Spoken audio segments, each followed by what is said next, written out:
Well, hello everyone.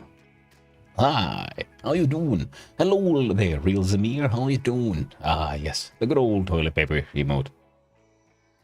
I like that most of the emotes I have currently, are actually being like in use, are stuff that I made for one single game jam game about eating trash. But I am oddly proud about how well the toilet paper turned out. But let's get to it then, shouldn't we? So, today is because I tried to do a subathon thing, and apparently I think I just messed up many things. But in the end, I had a 13-hour stream, had a good time, got more subs, and most importantly, we went through past at least one of those goals. Now, mind you, I think we got like a total of 18 or so doing that one. If I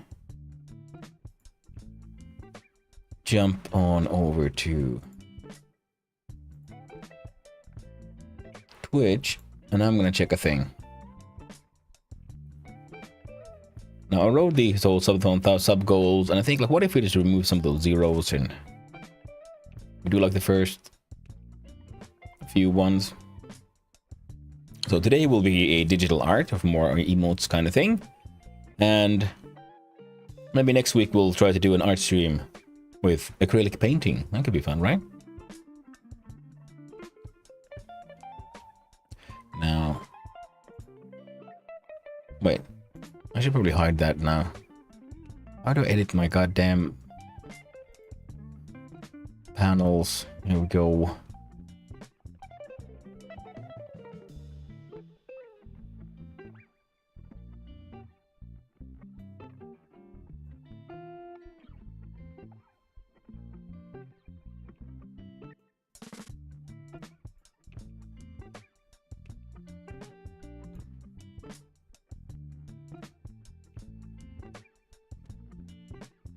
Nah, you know what? We'll just leave it there for now.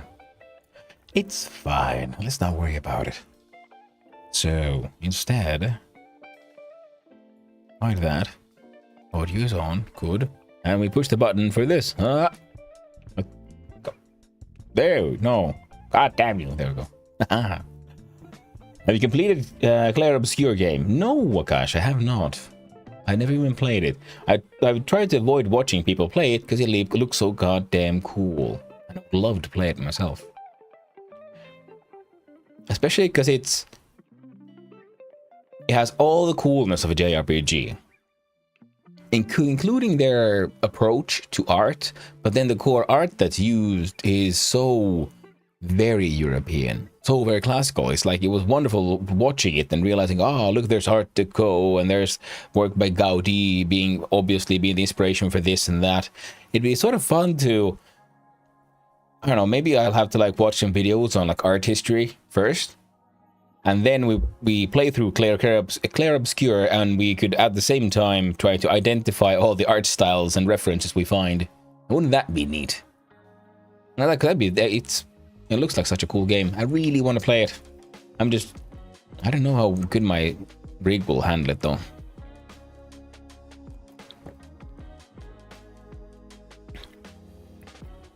I'm sure it'll run somewhat. There it is, the pen of destiny. So, we'll start by just sketching out some concepts and ideas here though. Do you guys have any ideas? What's a fun emote? I like the whole black screen. I'm a nerd that way. So, let's sketch out. Start asking the important questions.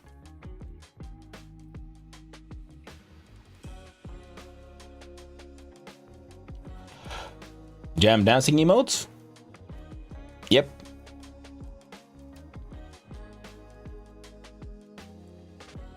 Danny. Dancing emote? That'd be good. The problem is I have no idea how to animate. I guess we could do it like Hazza style and just like manually drawing every single frame. Then also for a dance, we'd have to then figure out the character. Who's doing the dancing? How do they dance? But the top 5 games of the year for story games. Ooh. Hard to say. I haven't been playing too many new games, actually.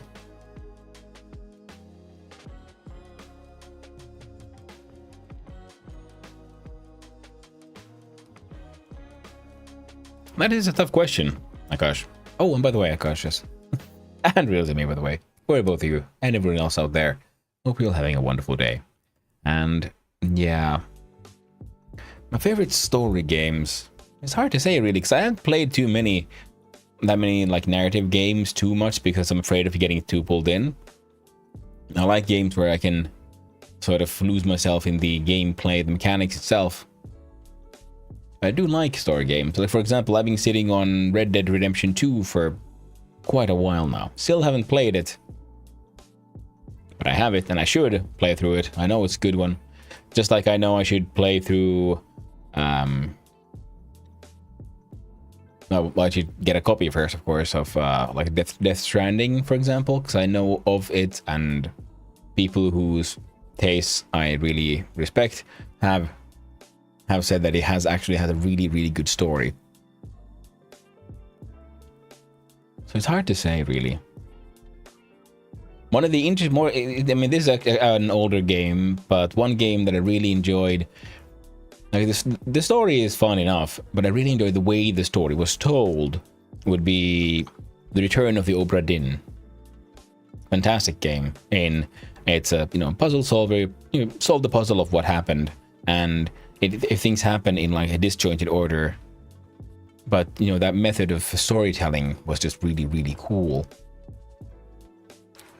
I played any other like story heavy one. Oh, and another one I haven't played that I want to play and I own is, of course, let's just open Steam. We'll look at what do I actually own.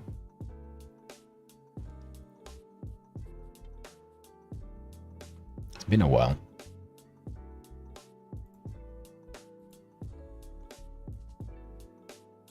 Yeah, I bought Outer Wild because I know of it and I haven't played it yet. No spoilers, please. I also recently got Abiotic Pack Factor and Black Mesa because they were on discount. I've liked Pillars of Eternity.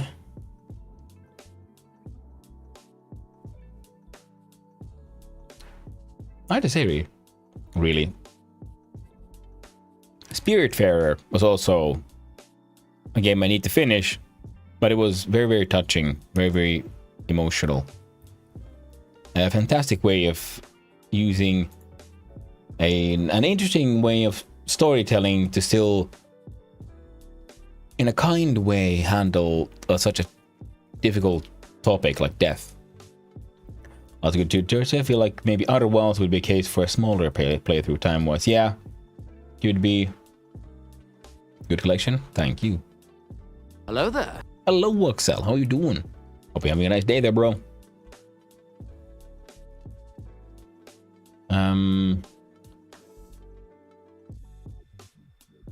Let's see. Subnautica was fun. That was very, very classic and good, simple, fun narrative. And a lovely game. Let's see. Tunic was cool, narrative-wise and also mechanically.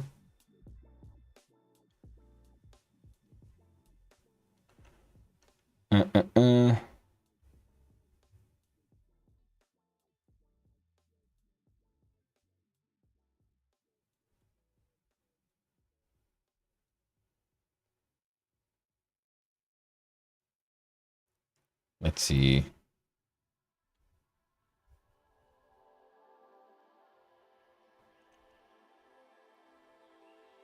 Kingdom Come, also good storytelling.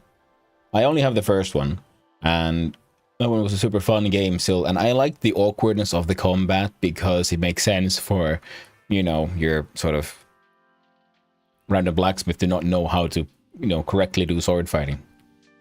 It's always sometimes a little jarring in games where someone like, oh no, I'm just your everyman, and I found a weapon, and I immediately have years of expertise. Inscription was fun. That one was a really fun game in all the multiple levels that it is, an interesting way to make a game, play a game, and tell a narrative. Super cool.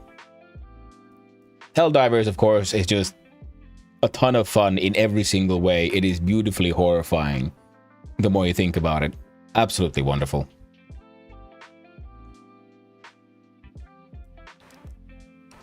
Frostpunk, both games have the nihilistic beauty of survival, I guess, horror, doing the tough choices and so on.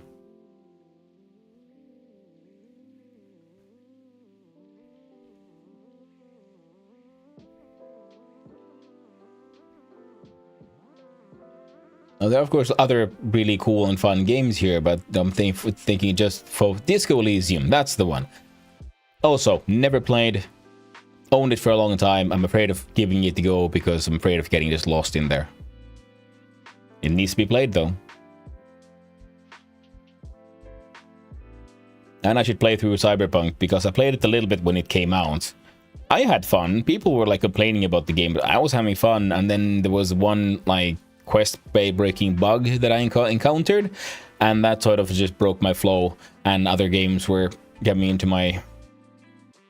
were becoming possible for me to play, so I play those instead. And since then, apparently, it's been a whole like pretty much completely rebuilt. So I'm looking forward to giving it another go.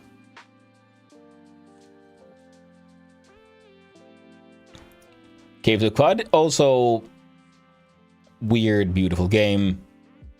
Fun in as many ways. And also, just like Dwarf Fortress, RimWorld, every playthrough does give its own kind of adventure. Well, it's more like Noita, I guess, compared to RimWorld and Dwarf Fortress, where it's truly a unique adventure with unique people, whereas Caves of Qud has a sort of central narrative. The players just change, and the map. Blueprints surprised me of like newer games that I played. The game itself, fantastic, super cool.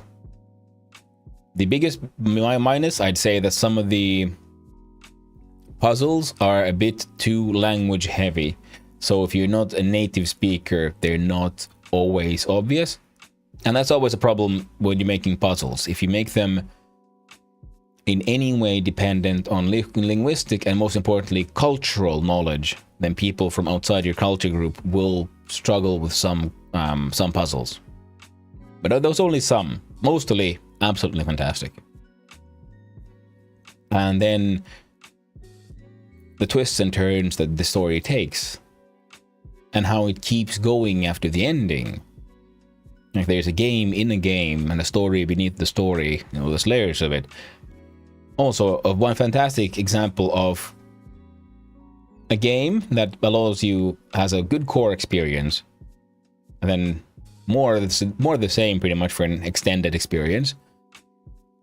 A narrative that changes as you play, and depending on how deep you want to go, the narrative gets deeper as well and more complex. It starts out so like beautifully, you know, simple. Oh no, you have to like solve the puzzle to earn your inheritance. Simple enough. And that remains the core narrative, the core point of the game, and yet there's so much more to be discovered. Oof.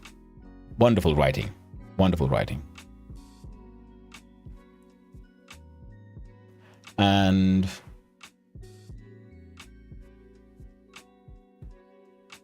well, okay, Baldur's Gate 3. Of course, you know, heavy narrative games are heavily narratively good, aren't they? I really should. Oh, I completely forgot I have this one. I should play this at some point. Man, there's games I've gotten as gifts, or who they were free at some point, or they was on some discount, and I like, oh, grab free game, and then I forget. And this is just my Steam one, not to speak of the Epic one. That's full of games I've never even looked at. They're like, oh, free game, grab, forget. But emote ideas, so. But yeah. time my smaller playthrough Outer Wilds. And that could be fun. You know, we have like 1 week or something completely dedicated to it, and we'll try to finish in that time. What I've understood from the game, depending on how things are discovered, you might end up going through it fastish. So we'll see. We'll mark that for a later episode. Pitää muistaa käyttää myöhemmässä jaksossa. But dancing emote is something I want to do, but the problem is I need to learn to animate. Or I video myself dancing. A la Casual Elephant, and many others. That could be fun. So, video or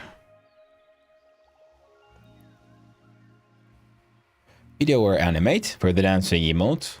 Another thing I'd say is just good old classic hello emote. I don't have one of those. I don't have any little like proper heart one. I think the closest I have like is the happy mustache thing. Awesome non Maksu. Hello. Oh shit. Cheers. Thank you very much. On siukki. Huomenta päivänä. Kiitos. Hope you have a wonderful day, my friend. And thank you for the bits. I appreciate it.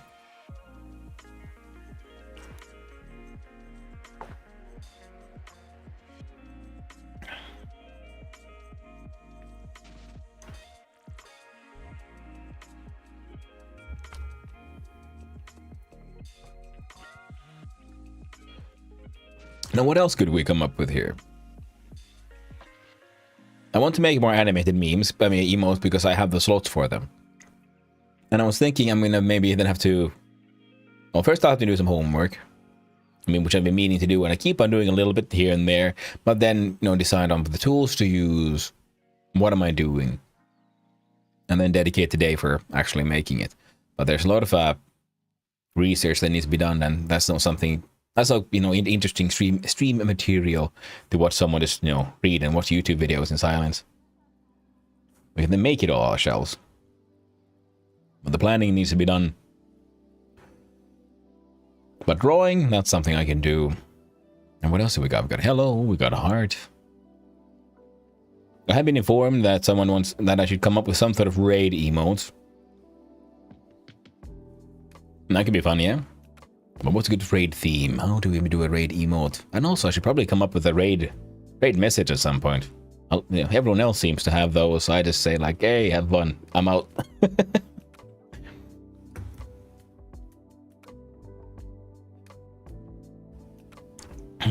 As such. Oh yeah, that's a good idea. Maybe we could focus on the raid one. We'll see if we can have what else, if we have time for energy for other things. But if we look at the raid one, we'll add a layer.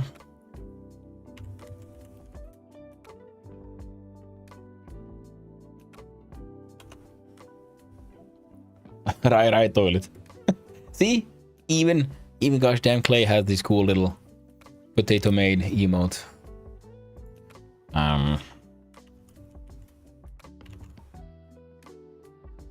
Call this one ideation.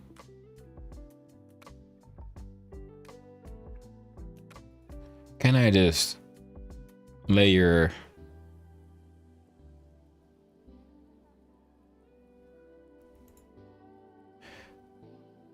damn it, wrong one. Do here.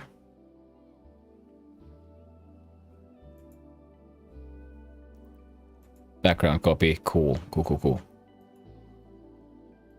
Because I realized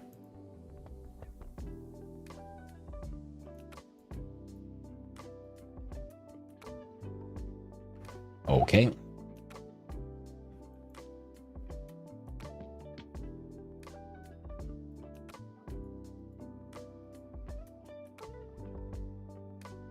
There.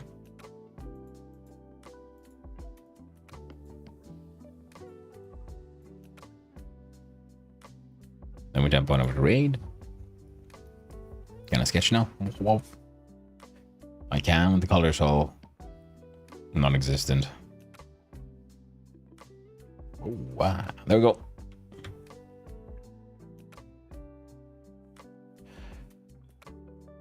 Right, toilet paper. Yep.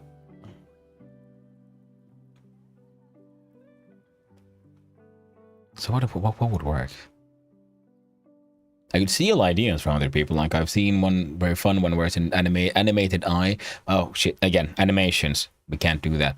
We need an unanimated emote because I don't know how to animate correctly. And what's good? What's good vibe for the raids, eh? I don't know. Mustache man. I've used the same theme I've used for like bees and hue hue. Now there's one old idea of like, let's see.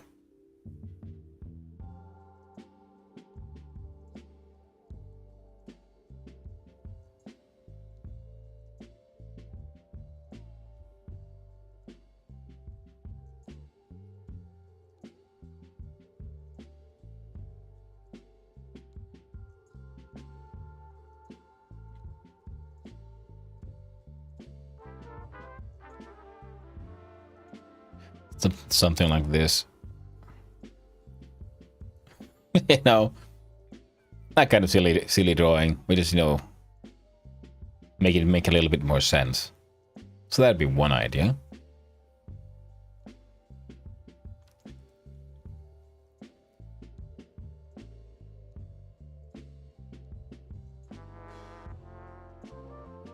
What else could we come up with?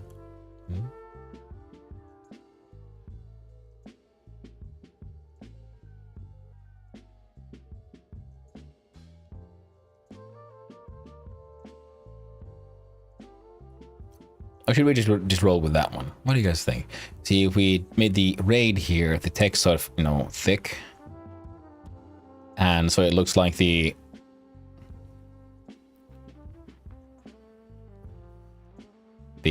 mouth there biting onto it.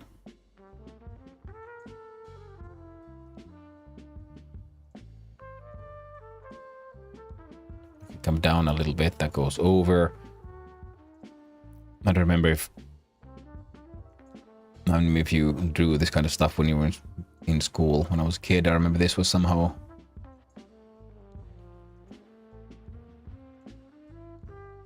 This was the style to draw. And that's, you know, late 90s, early 2K.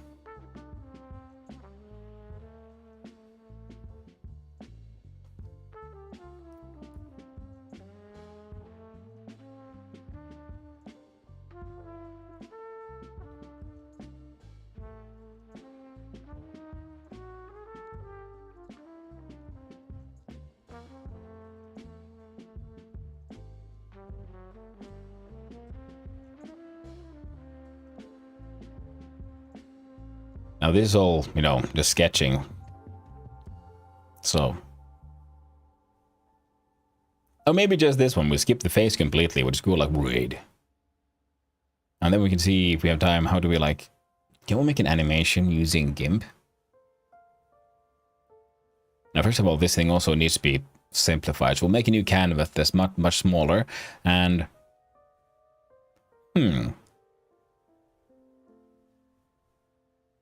Yeah, okay, so we could see if we can turn this into slightly more pixel arty. Maybe. What do you guys think? Pixel art is fun. But not for this style, though. For this style... Yeah, maybe a bit more. I kind of like the hand-drawn vibe I'm getting here.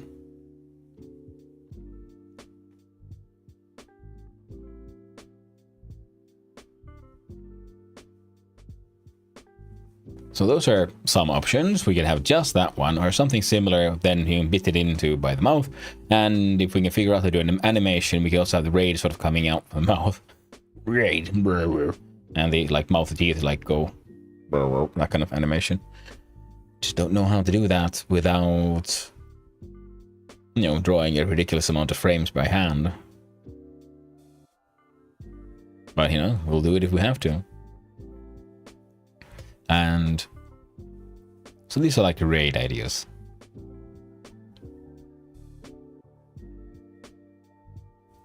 How else would one speak of raid? Do you have any theme? We don't really have a character for the channel. Closest to get is this the random face.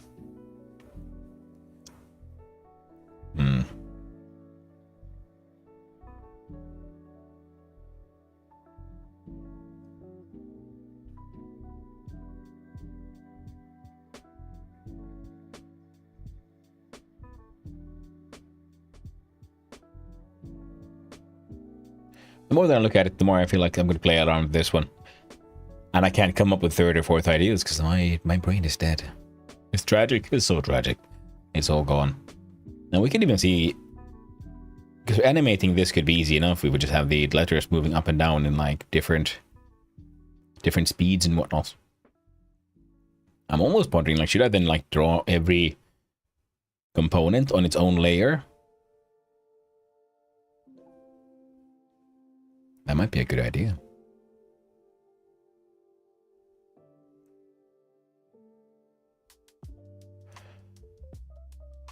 Let's see. If we file new, the size is fine. We can cut it down later. We can fix it in post, as they say. So then we'll start with the new layer. Nice. Then we'll call it sketch. And on sketch, we shall now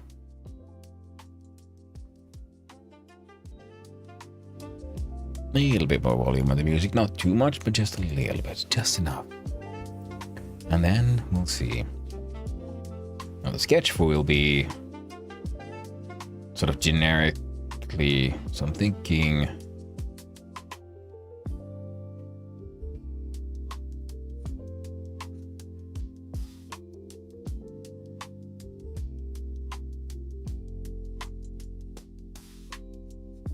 so it'll be like something like this. I think A could be pretty fat.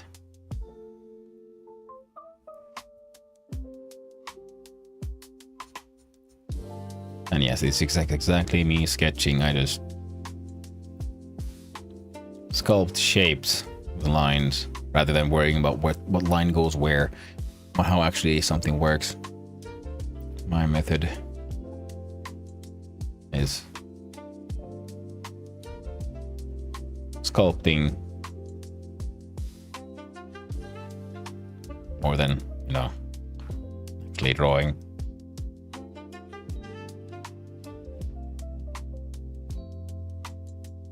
I don't like the D being sort of crooked.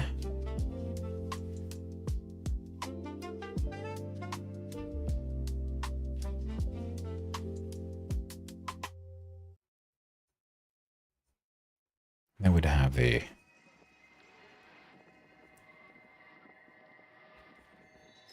exclamation point.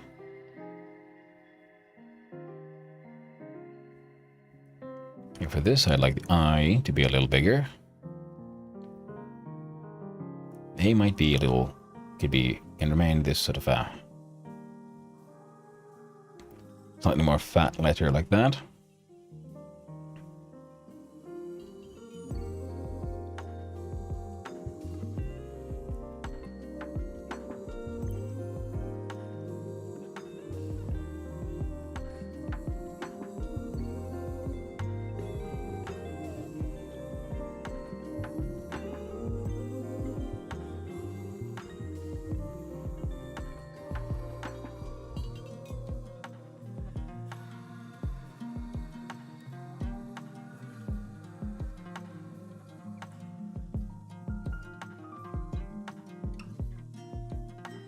D being slightly crooked. I is pretty tall. A is nice and wide and chunky and fat. R is slightly bigger than everything else because it is for the front. So there, every letter is behind the previous one. Even I could actually be slightly more crooked, so it's like leaning on the D. Because sometimes you gotta get that support from the D, man.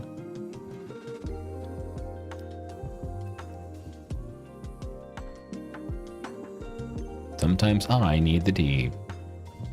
Happens.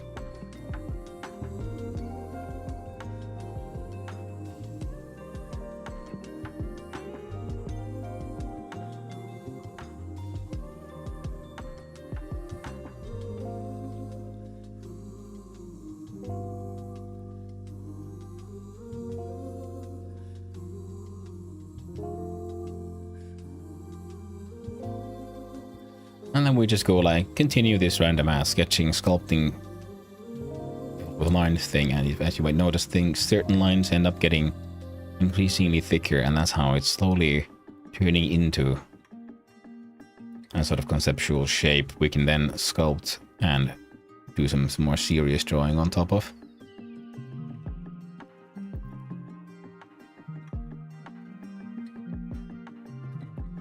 Now, we should of course then decide in an actual perspective. Now the R's up top here is a little awkward looking, so maybe it should be lower. It'll be less aggressively on the I, the A there. This hole could go a little bit further that way.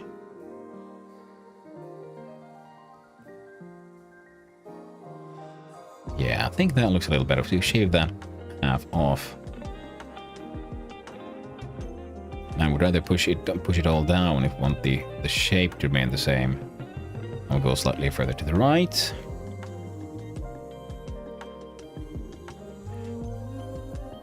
Now I am considering using things I've seen where stuff drawn in this style when I was younger, you know, the good old graffiti art and so on. Seeing if we make it all look like it's made from stone or something.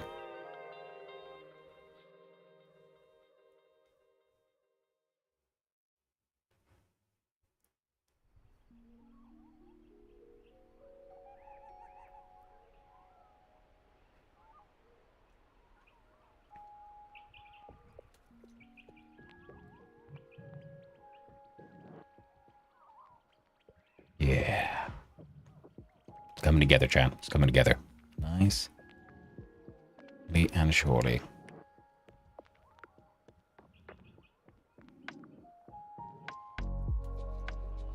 Okay, the top half here is getting a little thick here, so we should thin it down because we don't want the perspective to be too top down. A little bit, but not too much. The eye leading on the D works absolutely a-okay. We can add a little like rubble on the ground here from where they've impacted. Now, you know.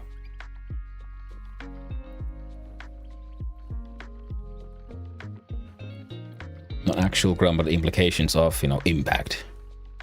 Junk.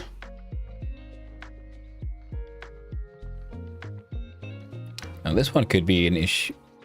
Funny to make. Round part. And the explanation, because it's exclamation point, you know, works that it is the hugest and more stable one because it's like exclamation point. Hello, puppy. How are you doing, my friend? Hope you're having a lovely morning. I'm finally making a raid emote. I'm trying to come up with something, and this is the curtain. What we've been working with. Set Megabulb to Discord and stream to collaborate on learning Godot. Oh, cool. Thank you. Very nice.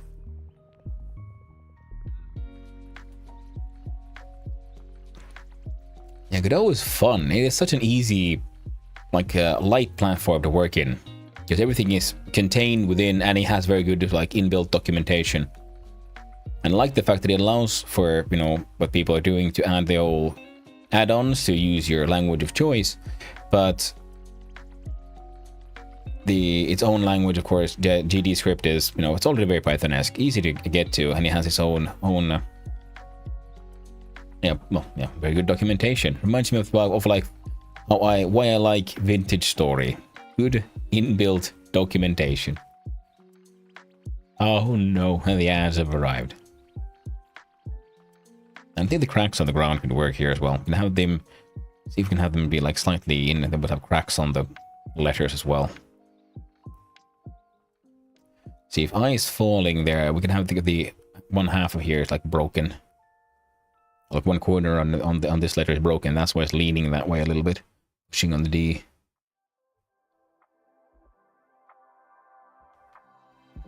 And in the name of all stupid jokes, we need, we can hide some acorns or something in here.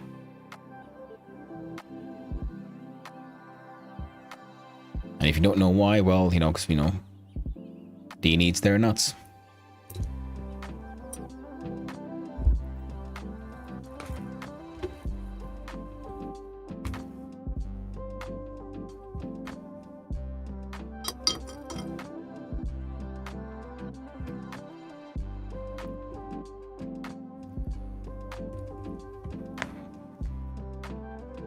It'll be fun to try to make how to figure out how to make this work, and also drawing it all in multiple layers.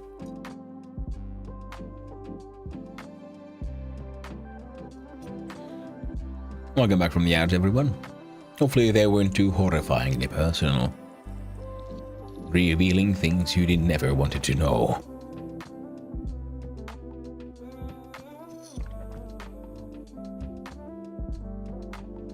The more I look at it, the more the R's opening there is R's opening. The R's opening is way too high, so we're gonna need to pull it down even further. I'd rather have a thicker a bit up top than below. But speaking of that, I guess that means the base sketch layer is sort of done.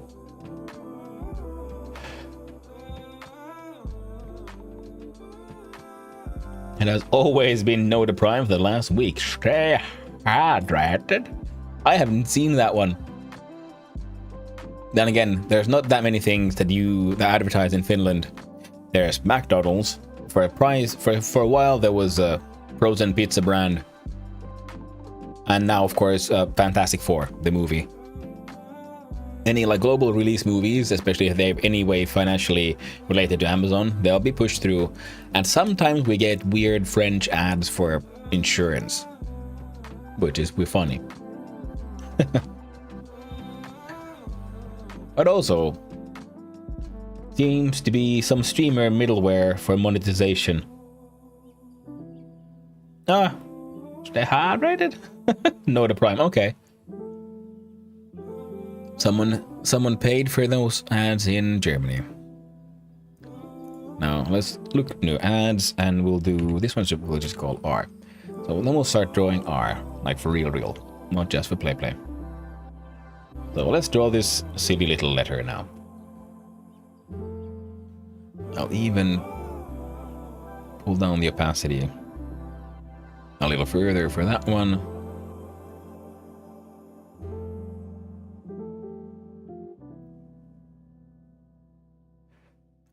Okay, so if I'm going for most likely a kind of stone look, so that'll work.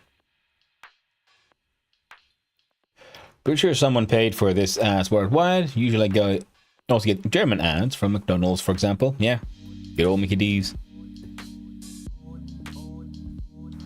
Yeah, worldwide. Yeah, I mean, it could be worldwide or, you know, wherever there's more people. Finland is very low population, you know, in total. I think Berlin has more people than all of Finland, kind of thing. So not that many companies are that interested in advertising here unless they're, you know, already based here. What the friggity frack am I looking for? I am... Wait, okay, let's see. If I hold down Alt... No. Control Z. Hold on. Control... Oh, damn you. That's how it works. So if I click... I don't know, there. So we can start with some straight lines.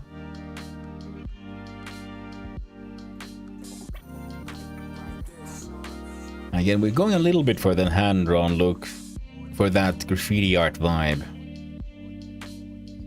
So I'm still want things to have it to be somewhat in line, but it doesn't have to be perfect.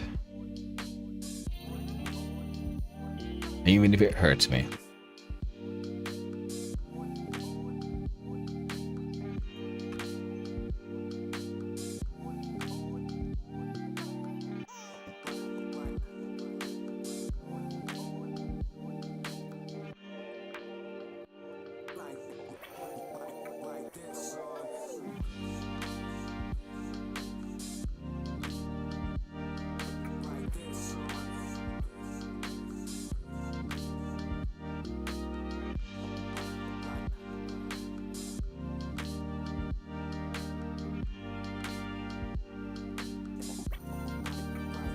That's sort of the thickness. I don't know. I can use actual good old-fashioned finger measure. There we go.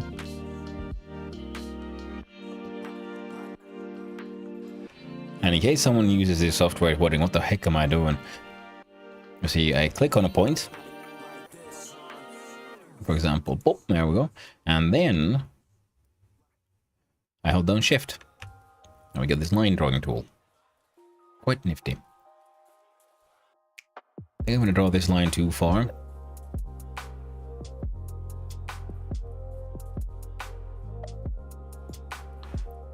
There we go. So that I can then zoom in. Clickety clackety. Goddamn it, right there. Whoop. And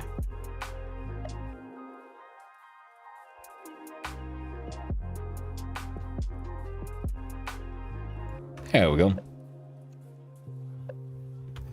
But how is your morning, puppy? Hope you're doing well. Hope you're doing well, my friend.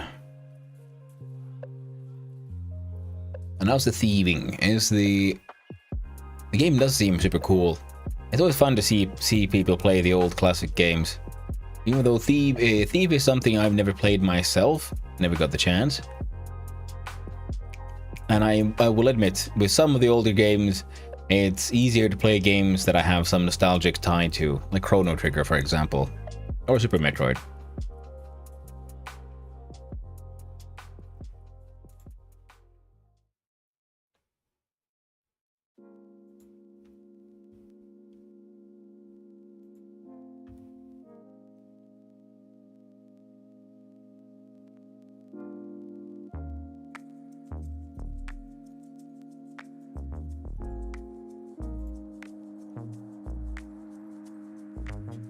Retro had no stream when? I mean, that depends. How bad you want it.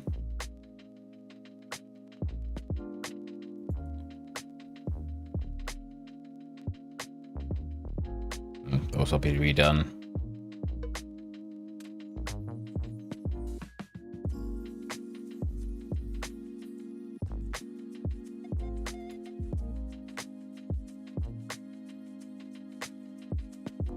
Go bop, bop, bop, bop, bop. There we go. And now this one can't be straight to the side because I can see these are going slightly up. That one is actually almost going to the side. This one should go then slightly, at least slightly up. Somewhere around there. Just make a community goal and see how bad people want it. That's very true. I should try. I never made any community goals just yet. And then we'll have to, then the big question is, do I get to choose the game? Like, you know, hey, let's have another playthrough of Chrono Trigger. I mean, another for me, first one for you. It feels so weird, you know, feeling sort of, there's all these things you can do with streaming, but I still feel so new to all of this. I know I could do a lot better if I'd, you know, actually did proper plans. But the ADHD is strong on this one.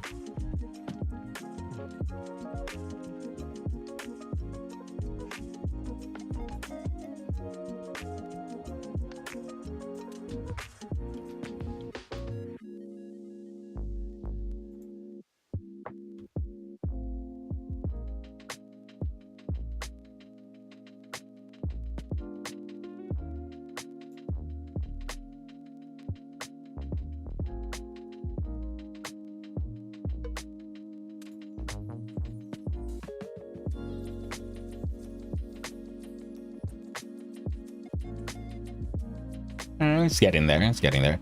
And I'm not going to try to draw that by hand. So if I do... Oh, I got fucked. Something like this. It goes to there.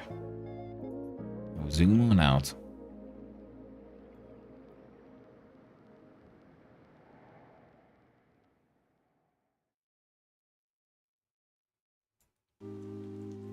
I think this will look better a little bit further that way.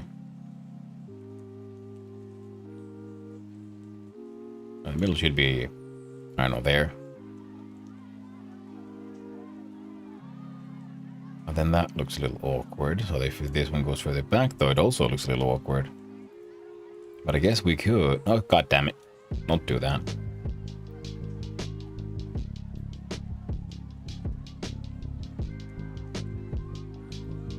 But extend this one.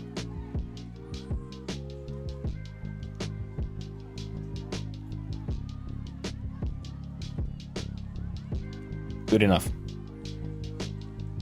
And we do stroke path. Stroke. And then, let's see.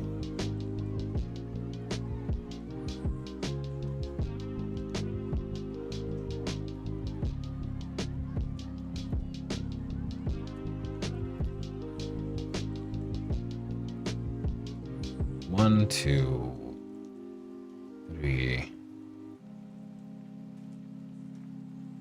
Damn you.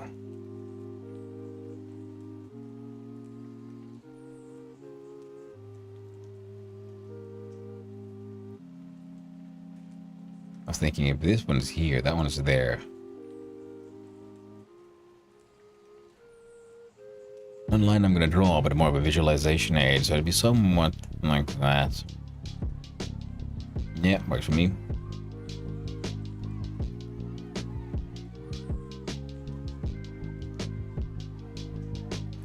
And let's use the same one here. God damn you bastard. No.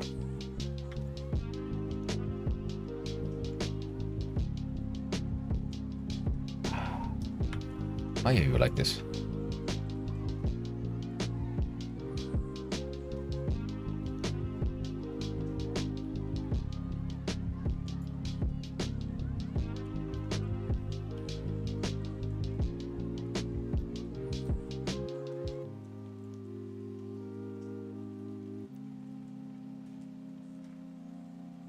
Fine. Nope, not fine. Come on.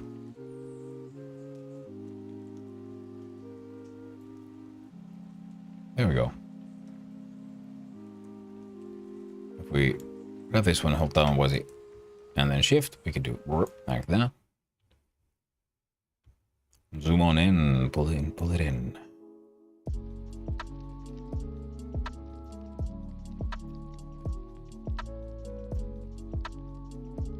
Again, if we follow the line, it should be vaguely there-ish. Hold down shift and pull these up.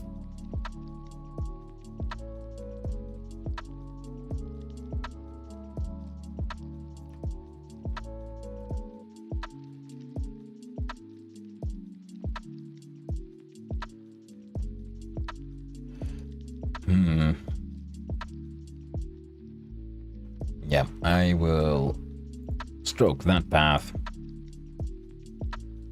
Here's a question. Can I move the entire thing somehow?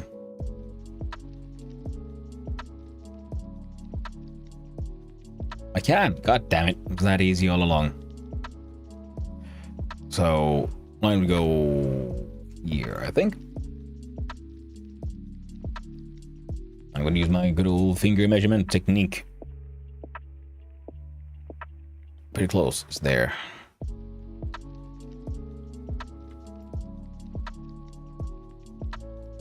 Thereabouts. Stroke that path. Wonderful. Grab the eraser. Make it a bit bigger. This is fun. This reminds me of like being in school. Being a kid again.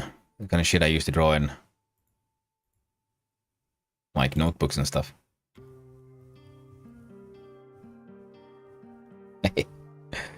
Nice. Whoop, there we go. And make that size 2 again. We clickety clankety right there. Boop. Now we shift our line there.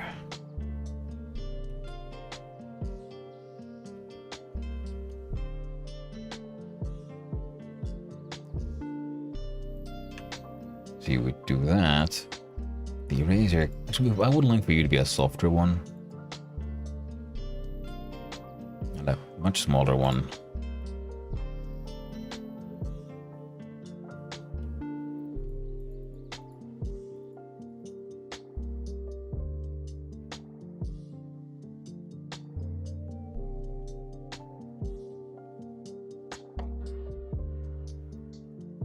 You know what? I should not be spending any time on details like that one. So, this one dominates.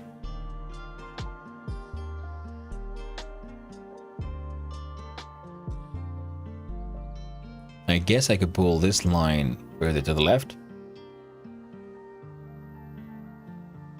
That could work. Now let's see.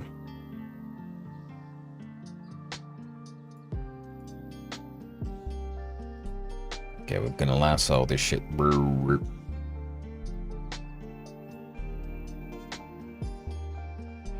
And we X V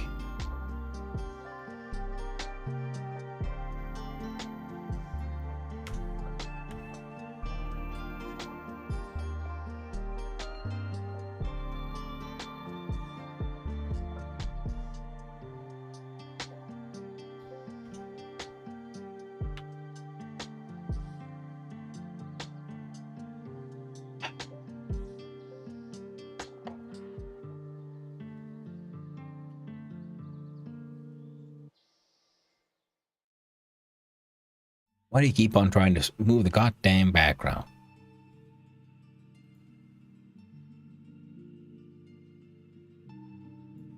Why?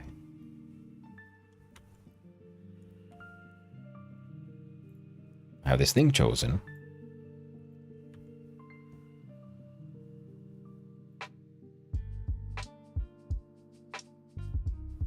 Okay. Fine. All I wanted was to see how this look if I move that thing this way. And I can add a little bit more emphasis there.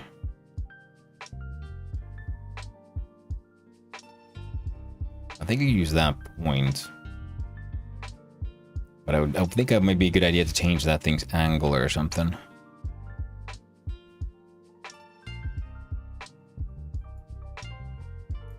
Align and distribute. No, move.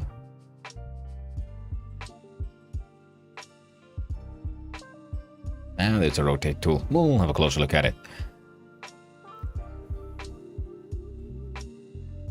Yeah, having the front leg of the RB smaller makes sense. We can even have the angle so it goes slightly further to the right. And then this curve would continue further down.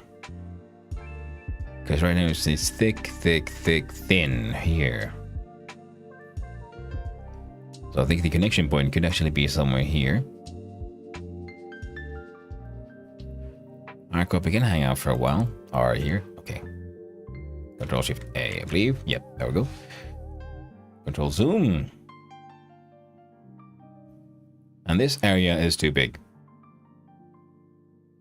So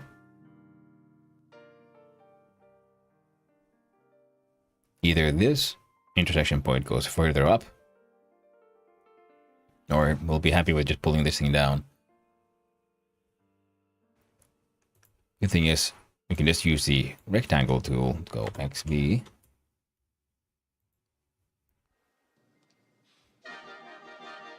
Look at the movement tool.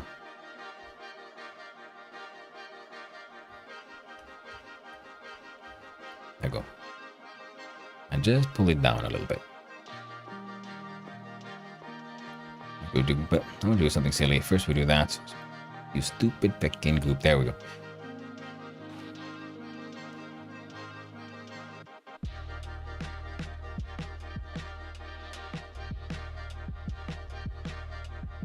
I think being top heavy is better than too much stuff below, so we'll do that. Go back to R, Control Shift A. We'll look at another curve tool. which will start from here. Middle being a little bub is... Oh, damn it. Z. I go burp.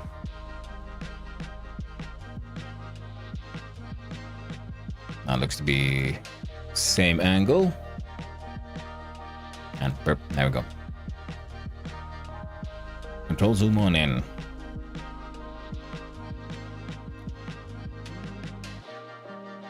So this will maintain this one nicely enough.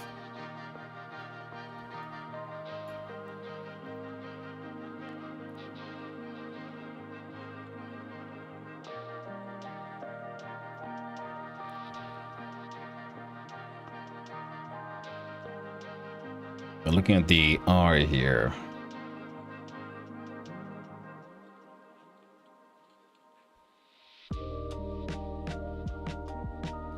Seems good to me.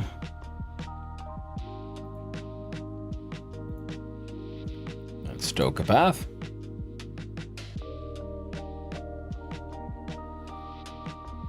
Yep. Then we do line.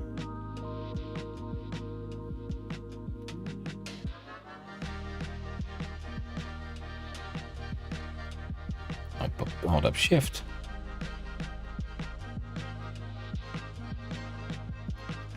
Over there. Alright, the R copy.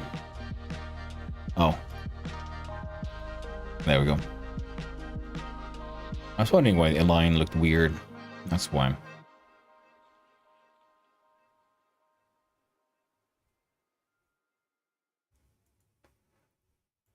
New layer. R1.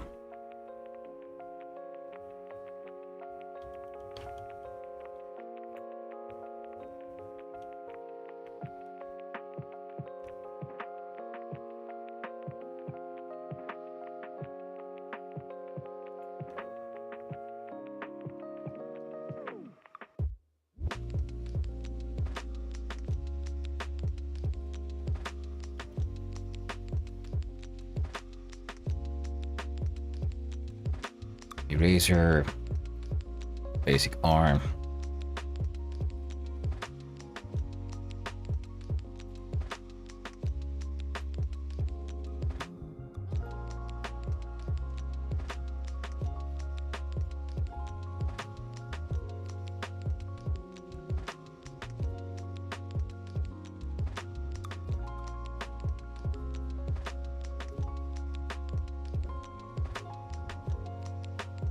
That's otherwise good, but the angle goes a little too high, a little too early. So, perfect. I wanted to do this thing, redo this anyway on R1 layer. We'll do from there. Again, middle should be around here.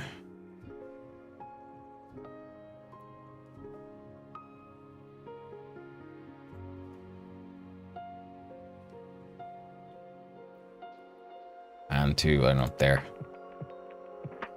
Now, I move you around.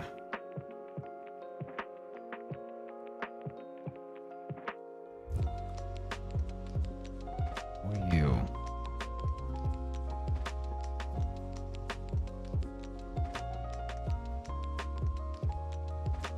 So go there, hold down shift again.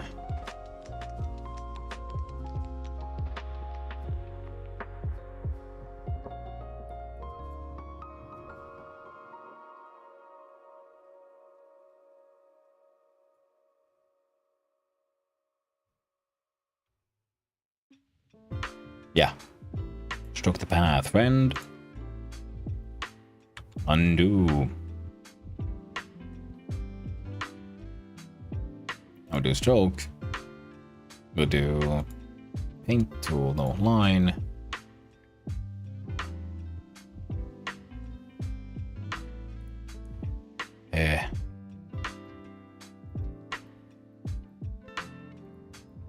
We'll do paintbrush.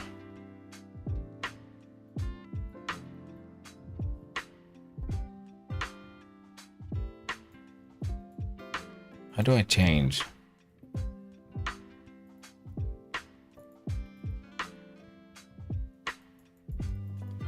Ah, damn you!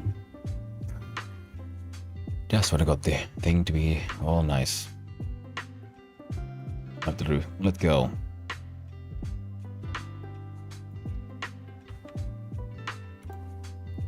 That's what we want. Control Z.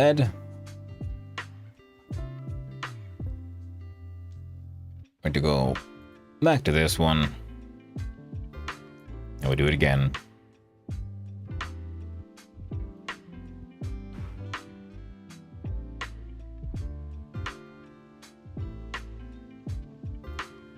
And from there to there. There we go. Control zoom on in.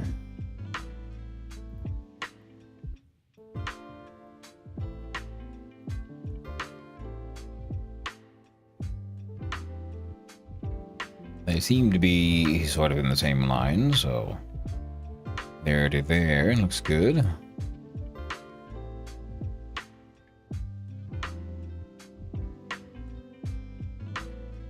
In fact, if we pull you a little further in and push you a little further out,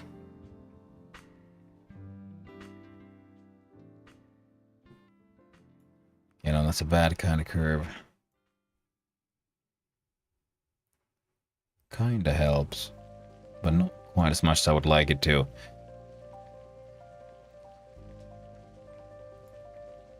I'm gonna have to pull this one down a bit.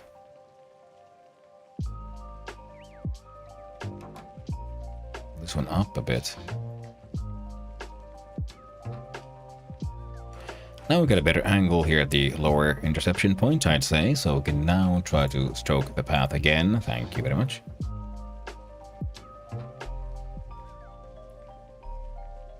Of course, we'll have to go jump into art itself and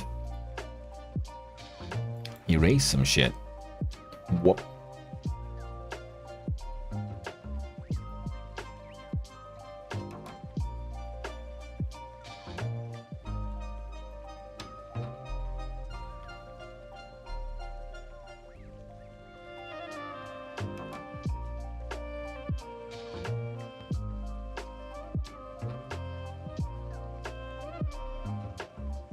You know what? It's good enough.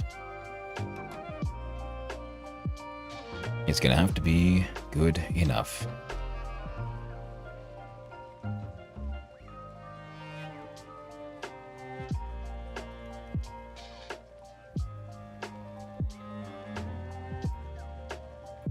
I'm gonna do somewhat no. Why it has to be good enough? One, because I wanted to. Two, because the mild jankiness is usually well, it's a sort of so say hallmarks of the sort of hand-drawn vibe I'm going for.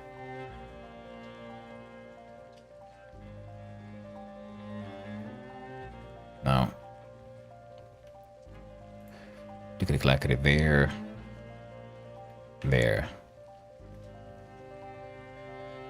It ain't perfect. It'll have to do though. Except it can't. God dang it! This entire thing needs to move back now.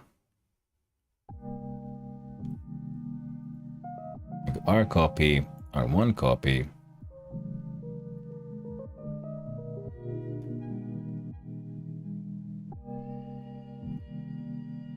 We'll do zoom on in. How shall we get the edge of that?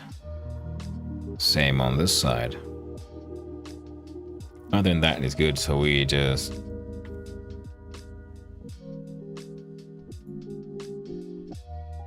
What? On R is level. X, V.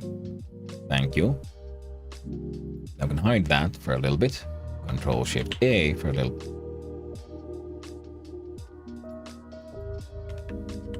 Could you let go? Ah, no. Sorry, my bad. Whoop, there we go. Then, yeah, like I keep on saying, it keeps on reminding me of how I used to draw as a kid in other notebooks in school and stuff. And I realized, yeah, even then, I like drawing with a ruler. Even my art is nerd.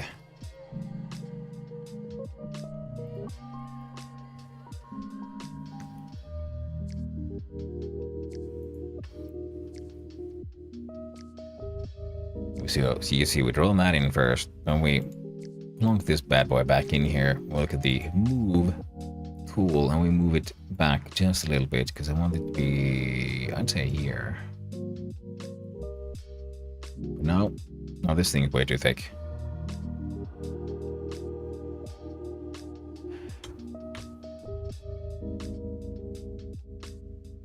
Let's just find a good spot for it.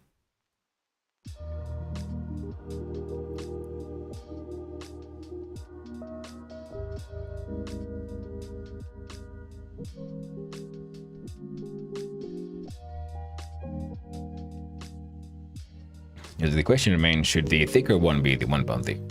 The back leg or the front leg?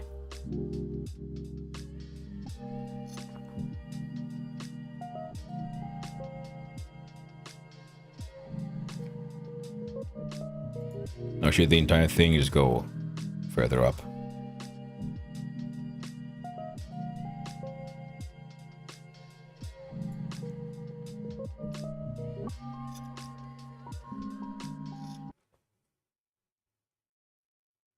I think you might be right, Axel.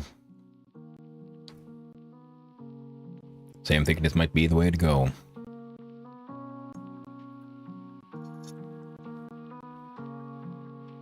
But I still want some jank in it. Can't be too perfect. Can't be too symmetrical. It has to have some more broken symmetry. It needs to have some symmetry so it doesn't look like shit, but it needs to be intentionally broken.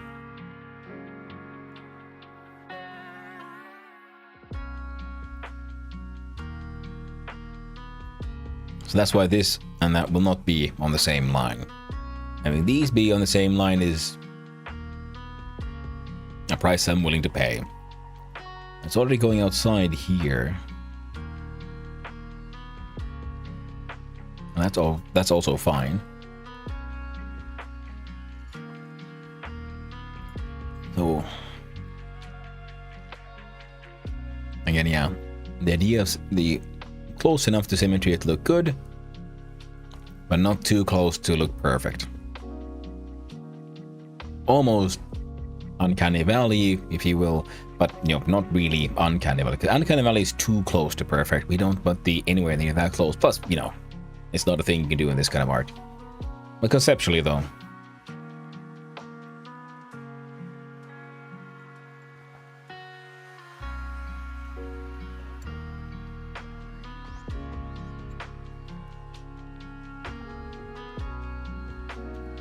Good morning, Ciala. How are you doing? Hoping you're having a wonderful day.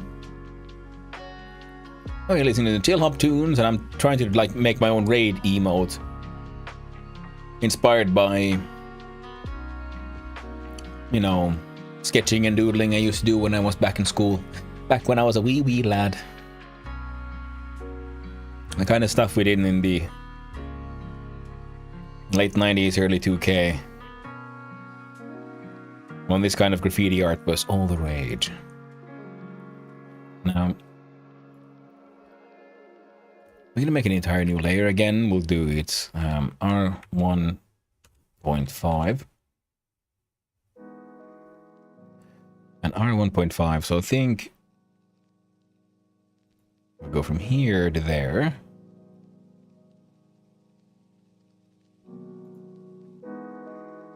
Should have done it the other way around, that's fine.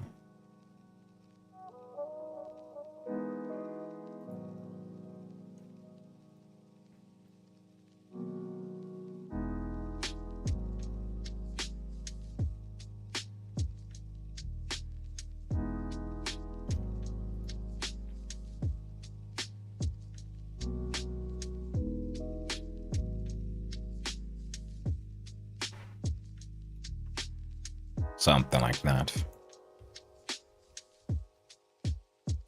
Back in 1999 when GIMP was already on version 2 and today finally is on version 3. Yeah. I honestly wouldn't be surprised if that was true.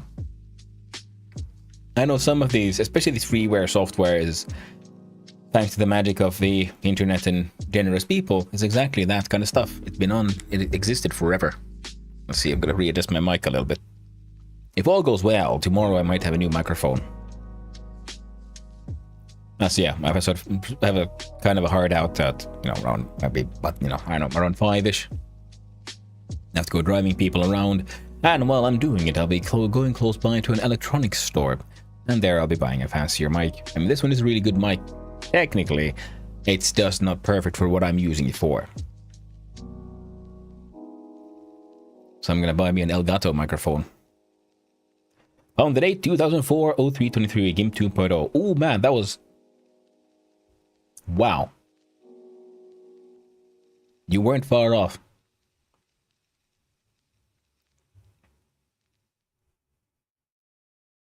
Hot dog. I honestly did not know GIMP was that old, but at the same time, yeah, makes sense. It sort of makes you think like, wait, this really truly is the granddaddy of most of all paid image editing software. I wonder how many features people were experimenting with added in mods and so on, because it's a sort of freeware software. How many of those plugins people made for free were then stolen and... Well, stolen were then, shall we say, heavily inspired than, you know, features that ended up going into Photoshop and so on. 1998! GIMP 1.0. Nice. Shit, it's like... It's only 10 years younger than me. 27.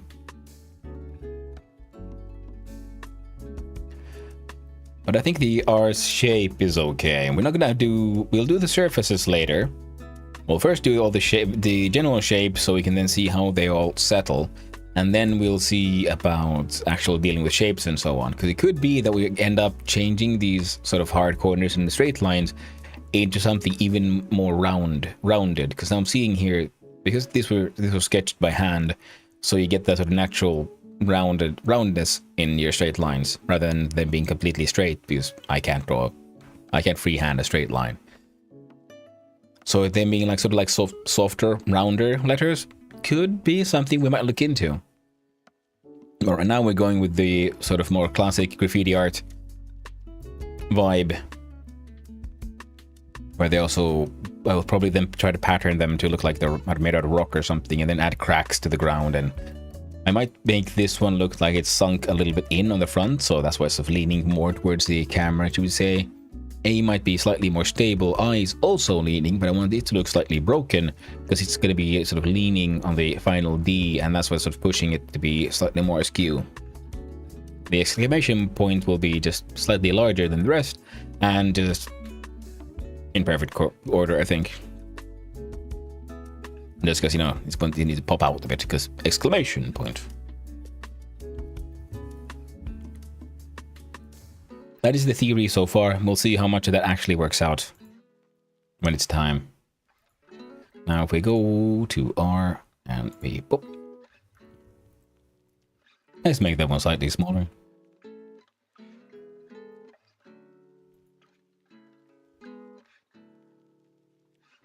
It's one of these things with the GIMP though, because it's funny because someone said ask, you know, hey, so why aren't you using, I don't know, Photoshop or this app or that app? And I'm like, well, what does it do that this doesn't?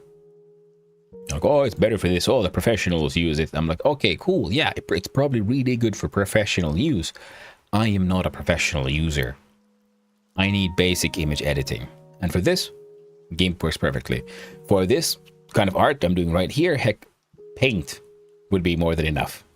I'm just trying to get more used to using GIMP because sometimes I use it, like I said, for photo editing, which Paint isn't the best for. At least wasn't. I don't know how good Paint is for that kind of stuff nowadays. I have not actually used Paint in many, many, many years.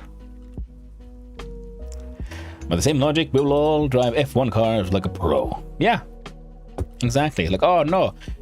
I mean, isn't that kind of happening? People keep on buying, oh, you need to buy the fanciest, biggest new BMW. This thing goes so insanely fast and accelerates, you know, faster than you can shit. And it hits, you know, 500,000 miles per hour. It's insane. Like, cool. I need the thing. And then you buy it, and then you go on the same roads and you drive the same speed as everyone else because the speed limits doesn't change depending on how fast your car is. no matter how far up your ass your own head is.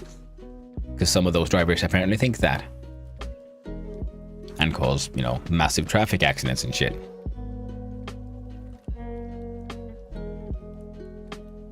Now, we don't need that one. There we go. Oh, by the way, I should probably save this thing. A good old save as into Cell Game Gimp. Dune Awakening. I'm pretty sure I had one called the Stream Shit.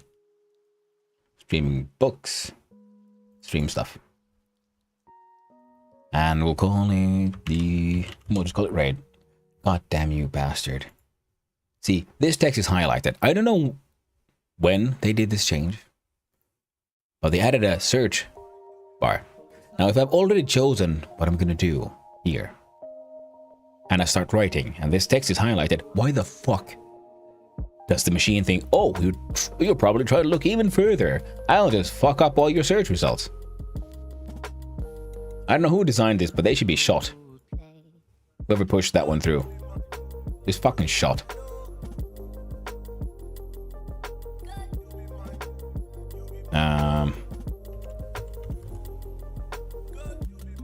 Yes, poor user experience, absolutely.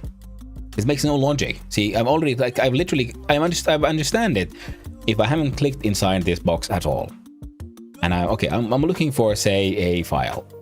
So of course, then when I write here, I will then sort of understand why it might be a search I might be trying to do. But I've already clicked here, back and forth, opened a certain file, and I'm trying to save. I'm not trying to open a file, I'm trying to save one. And like I said, the text here was already highlighted. So that tells me, the focus for my buttons currently is this box here. But apparently it isn't. I hope they fix it in the next patch. If not, fuck, I'll do it myself. Can I just save it now? Raid.xcf, thank you. Yeah, bad user experience can really just mess stuff up bad.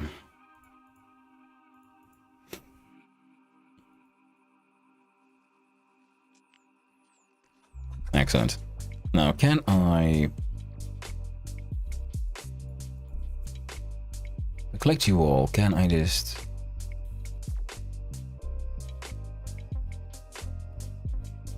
I don't want to flatten it yet. Alright, guess not. We'll just go in like... I don't want to select anyone. There we go. Pop, pop. And new layer. We'll just call it A for now. No, don't hide sketch. Hide the R's though. R's. We skip a try jam and do a fix-a-thon. Yeah, maybe. I'm like, you know what? I'm gonna learn how to develop GIMP. It was a school project. I could have done an optional one. Was essentially make your own GIMP out of nothing and see. That could be a fun one. Give us a month of streaming. It'll probably take more than a month to make a basic GIMP clone. Super basic though, mind you. Now, the basic A shape will do.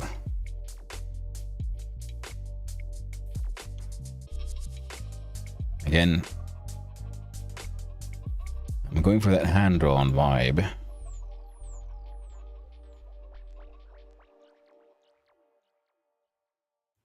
Now, if A is more stable, it would be sort of like that, I guess.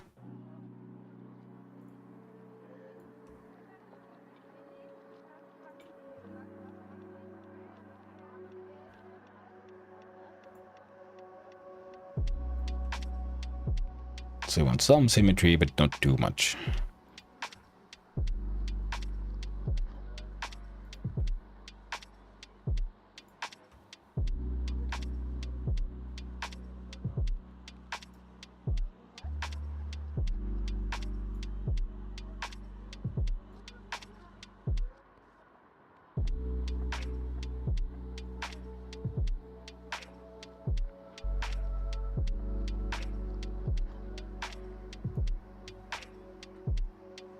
Mega Malt, thank you very much for the follow. I appreciate it and hope you're having a wonderful day.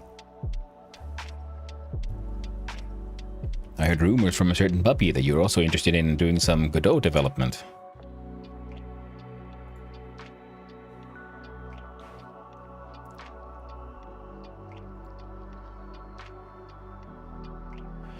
Good morning to you as well, my friend.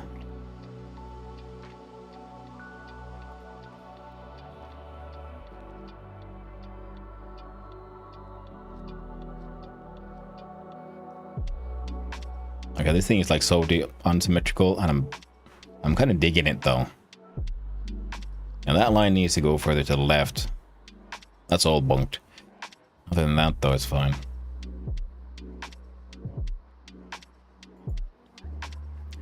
But hello, Mega Mulp. Hope you're having a lovely day.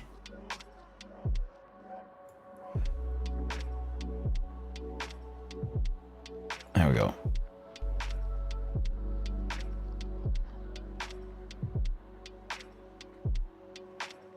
Yeah, I'm actually surprisingly happy with this, because there's obviously that these are like just disjointed, and part of it will be hidden by the R, so that's also fine. But at the same time, it's all kind of crooked, but in a nice way. I'm surprisingly happy with that. Okay with this. Oh, well, I'm right. Okay, I'm hiding my layers. It's fine. I doubt if anyone wants to see what I've named my layers, you can just ask and I can see if I can show them.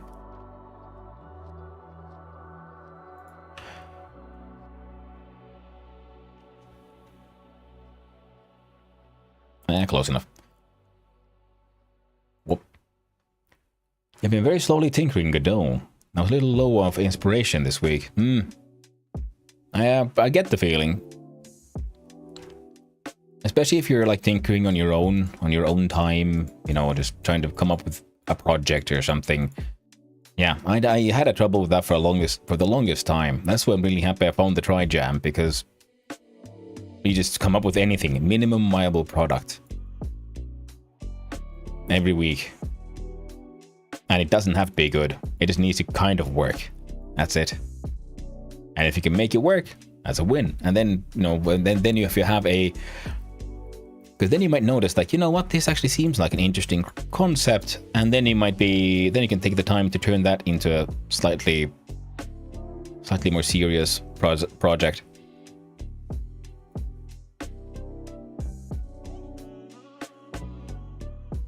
Oh man, I don't know why, but this thing just pleases me. It is so beautifully ugly kind of situation.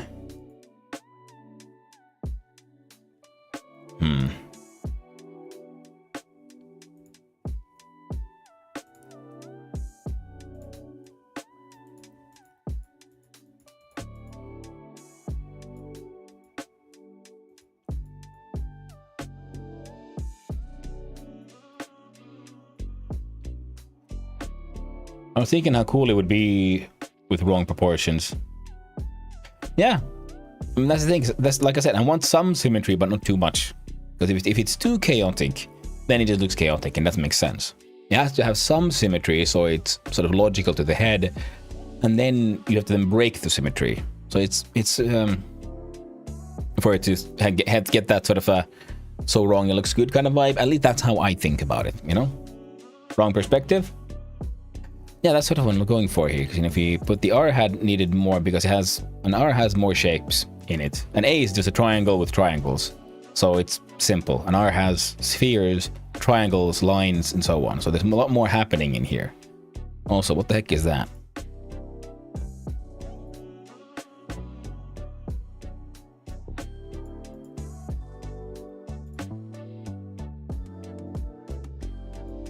Alright, R copy. Click, right click, delete layer. There we go. So yeah, the idea will then be there'll be the R. You see it's in a different angle, leaning more this way. A is more stable, standing there. I should be leaning more to the right. So it's on the D, and the D will be also a little askew. So yeah, it's the intentional mismatching that I'm sort of going for here. I hope it'll work out in the end. we'll see when we get there. But I think this is surprising enough. Yeah, I don't think we need to do much more to that one. Or, you know, this portion of the design. Now, an eye should be relatively simple. Let's hope it is.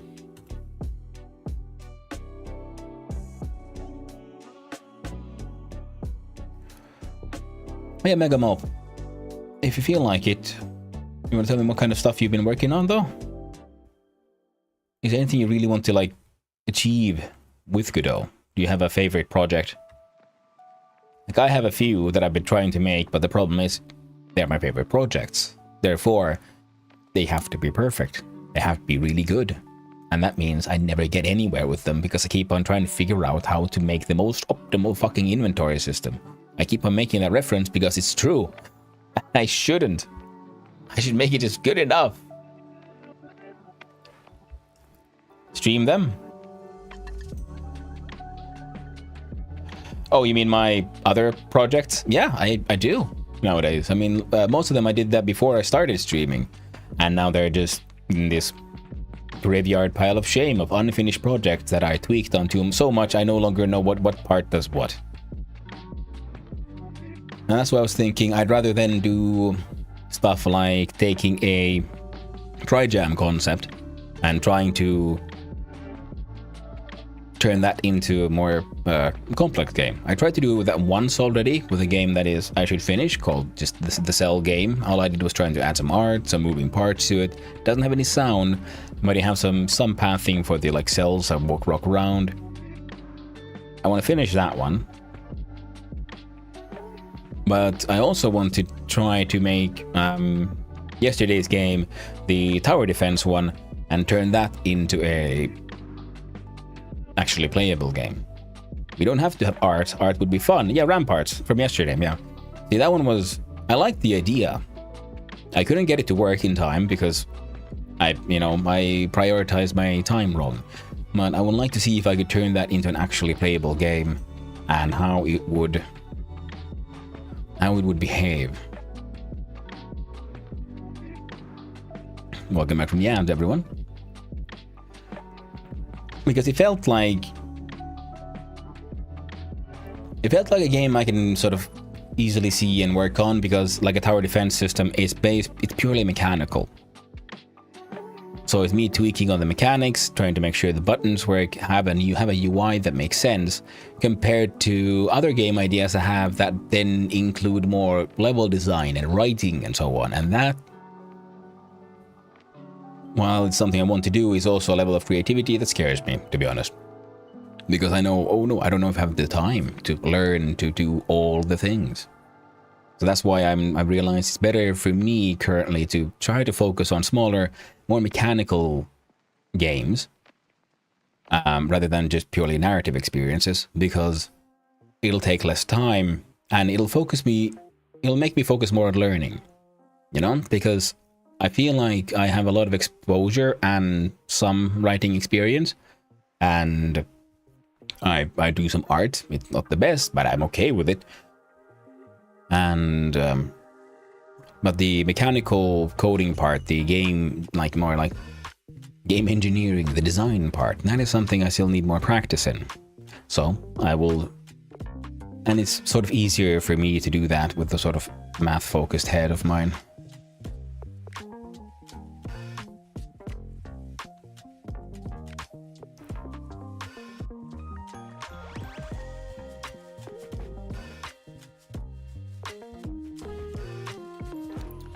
I think we can do it like this, yeah?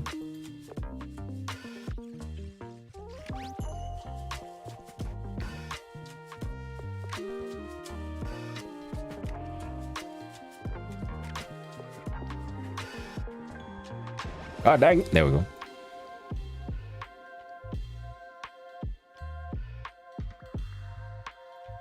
So just follow the sketch that I had.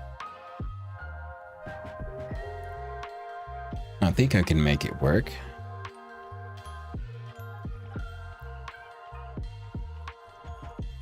This also being slightly bent works for this one. Yeah, hiding that little imperfection, because then we're gonna make this corner look, you know, a bit busted. Projects. Let's skip about. I do enjoy thinking through concepts. My eyes are bigger than my stomach, so to speak. Yeah, exactly. I've had that same issue. That's why I've fallen in love with the whole try-jam thing. Because it forces me to try to focus on, instead of what would be nice to have, on what is the minimum that I need to have to make a game, to make an idea. Because it's so easy to do feature creep, to add new concepts of thinking, I want to have my own survival crafter, and it'll have these and those and these things, and it'll be so amazing. And then I at least then get stuck on some of my details because I don't know how to build this thing, and then I discover, this is a known problem, and it has 58 different solutions. And now I need to figure out which one I want to use, or will I have some strange stubborn moment of thinking like, you know what, screw you world and all you experts, I'll come up with my own solution. Because that happens sometimes. I'm not proud of it. But some strange part in my head just says like, no man. Screw the existing things, make your own stuff. My last... the D layer as well.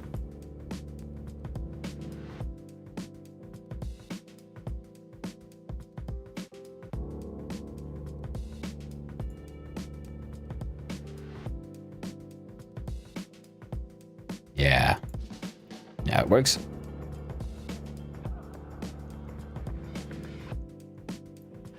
Still need to learn so many basic things. Yeah, I mean, but that depends on how you learn. Personally, I learn the best, I've noticed, by I learn by doing.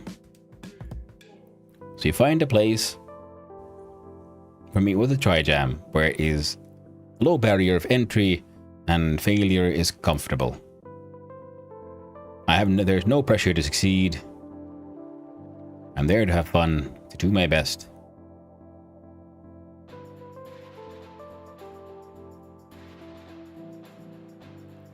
And focus on learning. I only have 3 hours. No one is expecting me to make some grandiose mega game.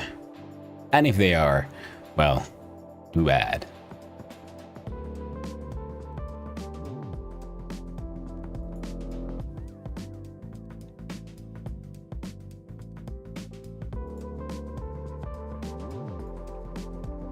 Not bad for eyeballing, if I say so myself. Now here's a question. How do I do this then?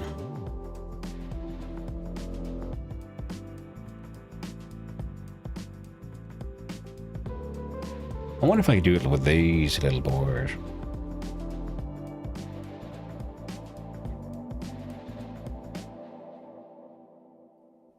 So viewpoint.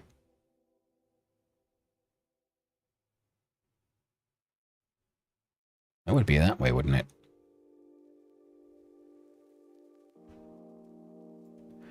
And then you go this way.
No, I think it would still be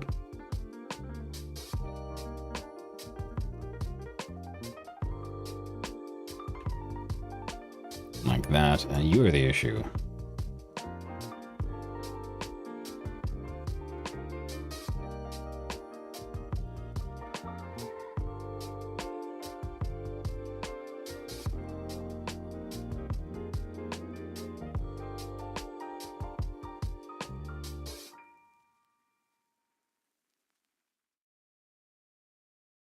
Yeah, okay. We'll do stroke path. We'll do new layer D1. We're on D1, perfect. Now I should be able to is it Alt.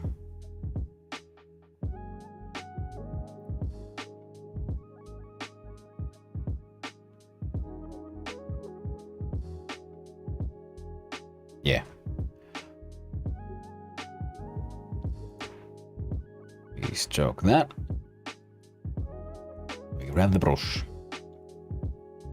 I mean, basic things, like I said, when, the best way for me at least to learn is, just, learn by doing. I love a place where I can safely break things, pretty much. That has always been my studio of choice, if you will.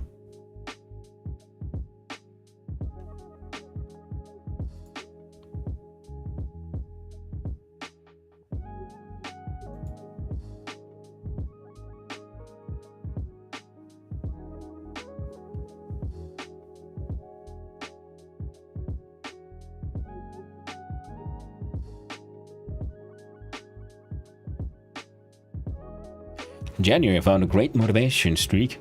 I wanted to learn well Godot. It was for long using Unity. All my ideas were huge, so I decided I'm gonna redo Tetris. Excellent choice. Also, Tetris, wow. Again, that's one of those, depending on what you want to do. You might think, like, for example, Tower Defense or Tetris might be easier to do, but those are actually technically interesting and demanding games. Because Tetris might almost be easier to make with, like, I don't know, C, like basic coding. Whereas Godot, because the engine allows you to do so many complex things, it might pretty much be easier to, I don't know, redo a few Mario levels or something than Tetris. But that's just me. And how I see and think things about things.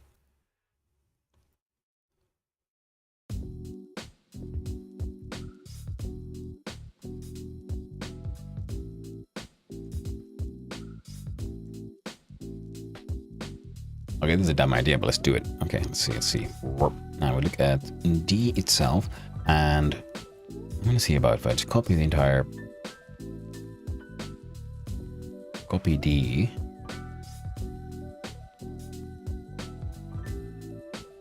And we copy... We paste as a copy. Look at here. No. Is it align... range?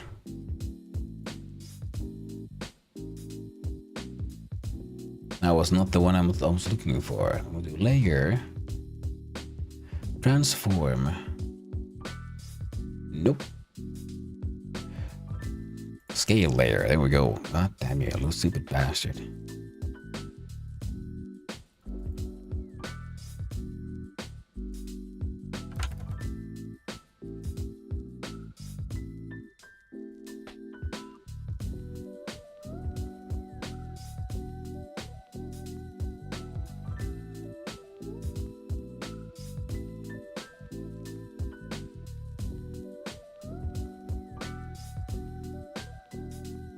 So it's close.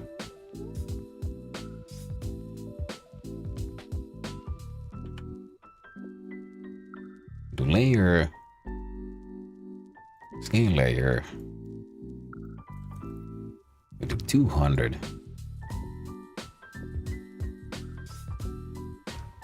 I will die one more time with 150.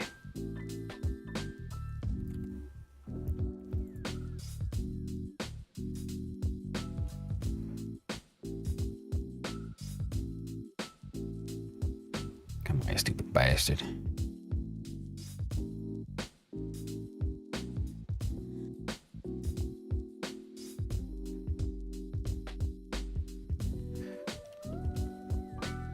Right. That's an idea. I'm okay with that. We'll have to see if we can make it work.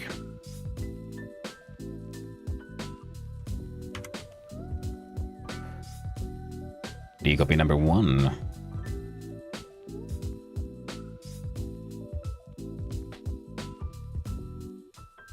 Now we'll get D1. And where's my eraser? There it is.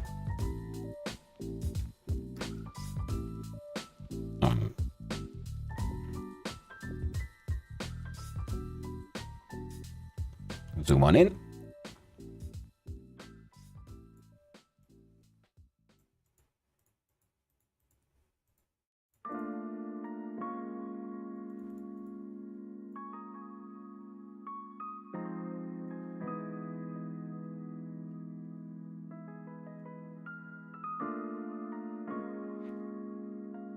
Alright, that whole intersection looks ugly as ugly as sin, but we'll figure it out.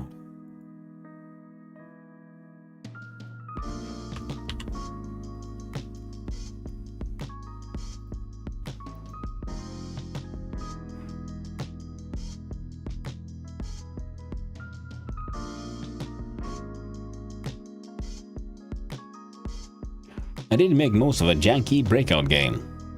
It was a good way to learn about Godot's 2D physics. Oh, exactly. I had a similar experience the other week when I made this sort of a forklift driving game. It was a very fun experience, and I learned a lot about Godot's 2D physics.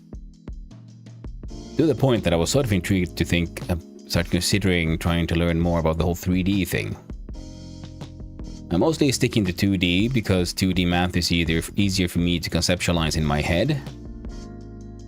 And, you know, feels slightly less intimidating. But sooner or later, I'm gonna have to start doing some 3D shit.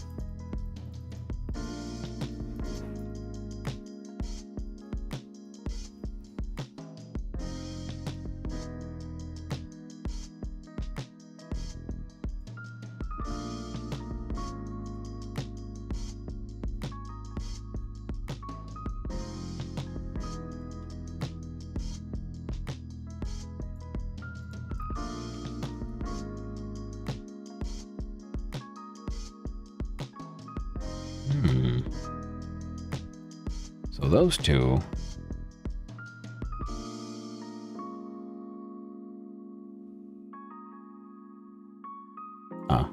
So just you, right click, merge down. There we go. Moving around, stick, there we go. Zoom on in. God damn it.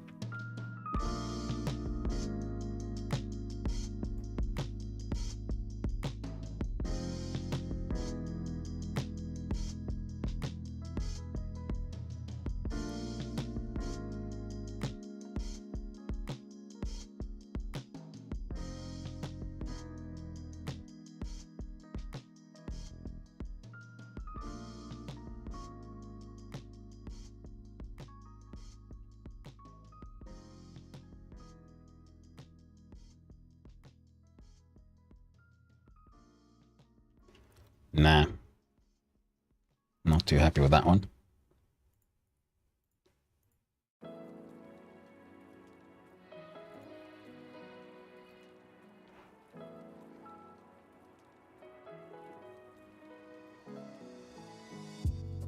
Alright, I'm gonna do D2. Slap it up here. And on D2, we're gonna have another look at these. There we go. 2.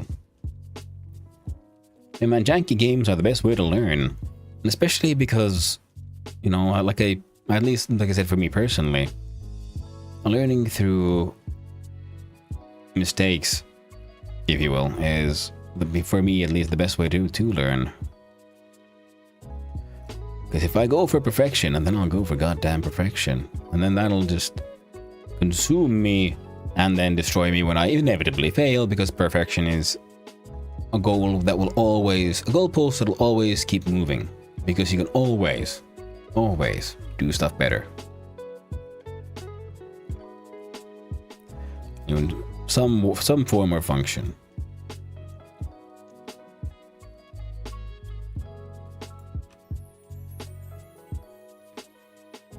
And this is why it's very dangerous to try to do stuff perfectly, at least for me. Because I'll get stuck in it. I'll get completely lost.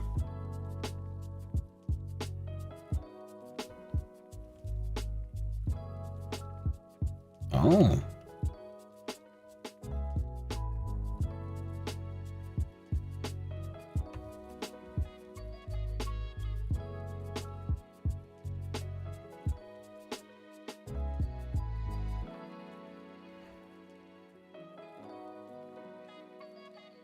Oh, fine.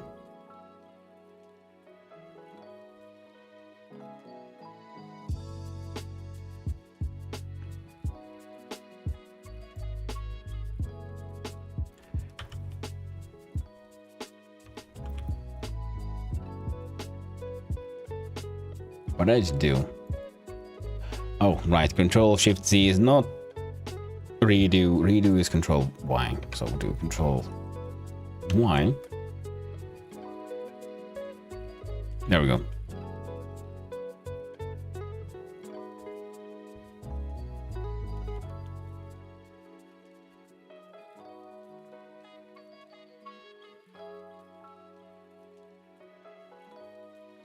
Go.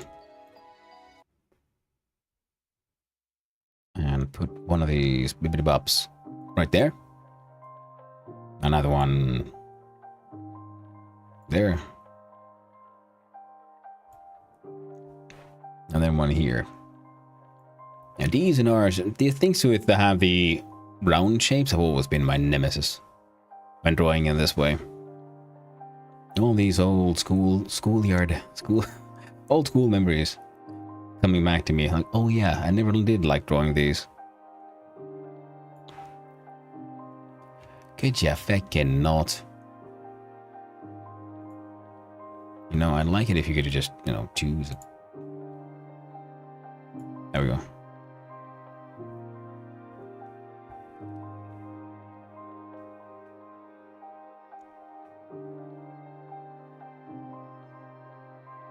There we go. Going for sort of a 90-degree there, and good. Probably a better way to do this, but I can't be bothered to figure it out. This will just have to do, friends. It'll have to do.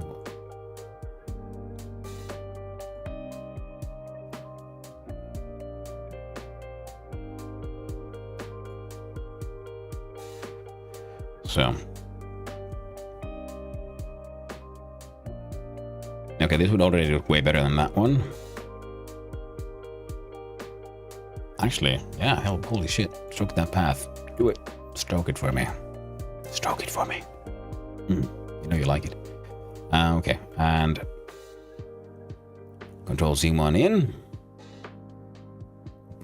Hold down Alt so we can drag the thing in its entirety.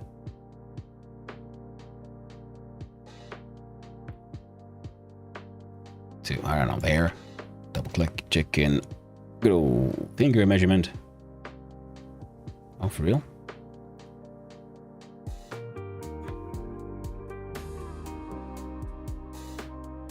Let's go even further.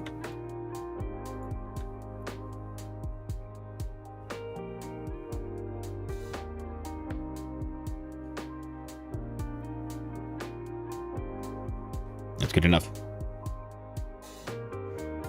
Now we can stroke a path. And start erasing shit. Oh, yeah.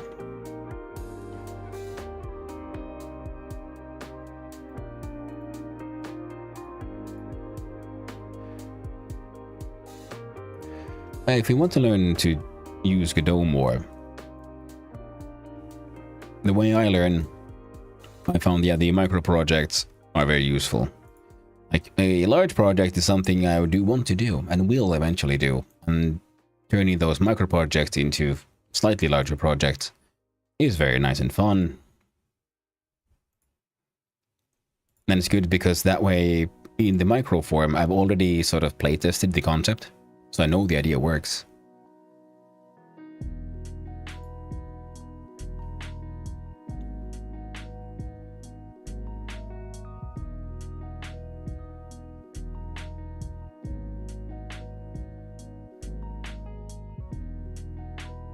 Well, that sucks.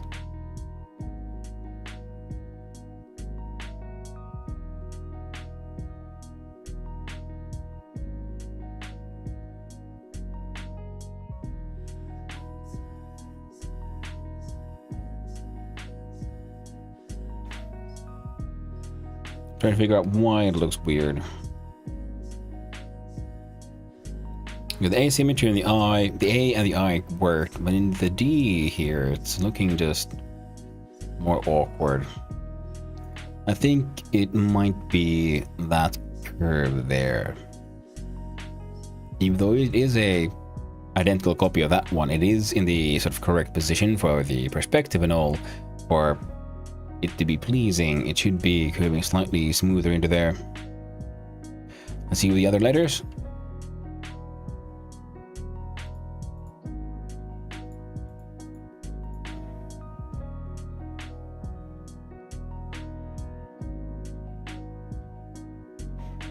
I know the size is one part.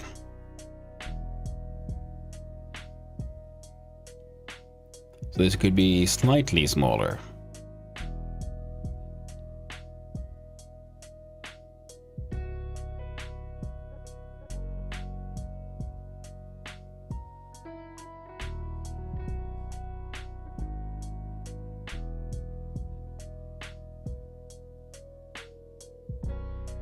But not by much, just a touch, like 10% at best. That's what I'd go for personally.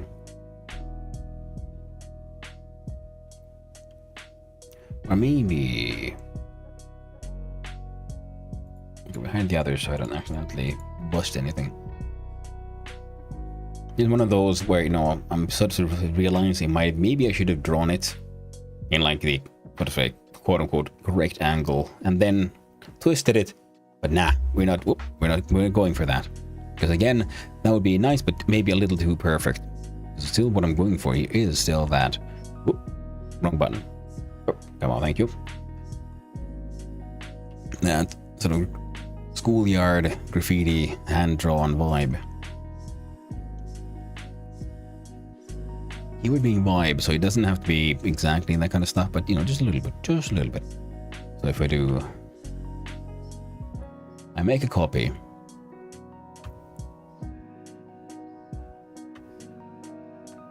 I would love to know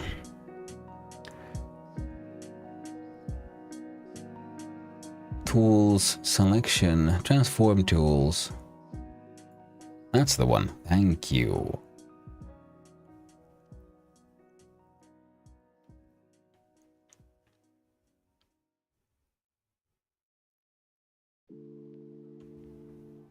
Hold down. Alt? No. Shift? Ooh. Control? Control, that's the one.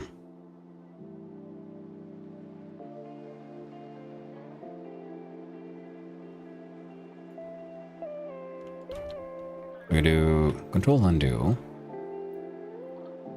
Hide the entire thing. Look at D2 here. Change tools. And with the selection still selected, I think we can, yeah, we can do a cut. Perfect. Then I jump back here, reselect that one. The tools, transform, scale, grab a corner and hold down Control. I think the width of the parts of the D are of irregular length. Yeah.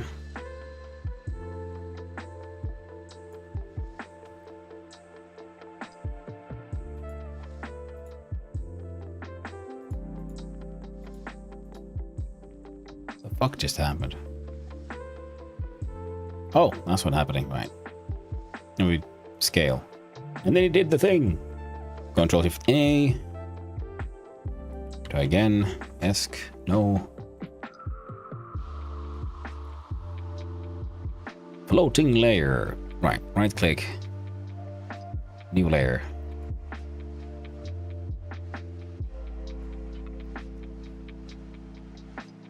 Yeah, that looks better already. Yeah, it was slightly too big for everything that's going on and thickness and whatnot.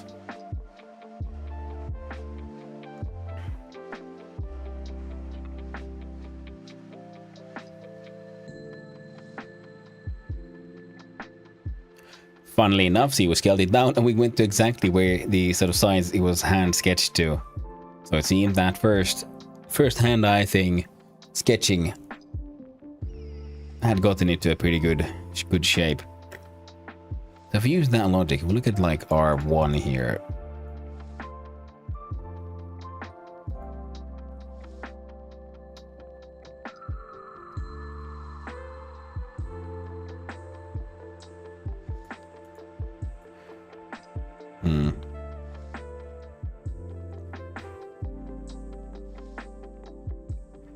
Wait. I had the sketch completely, by the way. We haven't done this yet.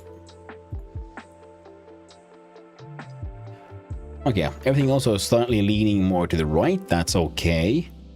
And then we have the exclamation point. And I'm thinking that, yeah, I want it to be like straight up and down. So it breaks against the sort of pattern that's happening here.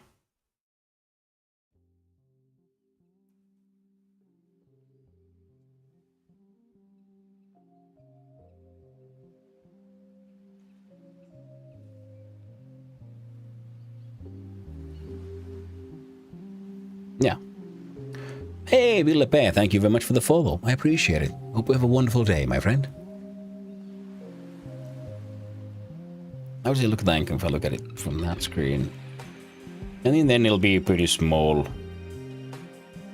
So yeah. Making things extra fat is a good call for that. So that'll work. We do a sketch. Oh. We save, by the way. Sometimes I remember to save, but it's not every time. What the hell are you doing? Stop it!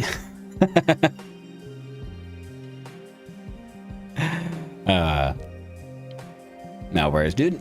Alright, now let's see here. We have... I think I'm gonna start... Yeah, merging down the R's here. Wait, if we hide the sketch again... And we use our moving stuff around tool. We zoom on in a little bit. See, we can have moved around, but if we hold down shift, it would, no, control. Then we go in like directions. So if I remove completely from what it was, and we put it, try to put it back.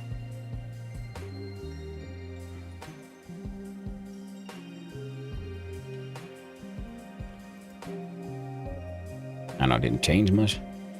Did it change anything? Did, for the worse.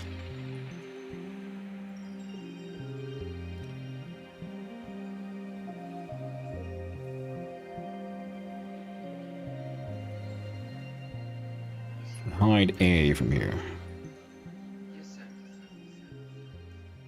How you doing? Hey man, doing good, doing good. We have today's art stream and I don't have a raid emote, so we're gonna design one. And I decided to go for a sort of a old school, whatchamacallit now, sort of like graffiti art vibe to it. So now we're first we did a hand-drawn sketch on the background, then I'm doing a sort of line art on top of that. And next I'll be then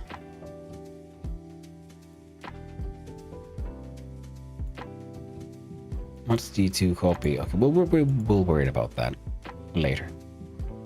And then we'll be then on top of these then actually then coloring them in and drawing them all out, maybe adding a layer of ground. So I was thinking we had like some cracks on the ground, so it's been like looks like it crashed.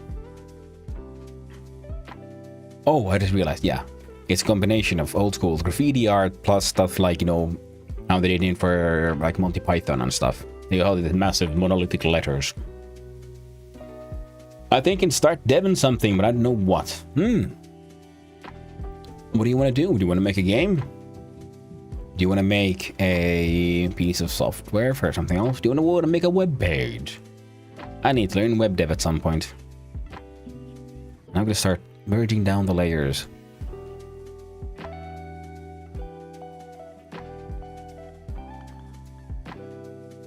So that way we have one R. I think we'll the...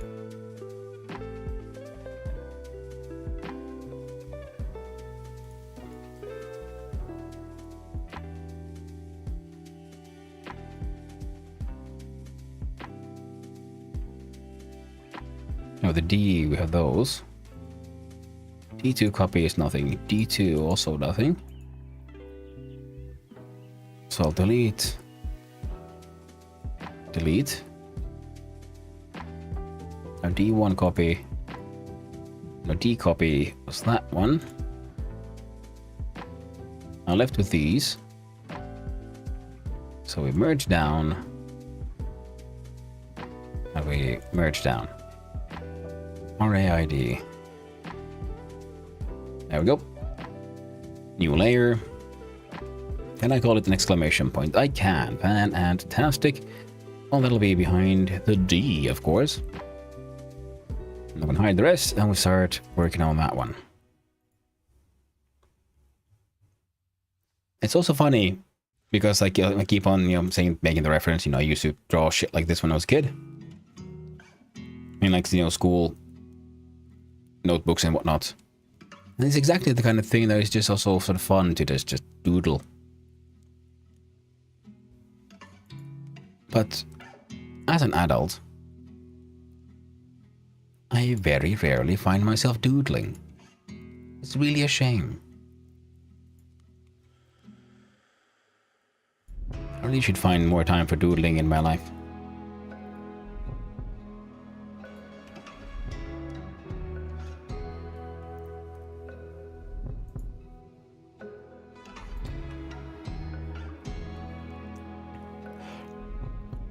I'm interested in game deving, but meh.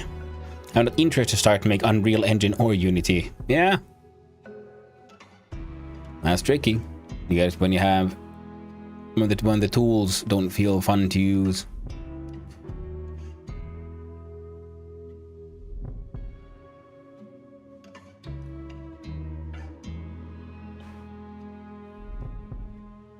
I'm gonna see about fixing that.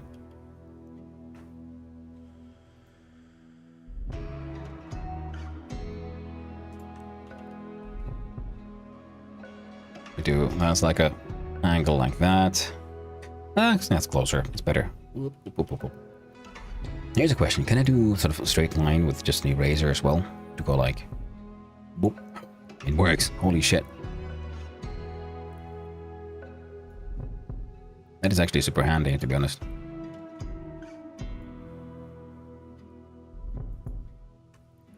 And I deem that close enough. Wonderful. So now I'm gonna figure out how do we do the dot.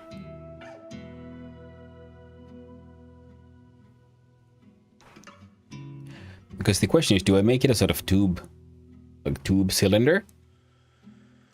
Or should I make it stand out and be like different and be like an actual sphere? I think that might stand out too much. A little bit too weird.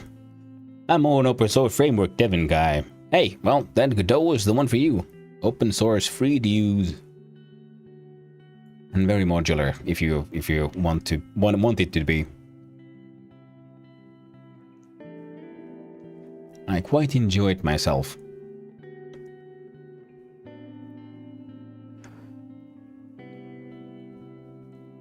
Now I feel like surely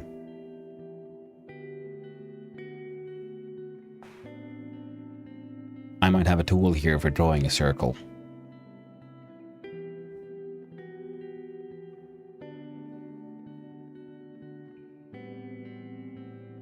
I'm the tool. Selection paint tools. Dodge, burn, no smudge, blur, sharpen, perspective, clone, heal, clone, my paintbrush, ink, airbrush, eraser, paintbrush, pencil, gradient, and a bucket fill. Well, none of those are helping me out here at all. Now I do realize I could just maybe like use a brush that is circular, make a dot, a real big one.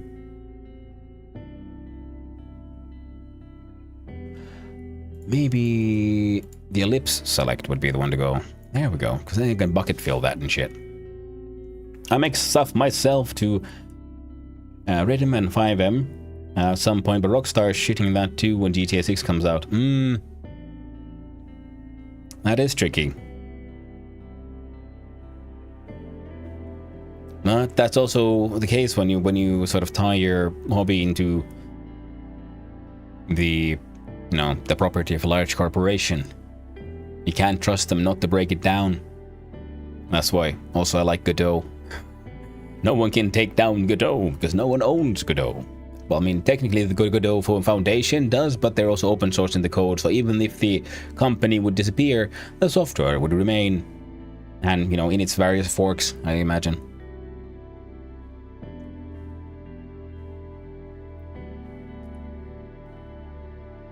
Yeah, okay. So the question is, do we want to be like proper circular or a little bit more elliptical?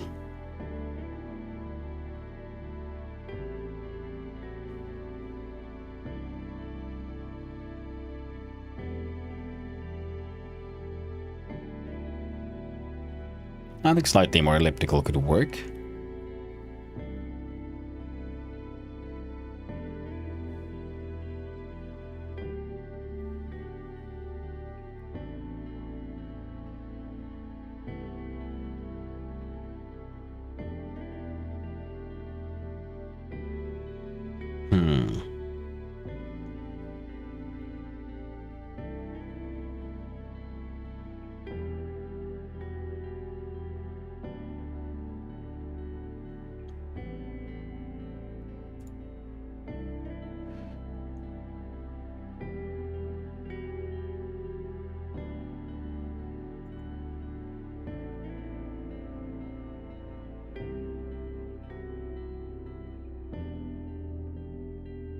But if you want to do game stuff, then yeah. If you want to do open source, light, easy, just something funny,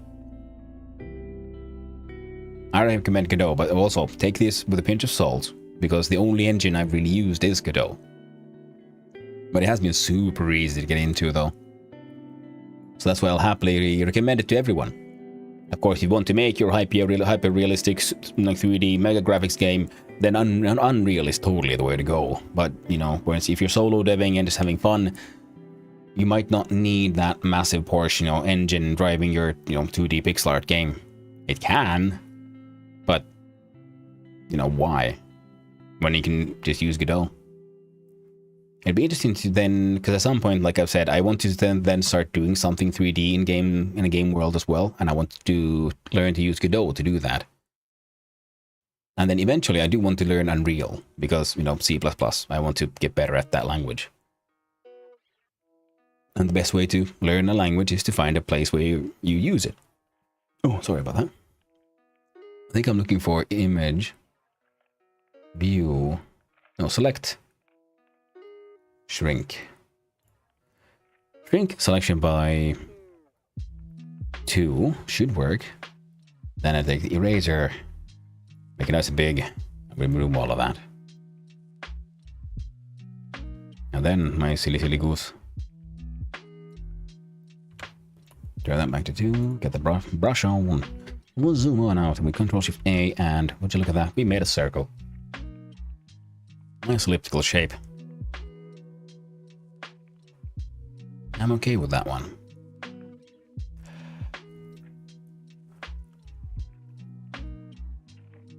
I think AAA games are not things to, and I think indies eat AAA games. Yes and no.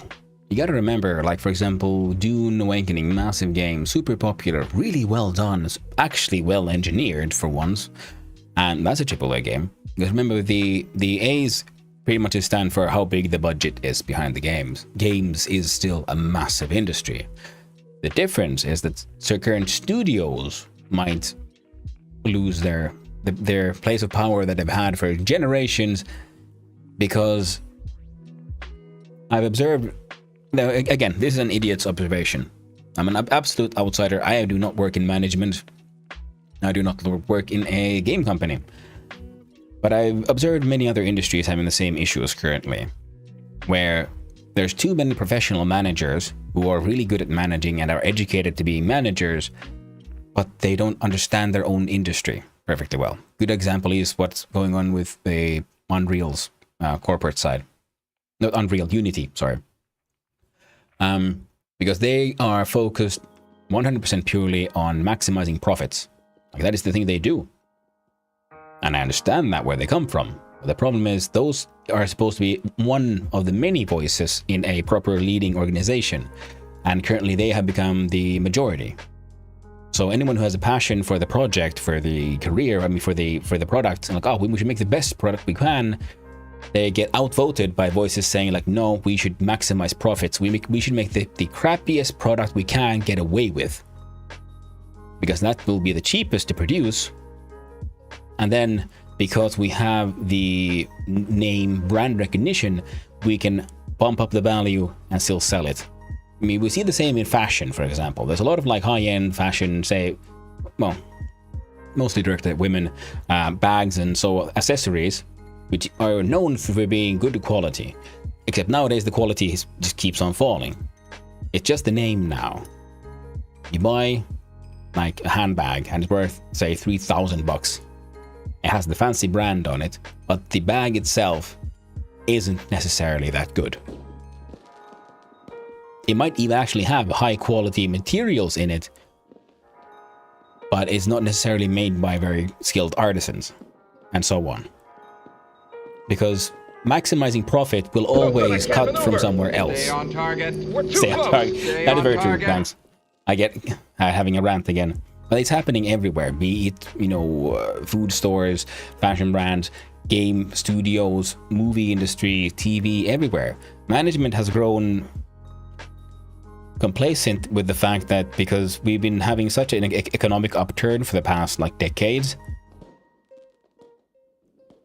So I think like management now thinks their success is because of management and not despite management.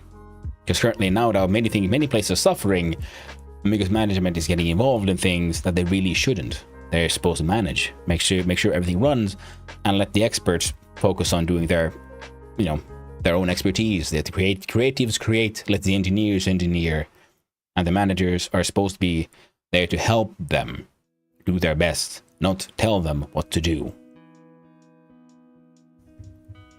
Again, idiot's observations as an outsider, but it's happening in multiple industries, and that's why I'm sort of assuming it'll most likely the same thing happening within game and other industries as well. I'm gonna make a copy of this one. A little smaller so we don't have it. Might not be that big, so we do a copy paste. The shuffle around tool.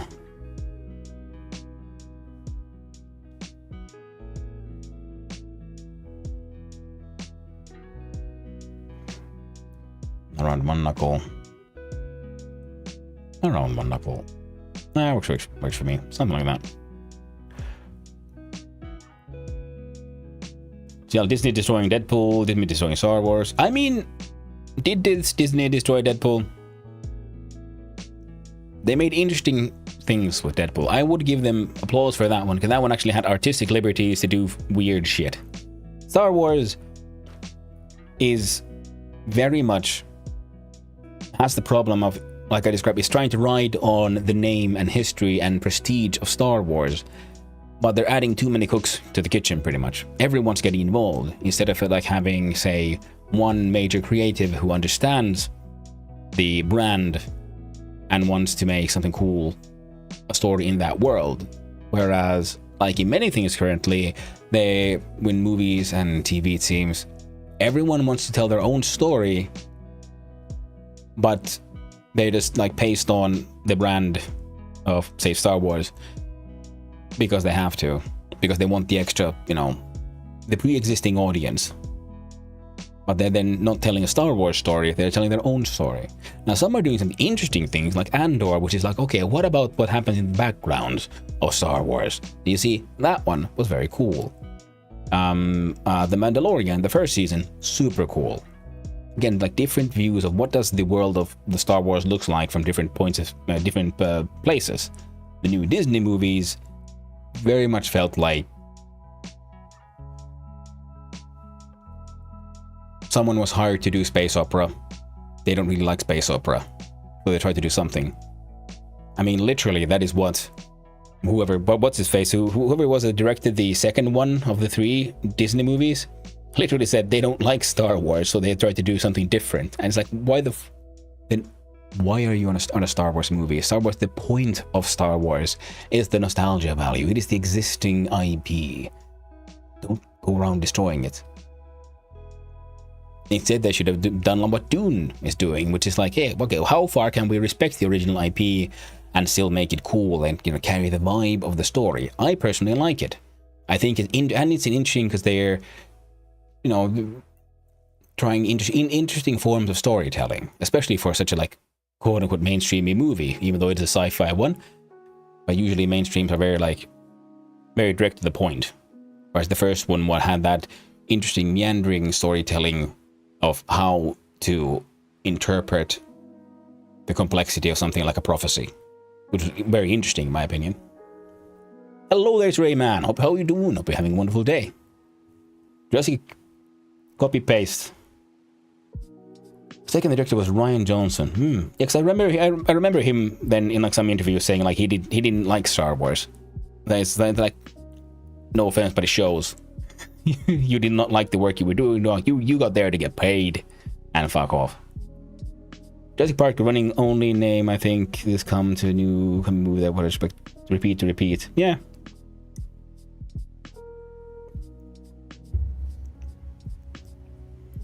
But I gotta say, with a movie like Jurassic Park, some of those things, you can do it. Because people come there for the pulp action, that's it. You know, I want to see dinosaurs, I want to see T-Rex screaming, and that's it. If you deliver those things, it's good enough. Jurassic Park is not an A-class movie. It is a B movie. It's a B movie with prestige. And as long as the directors respect that, they can make Jurassic Park 56 for all I care. As long as they keep it funny. Keep it entertaining. Now, of course, at some point you have to just stop making it. I mean, look at what happened with Too Fast to Furious, The Fast and the Furious or whatever. I mean, that went totally batshit insane. But of course, they owned it. They knew what they were doing. They're like, hey, yo, man, we gotta jump. We jumped the shark last time. Now we need to jump 2 sharks. No, 10 sharks. We have to keep on escalating it into this ridiculous spheres because that's what people want. But they're not gonna suddenly changing around like, you know what? Our movie about cars and dinosaurs in space is now actually a story about finding yourself as a child or something. And I thought, well, that's the completely different. That's a different movie. Why are you telling me this in here? And it happens sometimes.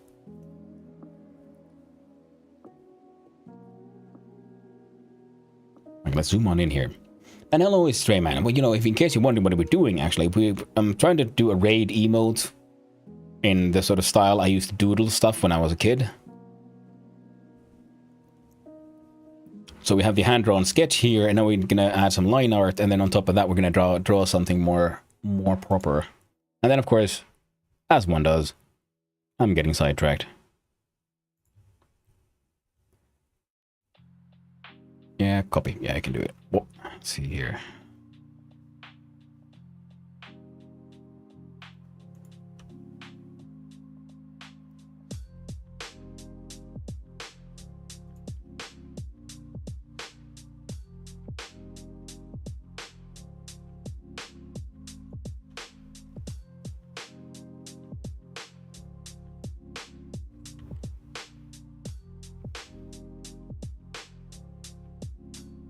Wait.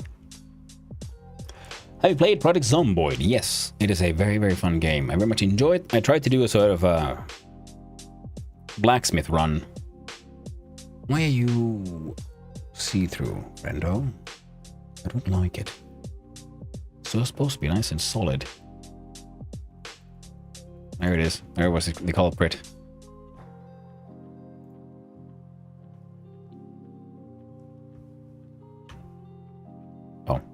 Oh, there we go.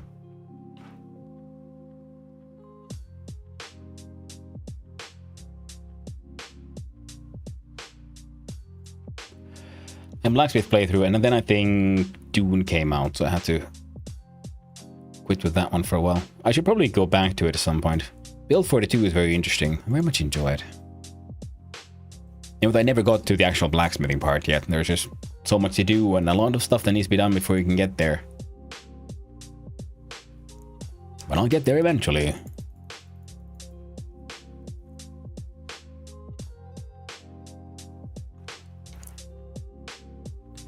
people want crap, we should only not make only crap.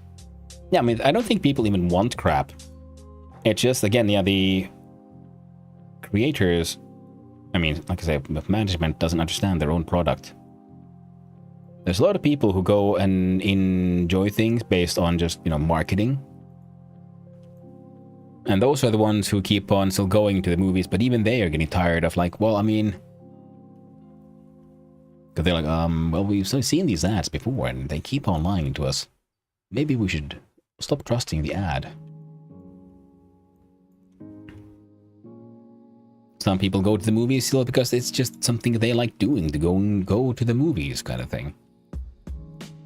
And even they are getting tired of it.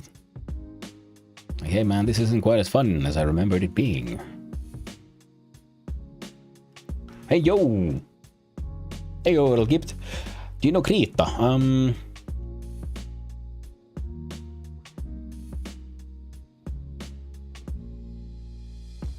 I don't think so, no. Depends on what you're referring to. If you mean crayons in Swedish, then yes, but other than that, no. We're gonna merge this one down and do another little magic eraser magic here. Come on. We zoom on in here, clickety-clackety there, and this should smooth, yes. It's not perfect, but it got there a little bit.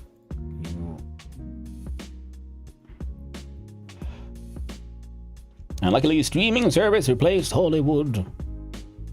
I gotta say, me too. I don't really watch. It's not even Hollywood. I just don't watch TV at all anymore because I just I find streamers to be more entertaining. It's like, you know what stand-up comedians should do? Abandon the stage. Embrace the streaming. Of course, then for the rest of the streamers, we'd all be fucked, wouldn't we? Imagine if you could always watch, you know, your favorite stand-up comedian is also just, you know, playing games, having a laugh. I mean, would there be any point in streaming anymore if I had to compete with I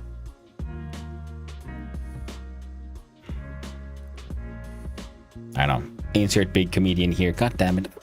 It's embarrassing when you keep on forgetting names. It is what I do. One more time. Hey there, Reaper, how we doing? Hope you had a good nap, and I hope your day is going acceptably. I know you're going through some rough times now, man. No worries.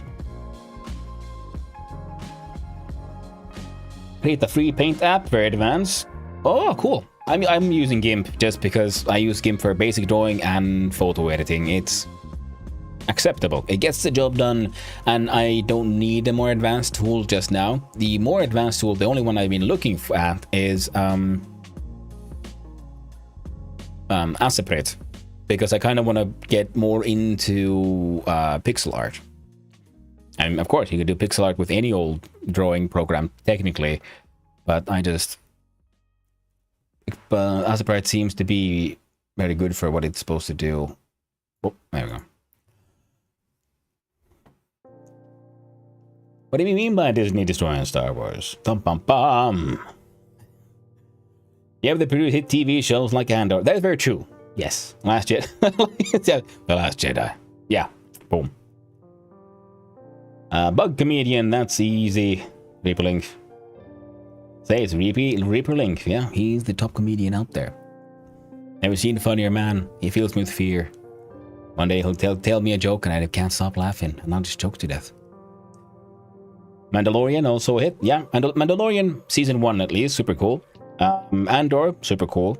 But the problem is, yeah, I mean, Disney, you can't really blame Disney as a corporation, but they did do bad moves in the beginning where they got too many creatives involved, pretty much. And many of them go off because they were looking at this as a big name creative.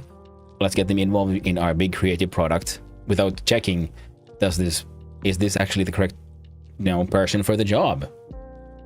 Do they care about the IP? Do they understand the IP? Which obviously they didn't with the Star Wars.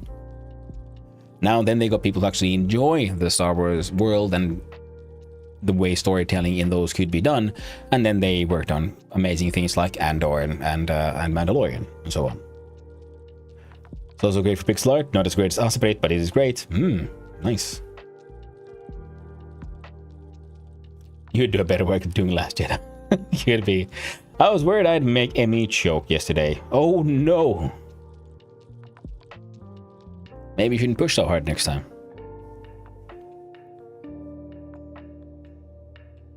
Sometimes you just gotta let those jokes flow more naturally. Now, from laughing, of course, yeah. What else would I mean? It's still your birthday. Oh, you're right. It is. Now and forever. What the fuck happened to it?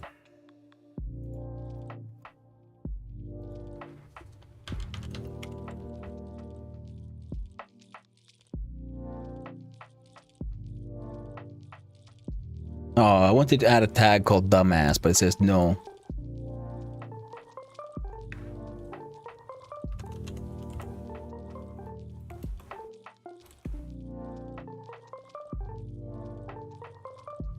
Lad.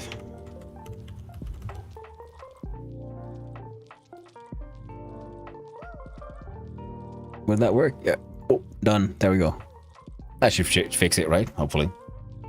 Hanno's already 845 years old. It's true, Ciala. It is true. At least. I was there when the first stars broke apart. When matter itself started forming in the universe. I've always been and will always be. It is true. Perpetually 35. Also true. It's always Aunt's birthday. Every day in the last 2 years.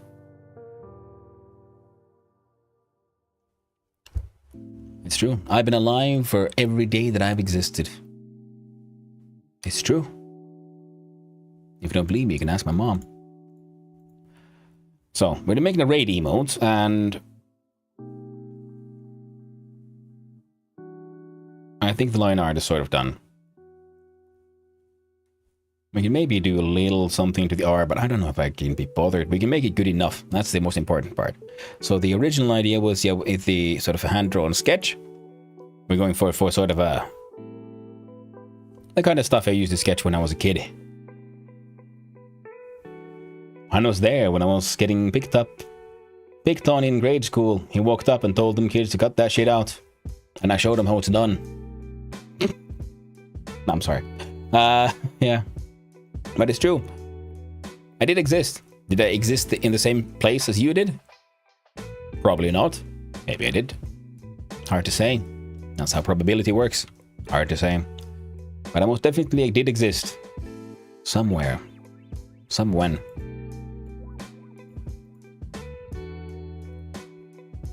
Still traumatized on how you took over for them. Yeah.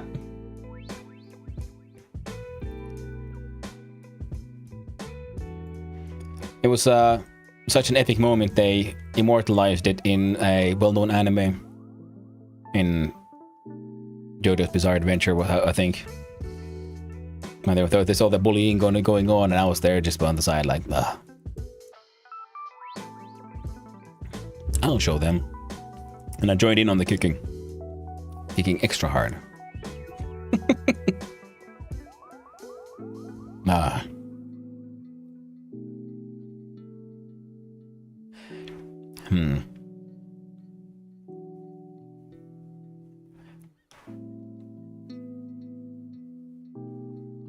I should probably fix those corners now. And once they're done, then we start using the bucket tool to pour in some colors. We'll have to choose a few colors for highlights, like main color, highlights, lowlights, and shadow. So 3 or 4 colors for the main tone, and then we can add details afterwards. Choo-choo, Silvano shaped bruise on Malunga. Can't believe the server gonna be wiped in less than 10 days. Oh shit, it is? Oh no. I'm just like Benjamin Wooby and Curious Life Benjamin Button. He starts older and older, he comes younger, he looks... I wish it was that way around, actually. Sadly, it is not. I actually do get older, but I just don't change. I am eternal. I exist now. As I always have. I think that coordinates fixing... What else? Others mostly need maybe a touch of an eraser to just clean it up a little. If I could just choose the correct layer, that could also help. Now, I believe... Okay, there was some nonsense there. Why does it persist? I did not allow for this. Yeah, they do monthly updates and you have to wait when they do it, sadly. And I try to help everyone set it up, but needing to update. Nah, I'm okay with it. I'll happily start a new colony.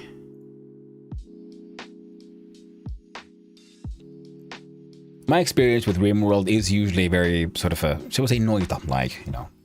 It runs until it doesn't, and then we go again. I really should try to make an actual long-term colony in that game. And, you know, reach at least one ending at some point. But that might be more of a single-player goal.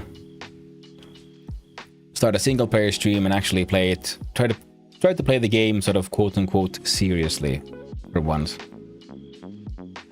I'm so deep, Hanu, and I can't really play with live stuff.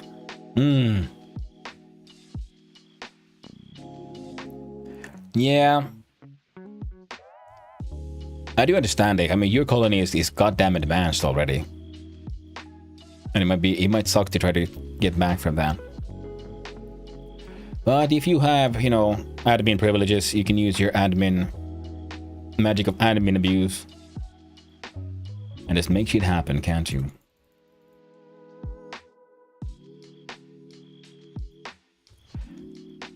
You know, the ancient truth. Is it really admin abuse if I also profit?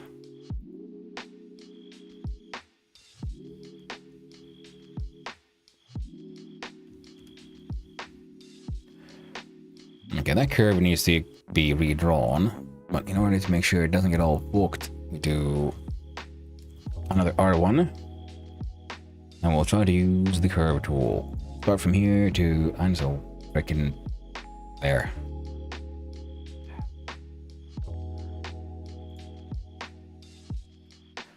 Move. God damn it. Bop, bop, bop. And let's try again.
I'll get back there from scratch. I didn't really use admin ability to get there. Ooh, 5 bin. Ooh, nice. Nice. Yeah, I didn't say you got there with admin abilities now. I was thinking you can do it to get back there. Like on post-crash. God damn, you stupid bastard. I just want to be with one. Hey, why are you like this? God damn it, Gimp. This is why we can't have nice things.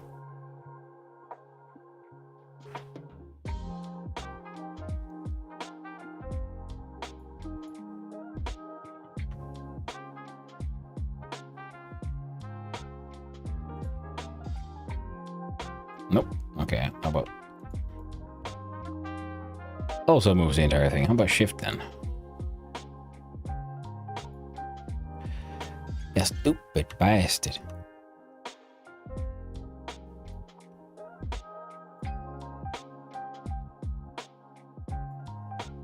So now this curve goes here, but that goes a little bit too high, so...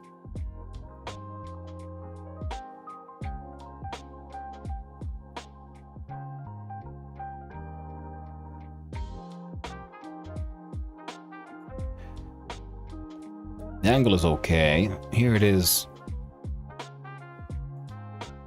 Again.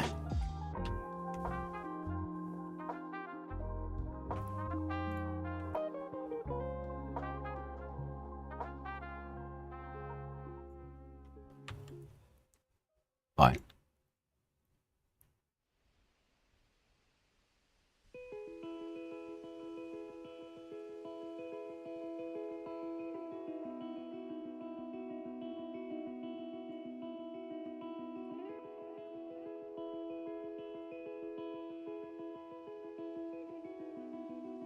That's better.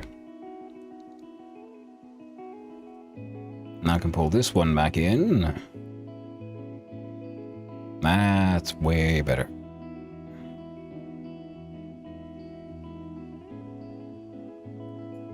There, and now we stroke the path.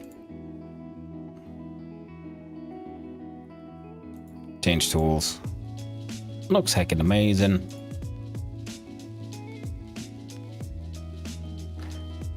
Where's that eraser tool?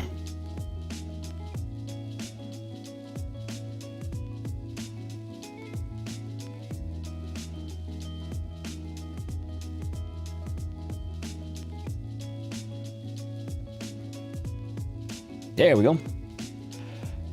And brushy brush.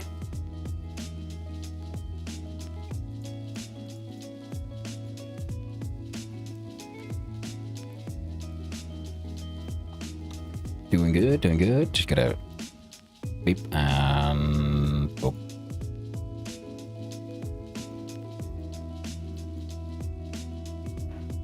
R1 as well. And there's down.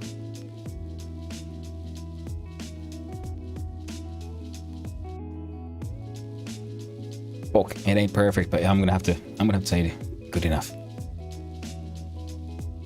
Yeah. Put the boop, and we'll do A.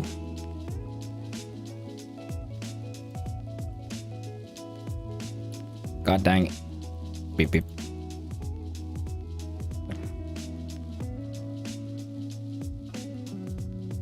Okay, that would probably help. If we were drawing on the correct layer.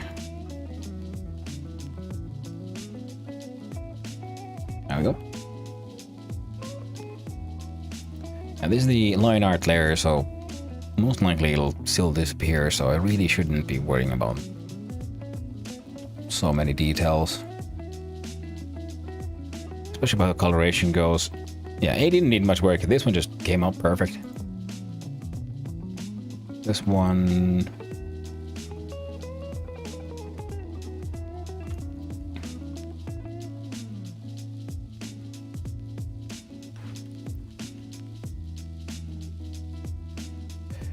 Yep. Pop. And pop.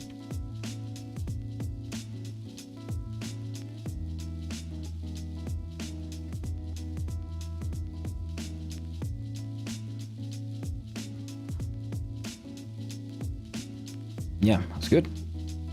Look at that D. And this one has some of these extra artifacts that need to go.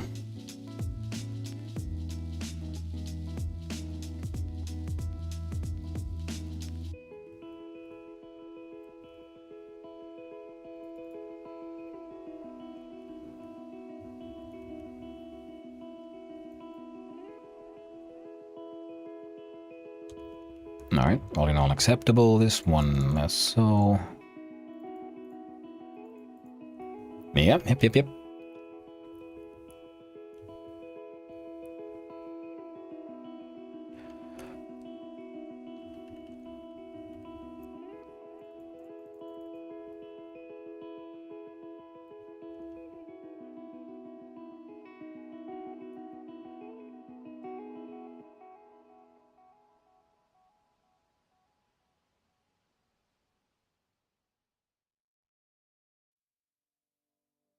So from there...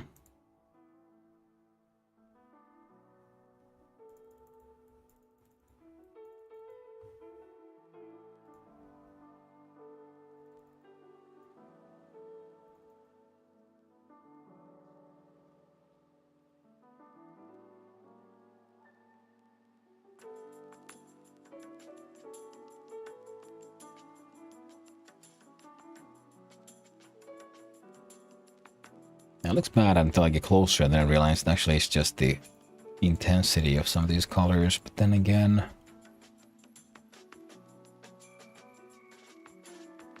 maybe I shouldn't be too nonchalant about it. So if I go from here to here,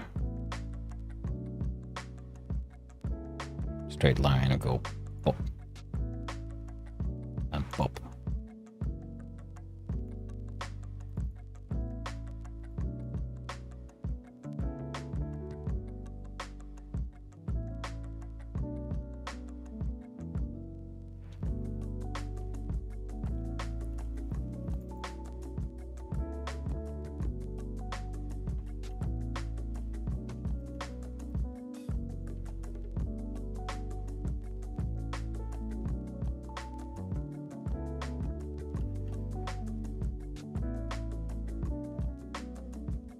I did the good enough. But you exclamation point, you came out pretty goddamn perfect already. Came out. Born out. Perfect from the womb. Almost as perfect as Reaper Link. Almost as perfect as Clay. Give hashtag gave Clay for life.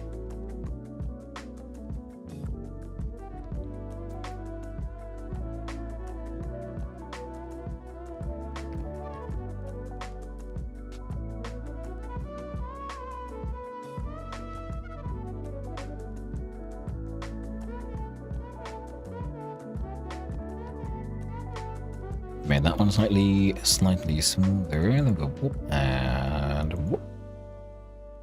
back again.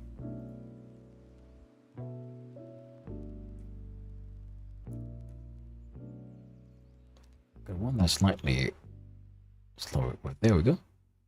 Should smooth out the wall a little bit. Not that it needed smoothing per se. We can do well like that.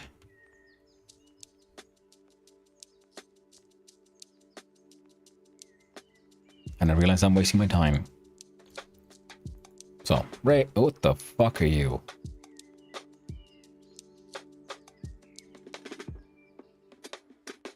What happened here?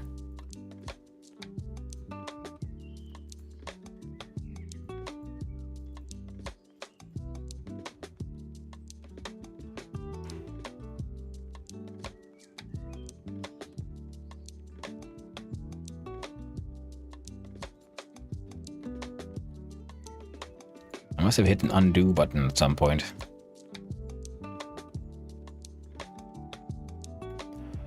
So...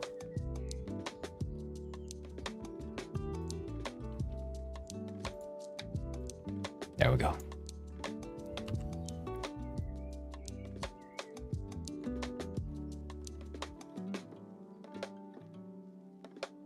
Alright. Alright, we're getting there. So now we're gonna have to choose colors. We'll start with R again.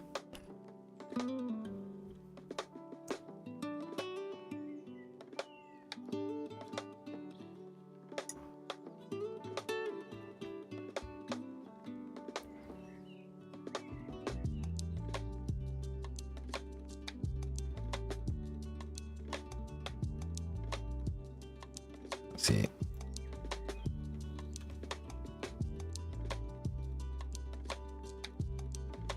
That works for me.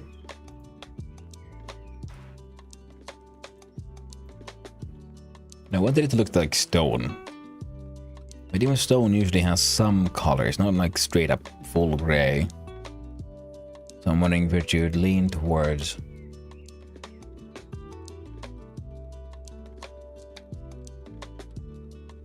what should we lean towards?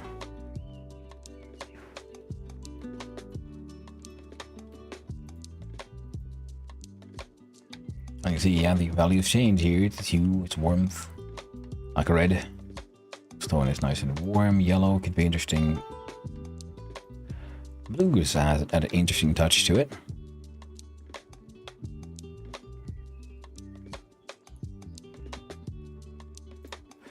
No.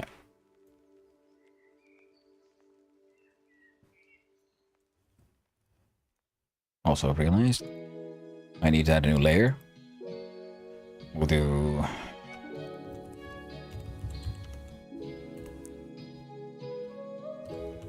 called color samples. We draw this, we're in the color samples, we hide color samples. Big eraser goes.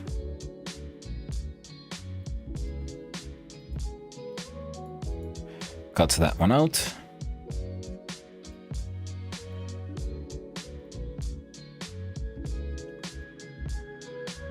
Now we see this one again. Now then we will want a lighter version.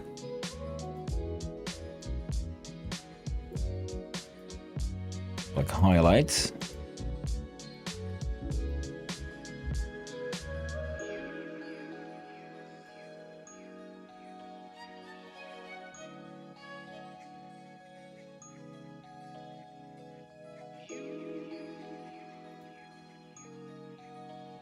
And we'll add a darker version for shadows.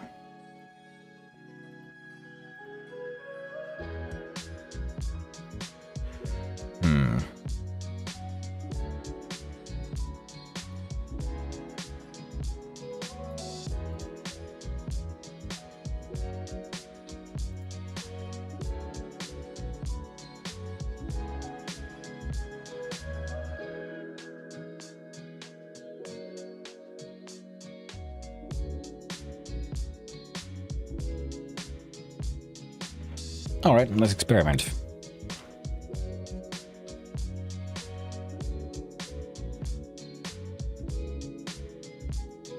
We'll do a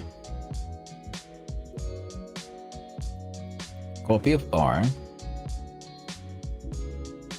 sample of that one, throw that in with a bucket.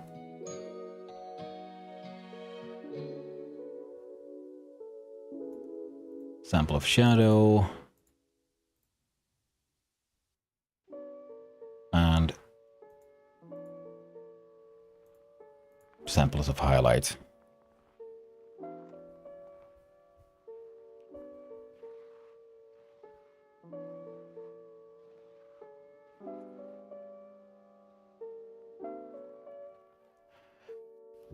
Let's see here. Fill transparent.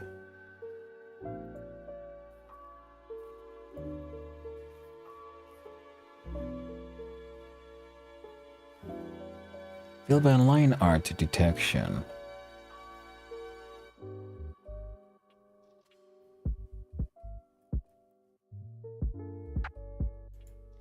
So if I go here,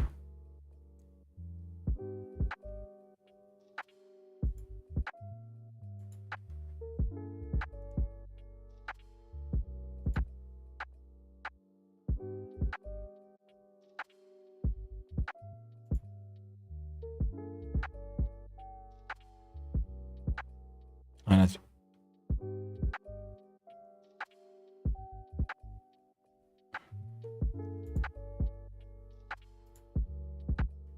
okay.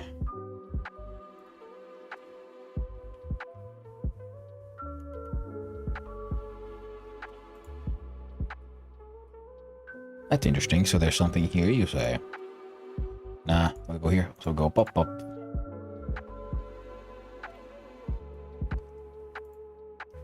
I'm a learning, chat. I'm getting me an educate. And we sample the base. We sample the shadow.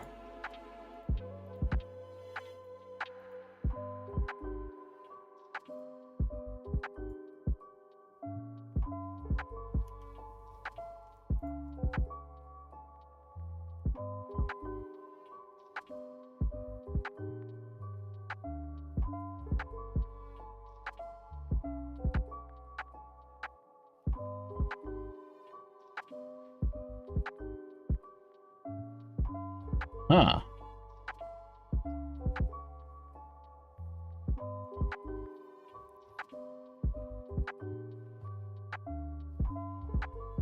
Yeah, if make that look broken later, we can use the shadow for that one.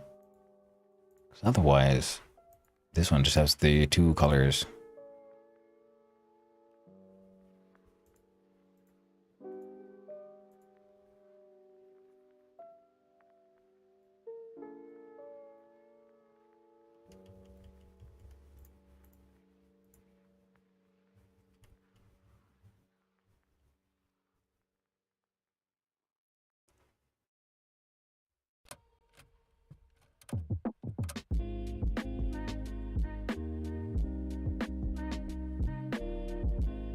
Now we're gonna probably have to do the entire thing again, but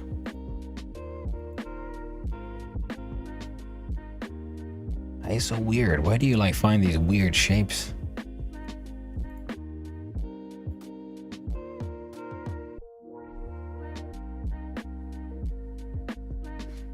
How the hell are you calculating this madness, friend?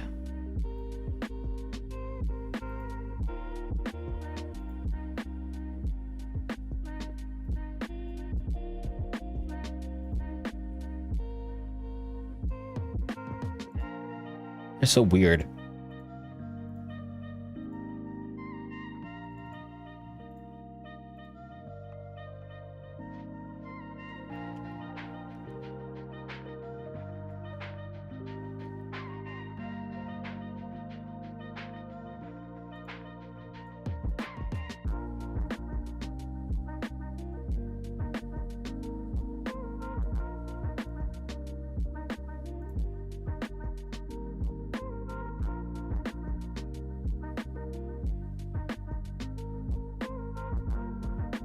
There really shouldn't be anything here. So I have no idea what it's detecting.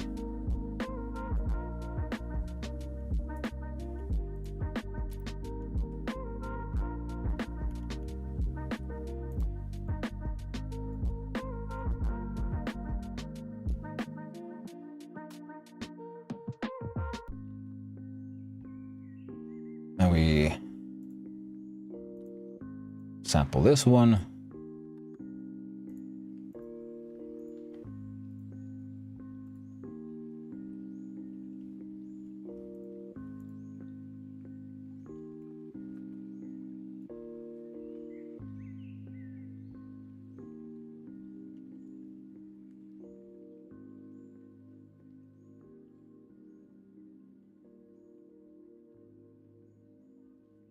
And the exclamation point as well.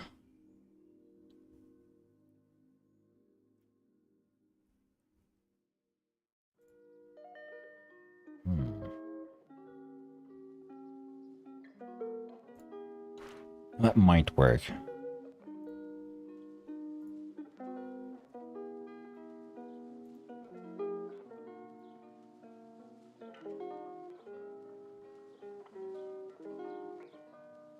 And then we wait.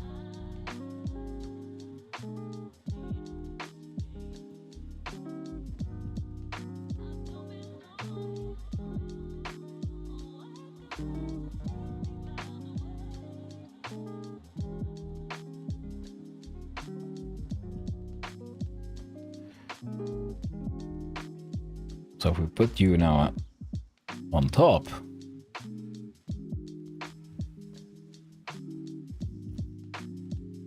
it's actually pretty sweetly filled. Ah. So with what I have, I feel like I should just make better eyeliner art after this as well.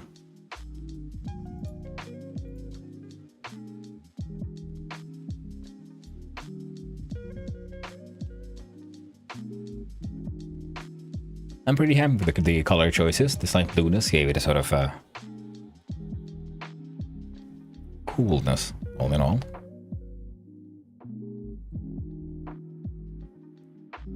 Of course, I'm gonna have to remake the art, I think. Possibly.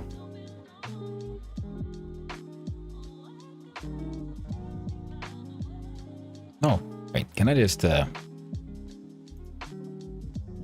looking at our copy. We'll turn off all the others first, just to make sure nothing too uncouth happens. We use the big old deletus yeetus. And we just cut this one out.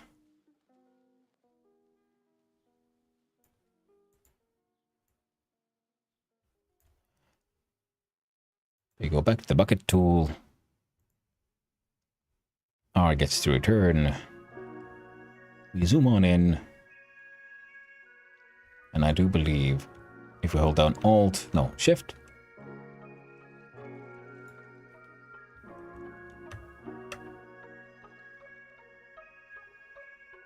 go. Control. And on control, I can get to choose different colors. So choose highlight. Oh, we boom, boom.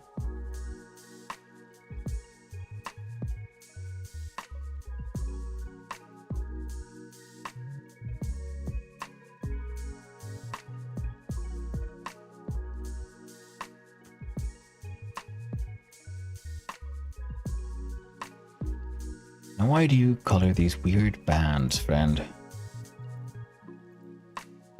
0.8 colors too much? I get not everything here. Hot diggity dog, friend.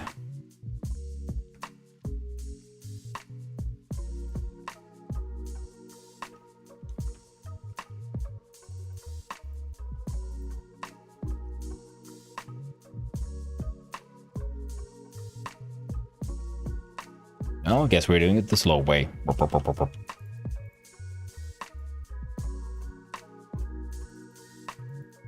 Doesn't really matter if it's high or low, so might as well keep it high just in case.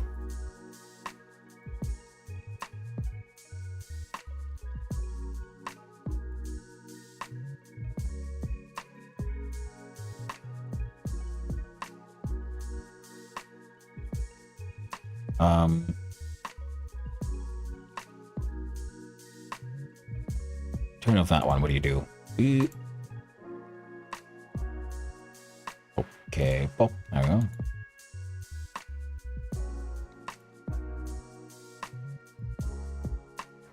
Oh, wait. If we do this, and then we do that, didn't affect. It affected nothing. Nothing, I say. So we hide the background.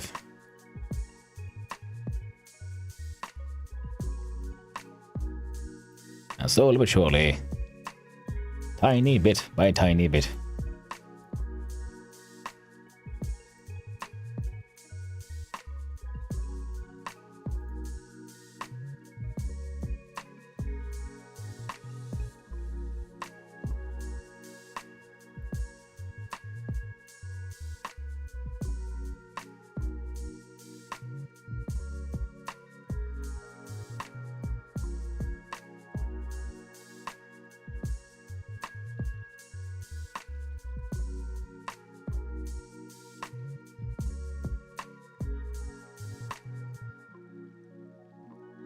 Oh, there's maximum gap length. Okay.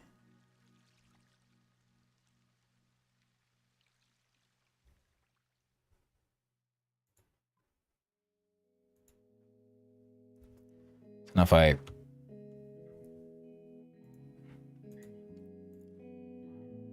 hold down control, grab the shadow.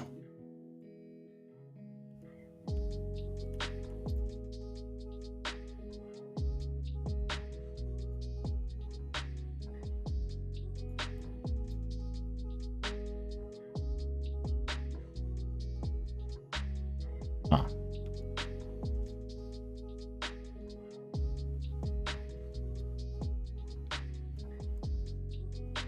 Is acceptable.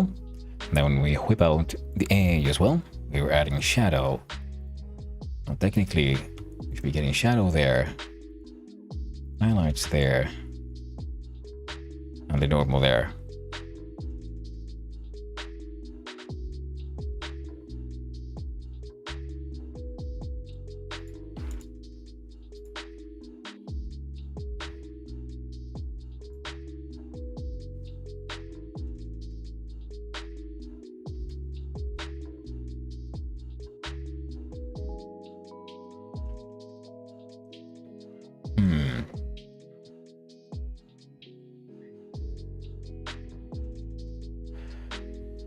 Okay.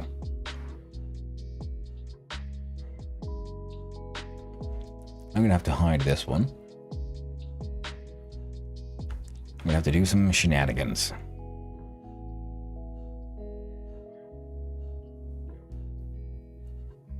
I'm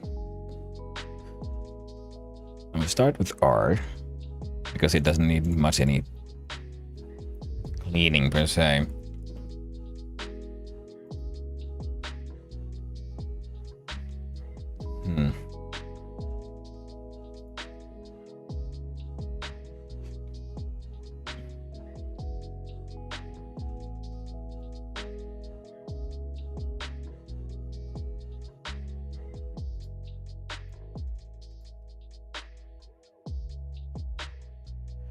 Oh. So R had remnants of the old ones.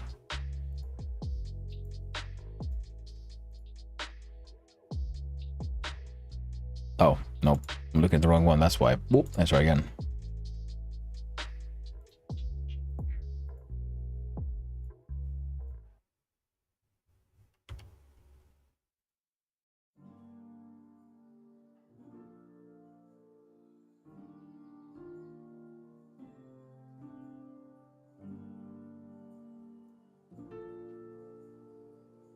What the fuck?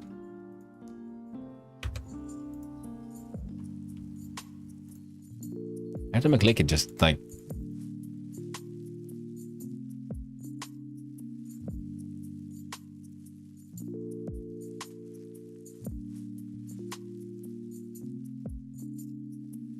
Why do you like automatically...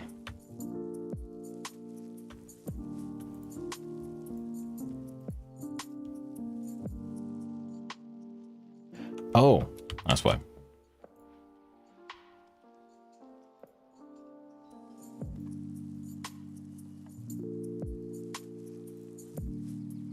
I've added all of those. And we'll get our... Is it filters? No. Image. Select, that's one, and we invert. Then we new layer.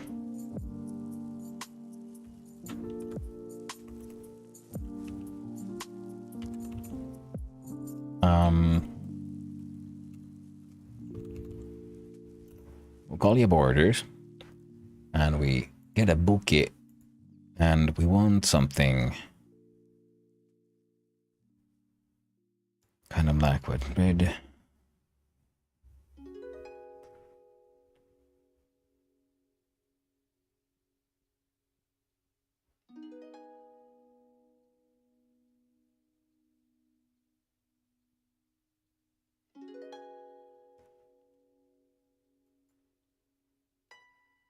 Make it more like orange based.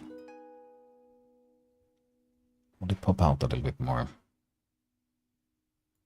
Or you better be a Jane. Hello there, just Zach. Thank you for the lurk, my friend. Not feeling the best, so I'm just gonna go sleep right away. Hey, dude, if you gotta sleep, you gotta sleep. Thank you for coming by and saying hi. Thank you for the lurk. I really do appreciate it. And take care of yourself, always.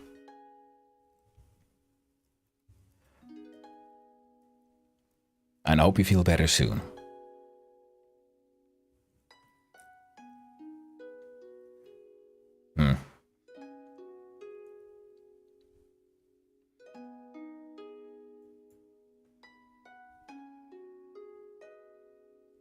What we're doing, maybe it's better to just go just full black.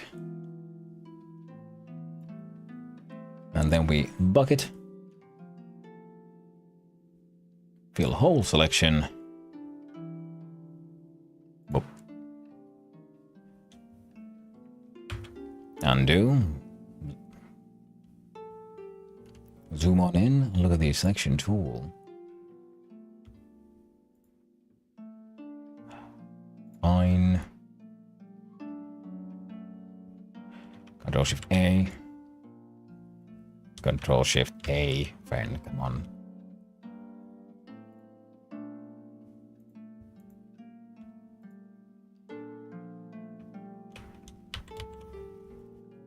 Change tool. Control Shift A. One more time. There we go. I was looking at the wrong goddamn layer. That's why.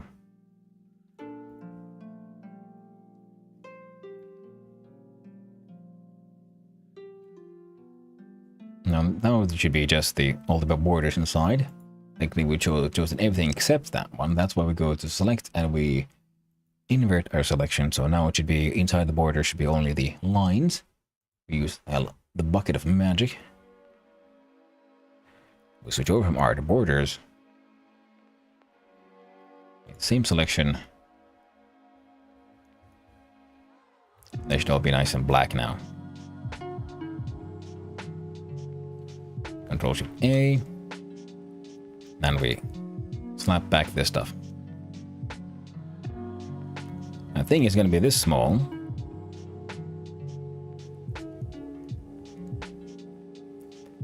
So I think borders is gonna have to get bigger.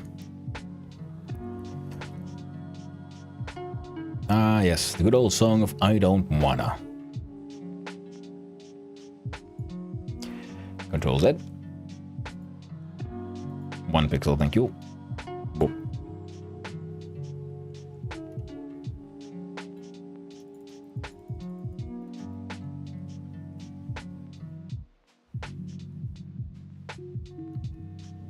That's where the issue is.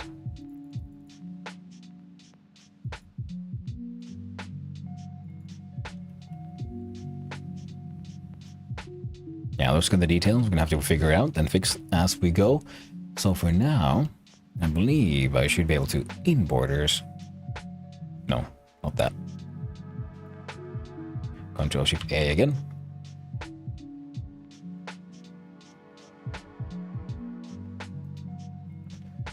That should be all of that. Now they are the selection. We look at select and there's a tool here called grow. We would grow our selection by 4 pixels. Nice, chunky, fat lines. Borders is chosen. Fill all the selection. Control Shift A, remove selection. And if we zoom on out, because it's gonna be small.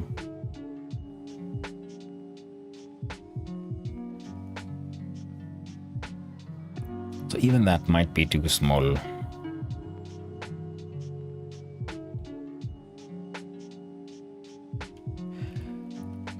Yeah, well, get them all done.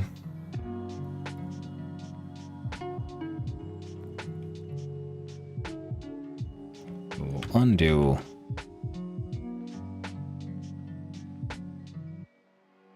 That one. Because now for borders.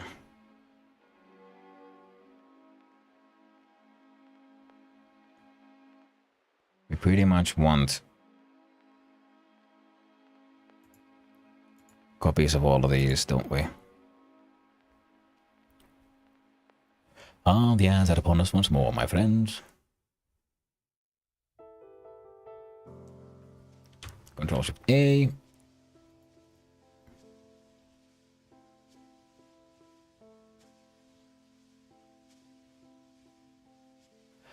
Right, well, I guess we'll just do it this way then, now won't we? We'll do magic wand.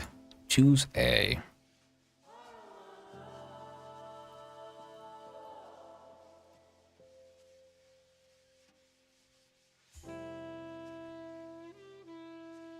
Might be better to do it this way around. And then inside there. And the outside itself. And then we again invert the selection. And the Control I. Makes sense. Jump back into borders. Show it to me. Bucket inside the selection.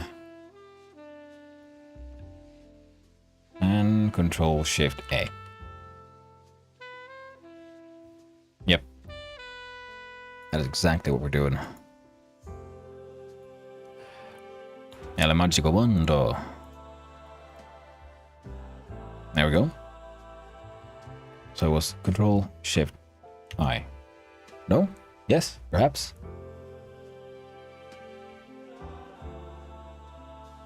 Just Control I, you say. Well, first we'll invert. Activate the magic of borders. We can even hide I so we can't see it, and then we just bucket inside there. Save. Control Shift A. And we whip out the D. Magic wand. 1. Control Shift A. 1, 2, 3, 4, 5, 6. Invert. Show me the borders, choose the borders, and bucket away. And hide the D. Control Shift A. Line art is coming along. Time for this exclamation point.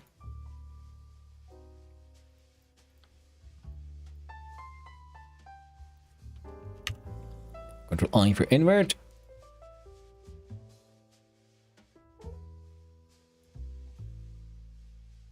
Oh.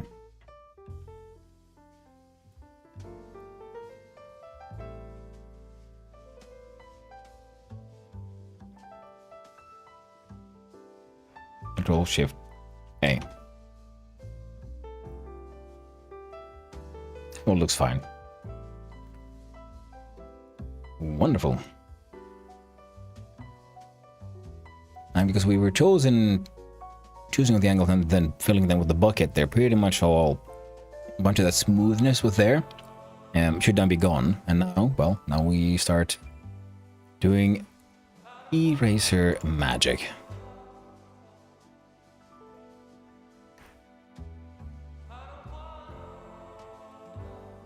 Just spent far too long chasing a dictionary color. Coming out wrong. I was using the key name rather than its value. Oh, yeah. Dictionaries are. They can be a bit of a pain because of that. Because, like I said, previously, my first language is normal C, so dictionaries are still relatively new to me. So I'm just used to everything being array. Arrays at best. Now, if I do I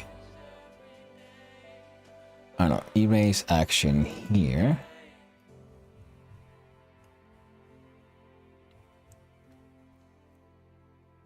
Aim for one here. Oh.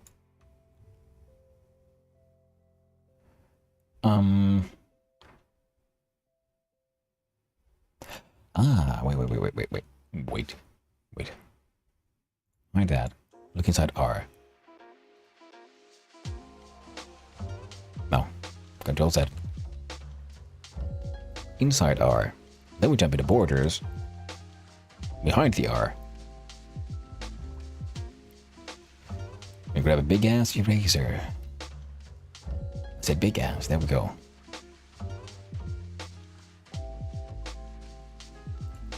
Oh man.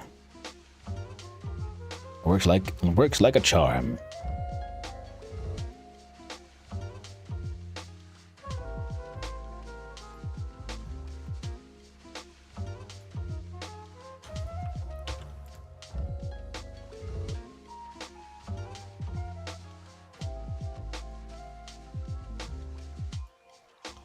Purple color 101 was using purple instead of the color value. Drove me mad.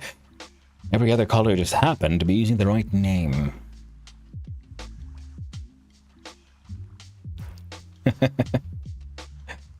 Yeah. Get tricky like that sometimes.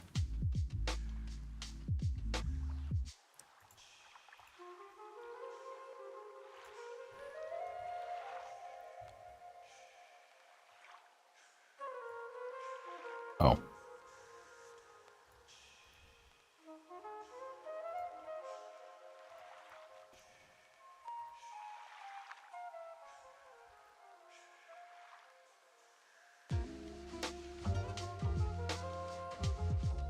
Control Shift A. D.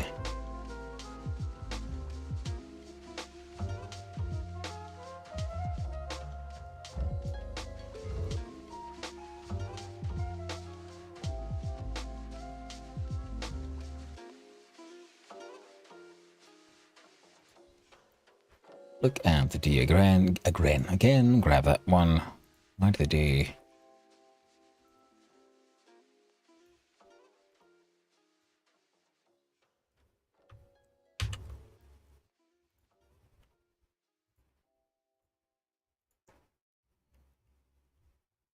Now we put on the color.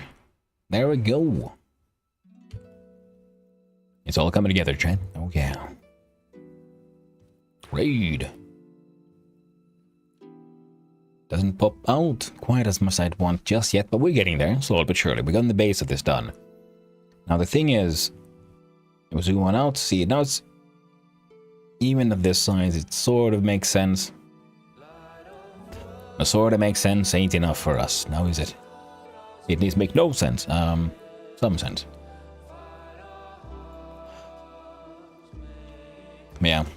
Also, yeah, that's why making sure your code remains human readable is always super important, and you stay consistent in your naming of variables and all that jazz, because it's very easy to get confused when dealing with code, especially if you're dealing with code written by someone who, I don't know, likes doing lead code or whatever. Because you end up then with having to decipher, like, what exactly does this code do? What exactly are variables I, y, t, and k? You're like, what? Neat, but what is this? Why is this? Rather than naming them like, well, color of the surface and so on, you know? And the worst part is when it's your own goddamn code and you can just curse it past you, like, damn you past me. Why can't you name your variables in a way that makes sense when I look at this 3 months later? Happens more often than I would like to admit. Even with me trying to like name them sensibly. We added 4. Let's try, I don't know, 6 pixels extra thickness. Bucket. Control Shift A. Add color. Zoom on out.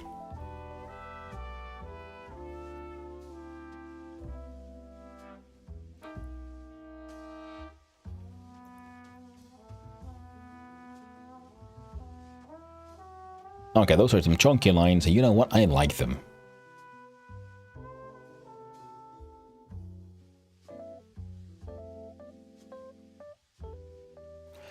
Now, next question would probably be, how do we make this pop out a little more? One thing is we might want to figure out a background that's a little lighter, because many people, like me for example, also have most of the websites, including Twitch, always on dark mode. So black barriers on black background, well, they hide. So they can make things a little confusing, and that's why sometimes it's a good idea to have a secondary border around the entire thing that is then light. Also, if you have really light borders, then a border that is dark too. Make sure whether or not it's being displayed on a dark mode or light mode, it should still be visually clear what's going on. Now, will this make sense when it's, you know, this small? Well, I hope. I'm looking at it thinking, maybe the line should be even thicker. You know? I won't special type, write code, and I know it's outraging to another's read, and I hit code. Where's not mark what this code do, but it's a bad habit. Yeah, I absolutely understand that. It's a bad habit, and it's hard to get rid of. That's why I was saying, like, you know, the worst is when it's your own goddamn code. And all you can do is like, goddamn you past me. How could you do this? How could you do this to me? Okay, we can't do that too much smaller, so I don't know, if we had like 1 more pixel, would it be too much? Probably would be. We'll see what happens. We do grow by bucket 2 more. Oh, there we go.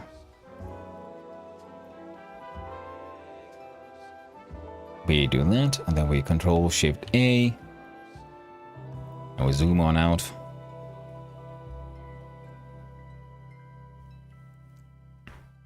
It's an emote, so eventually it'll be very small when people look at it, so it needs to make sense when it's very small.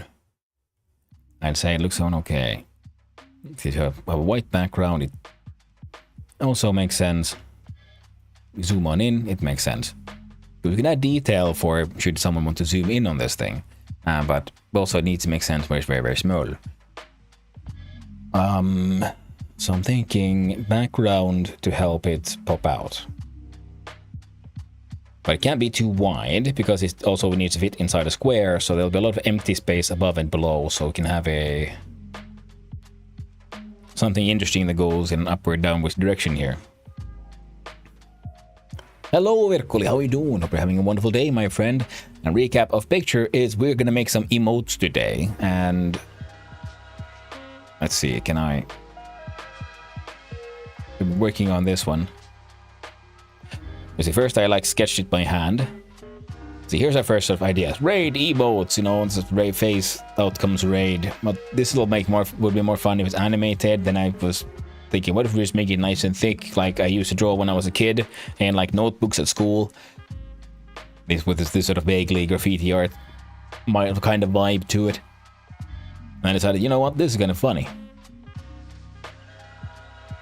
Because you see, here's our ideas of dancing emotes, but we can make that as a piece of video or animate it, but I don't know how to animate, and I don't want to learn how to animate today. So I think, well, that's hello emote, heart emotes, and then I came to the conclusion that, you know what, I don't have a raid emote. I don't even have a raid message. I got nothing. So we're working on that one today. So then I sketched out this thing, and then I started like drawing out line art. Then I forgot all those fixed.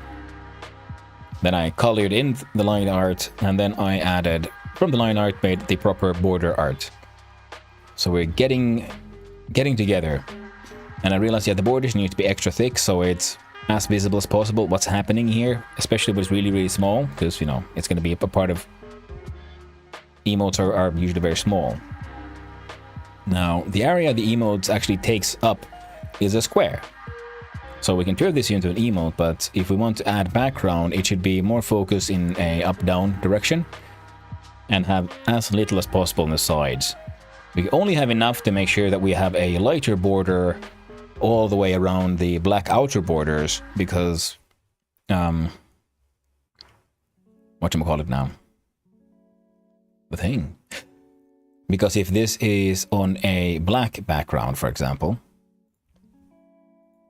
we do background, see, the outside lines disappear, and then it's not as clear what's happening.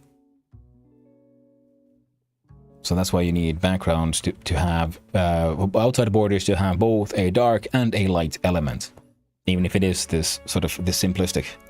Right? Well, thank you. I'm glad you approve, my friend. So this is what we're working on right now. I was going for the whole old school, they're made of stone kind of vibe, but I think I might want to add a different color in the end. But we can change that. Because of, you know, the magic of the magic of doing digital art. Layers, god damn it, I love layers. I like them in my art. I like them in my sandwich, and I love them in my cake.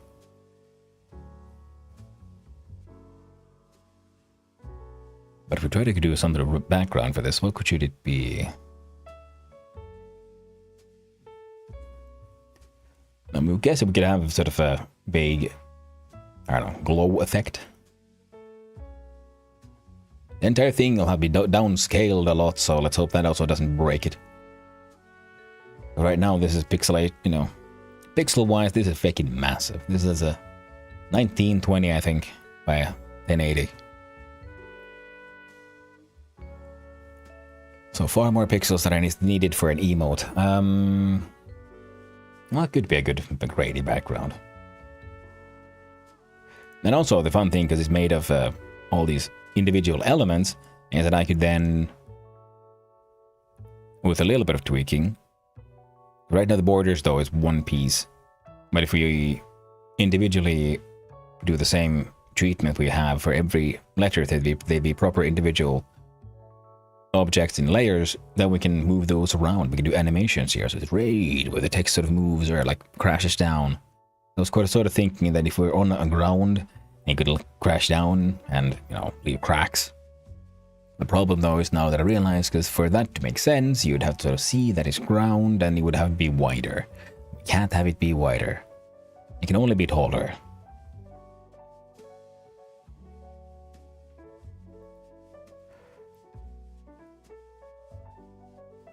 With a new layer, I'll call this one just BG. We put it above the sort of background layer, because I don't want to touch that. And then we try to figure out something neat. One option could be just, you know, big old brushy. Big old giant brushy. Big old giant brushy whooshy. Some interesting color. The entire thing is already leaning into this sort of sort of thing.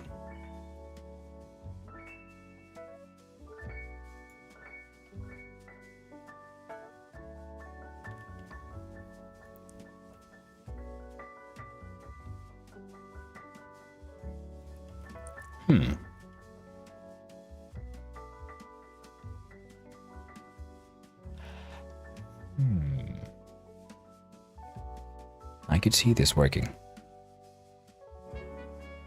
The problem is, again, this whole thing is too big, so we gotta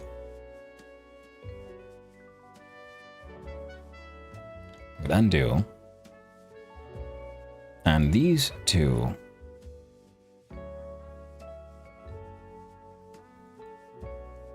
That one's gonna have to be renamed from our copy to colors. Yeah, borders, we have colors, and then we...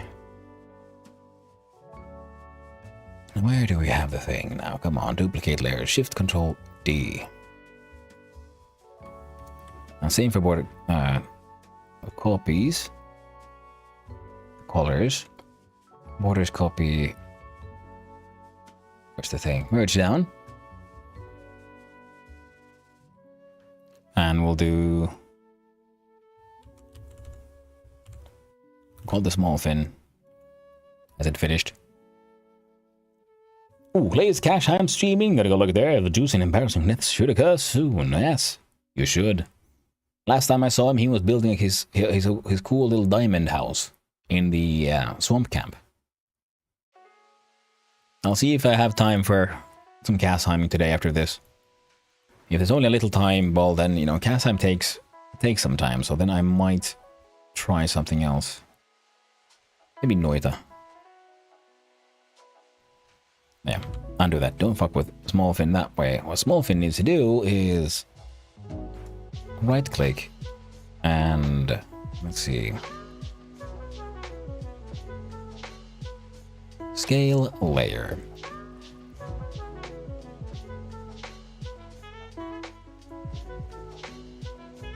What'll happen if we do this? Kinda wanna see what. Very small. But scaling down does work. I think I can yet let the inbuilt Twitch sites has its own tool for scaling and stuff. I can like that let that handle this one. So while we will scale it down, that was maybe a bit much. We'll do scale layer and bring it all down. Ooh, nice later then. There's some gifts again for you, the book. Well, thank you, man. That's amazing. I still need to run back from Wodash Tower. I like the fact that I ran there for the boss fight, and then I went to sleep sort of 3 hours before the boss fight. I did sort of wake up in the middle of the night, but I was having like literal muscle aches from just sleep deprivation, because I've been sleeping around maybe 4 hours a night for the past week because of the goddamn heat. So it's like, oh, I can't. Like, well, 5 hours, to put it that way. 4 or 5 hours, so like having really crappy sleep for the longest time.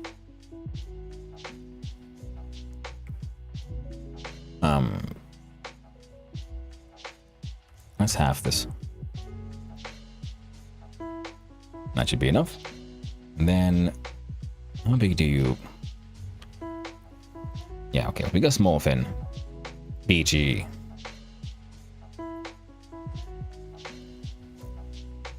And this is so fucking 90s, I love it.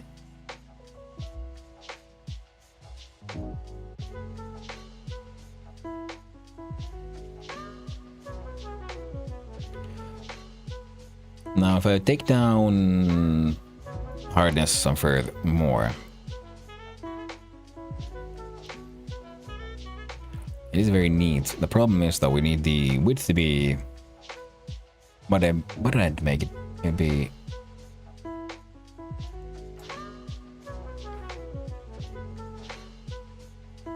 Scalar 960s. The width.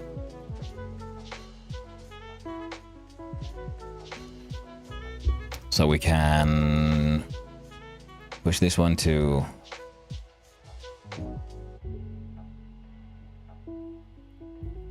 let's say 900.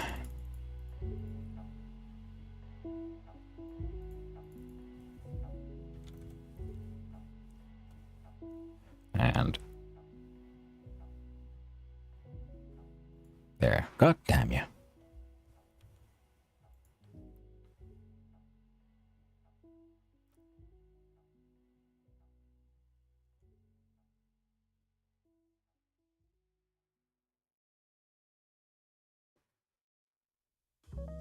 Now the problem with having a sort of a soft border like that is that if I cut it off here, there is still some very, very low opacity color here. All the way here. Meaning, if I cut it off there, there'll be a visible sort of strange, very light blue to black when it's printed. So I'm gonna make sure I don't have any color become too far out from here. There's be enough so it's visible, but not so much that it'll cause me trouble.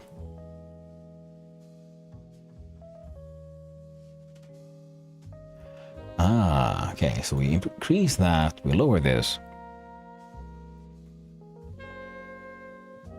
Oh no, it's this stupid song.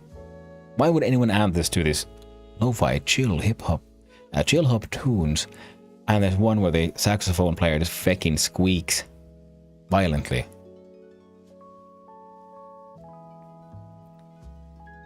Violent squeaks are bad, yo.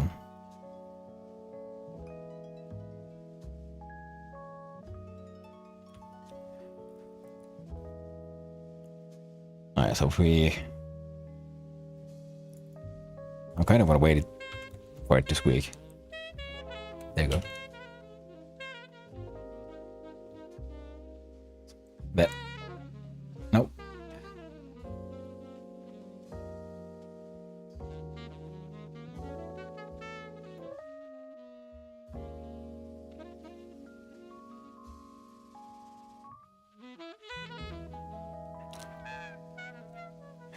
Oh man, it's so painful.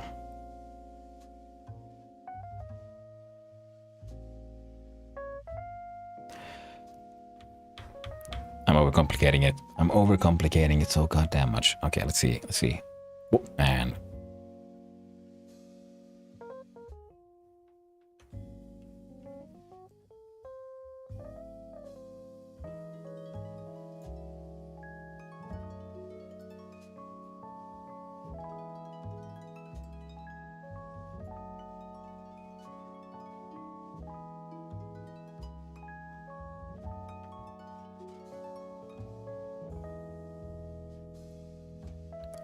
Whoa.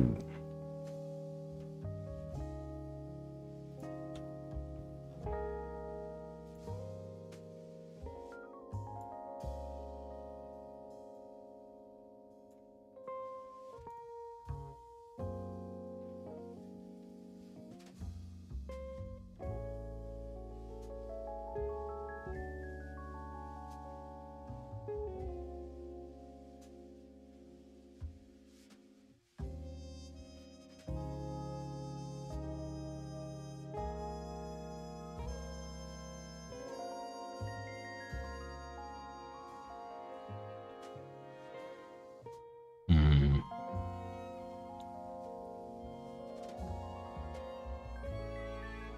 Maybe a purple.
Now it's all very awkward.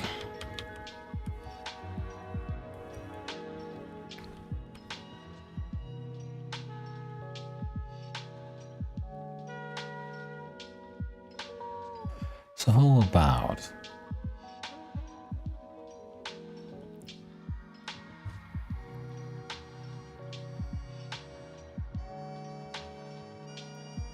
we do a big old erase of everything here. Oh, this. Whoa, whoa, whoa. And then we do a square selection.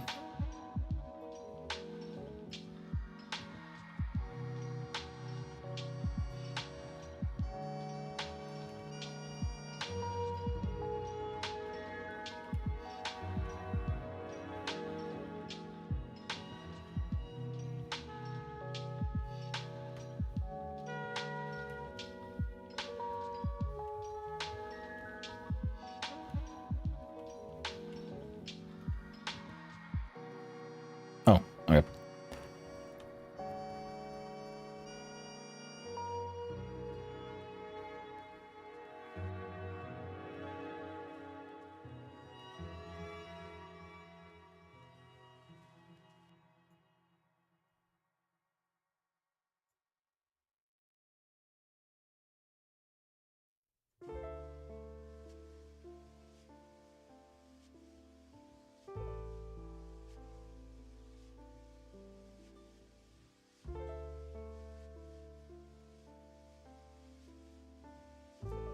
And then we look at these and look at good old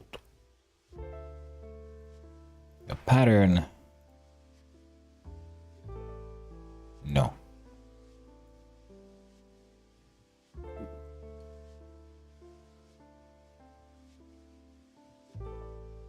Oh, that's interesting. But a gradient. How about coffee?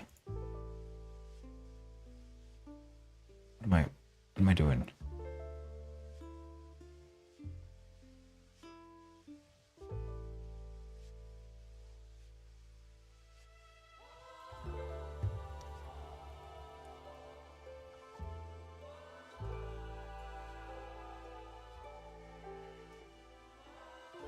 Okay.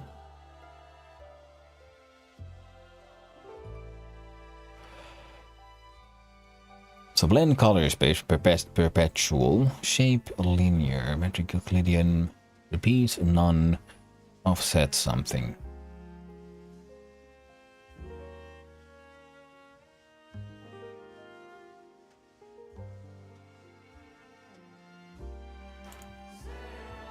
Oh my god.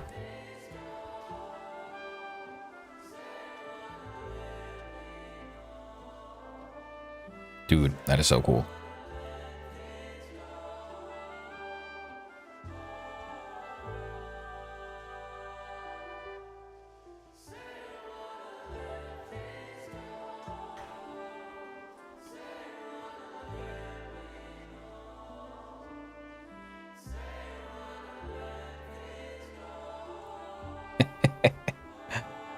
Oh man.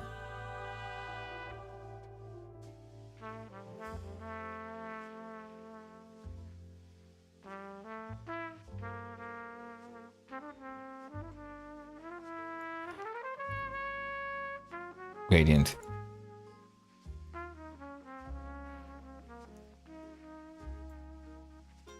Okay. I will make it you like a purple one.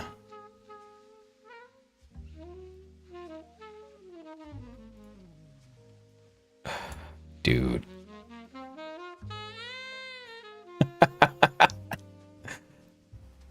Oh man, that's quite the piece of dumbassness. I'm enjoying it though, immensely.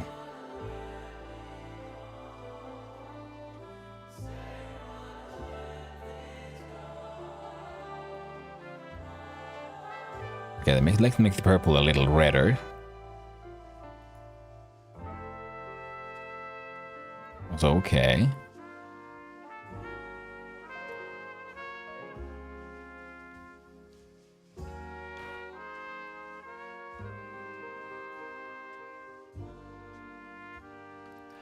I guess that works.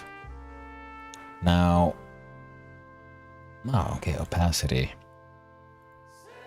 Be less aggressive. That helps.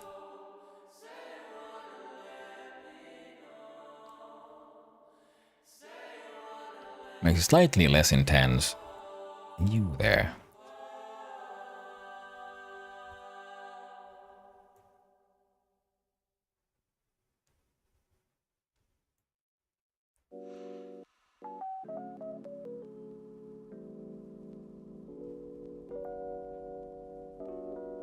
So those go there. Stop can hang out there.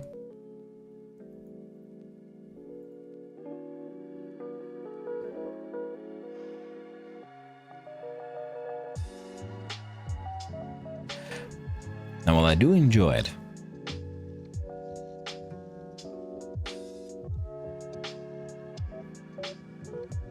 I do kind of want the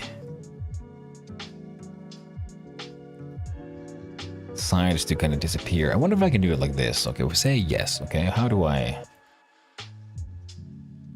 say yes to this? Like that, apparently. Lovely. So if we have an eraser,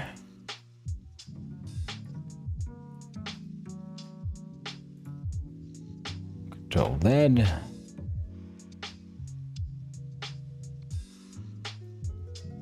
Oh.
I quite enjoy it. I think it's funny.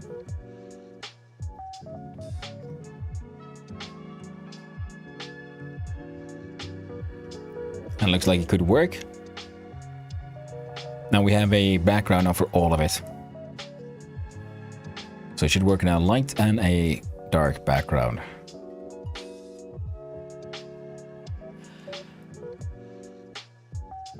Text itself lacks that little something to help it really pop.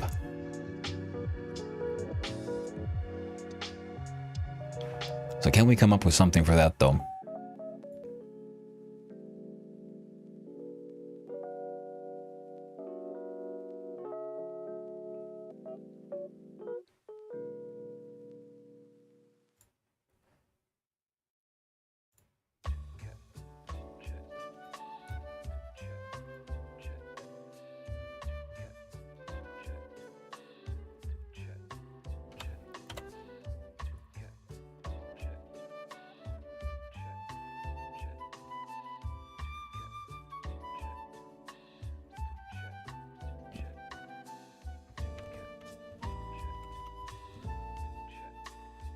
New layer, call it highlight.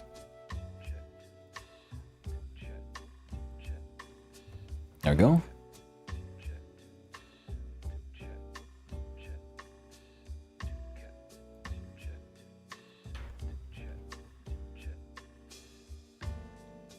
Again, the problem is that's a very small.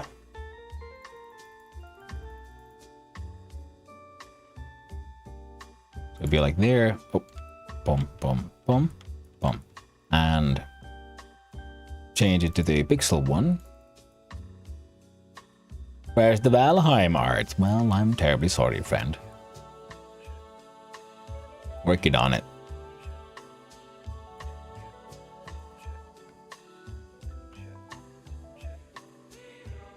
Totally isn't 4 a.m. Oh, you Time Lord. Oh, by the way, hope you're having a wonderful day and a wonderful morning. Even if you're not probably haven't gone to sleep yet. How's the hyming, my friend? How is the hyming? I saw you running around with Clay on his stream earlier. See, I'm making art. It's silly, it's simple, but it's fun. I'm enjoying it. I just got off the game laying down now. Well, better late than never, my friend. I'll be getting some good sleep.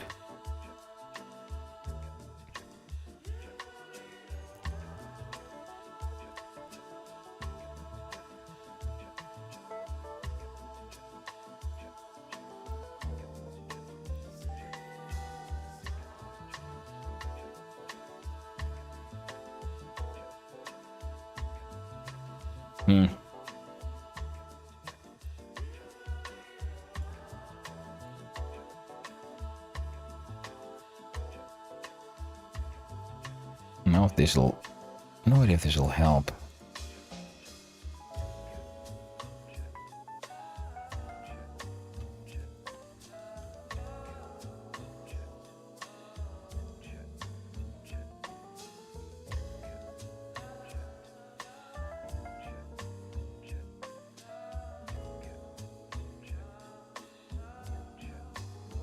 Answer seems to be new.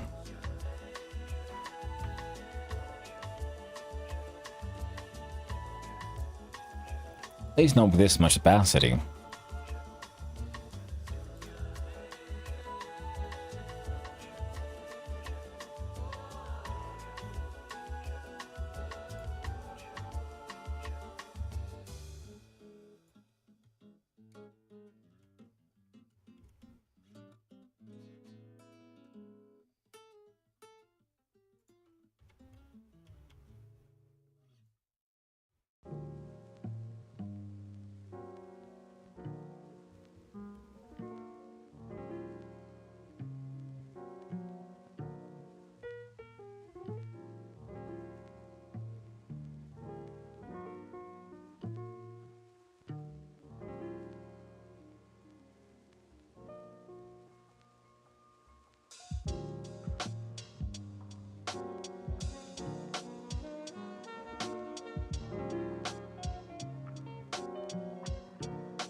Okay, that might actually work. Okay.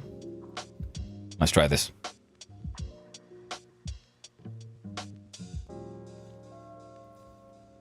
With the magic of pen.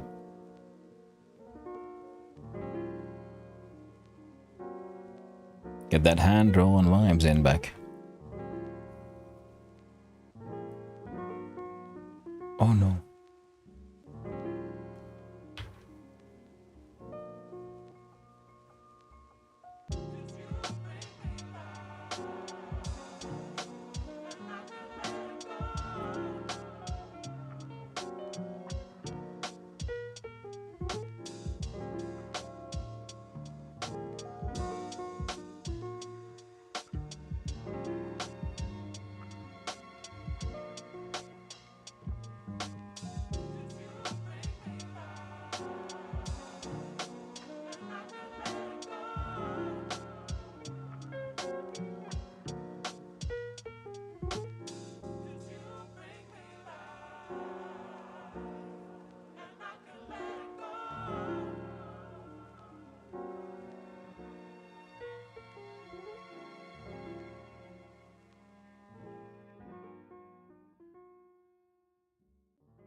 Når du må ha check cancet for 5 mint.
Well, already looking a lot better.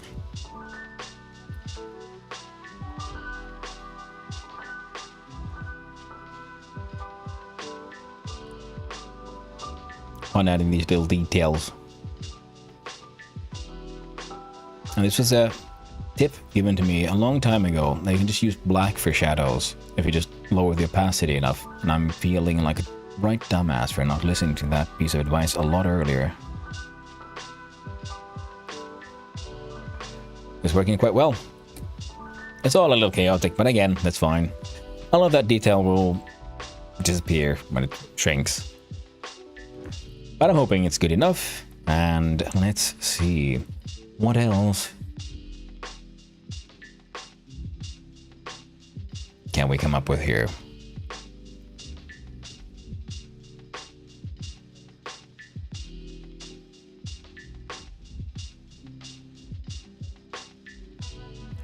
All I can come up with is mostly very small details. How about some more of the purple that we have here?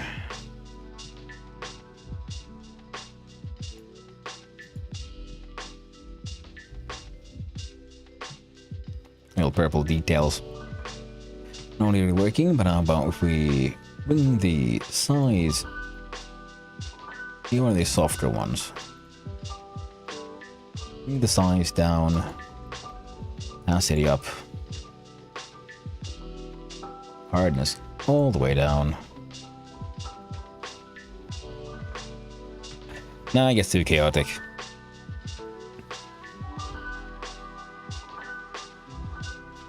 Okay, back to 1. Opacity down.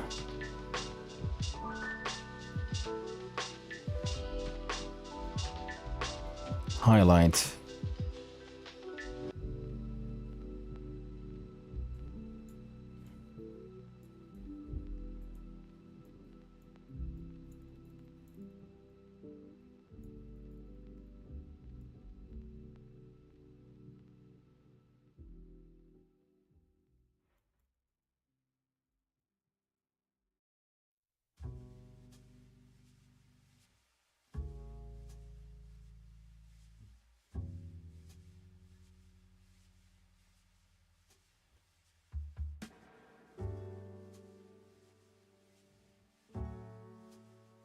Let's undo all that shit what I just did.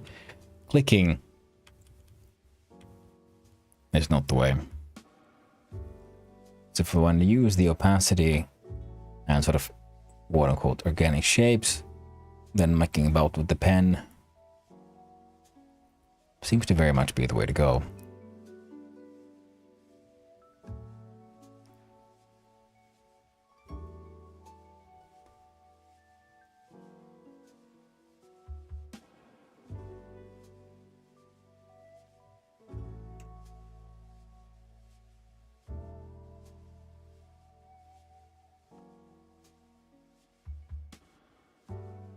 Just add a few little silly details.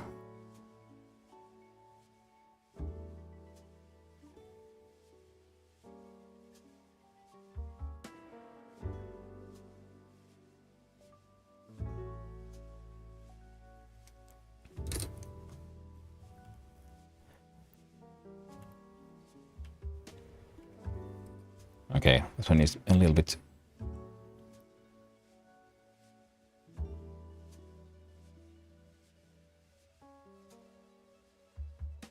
help smoothing in into the surroundings.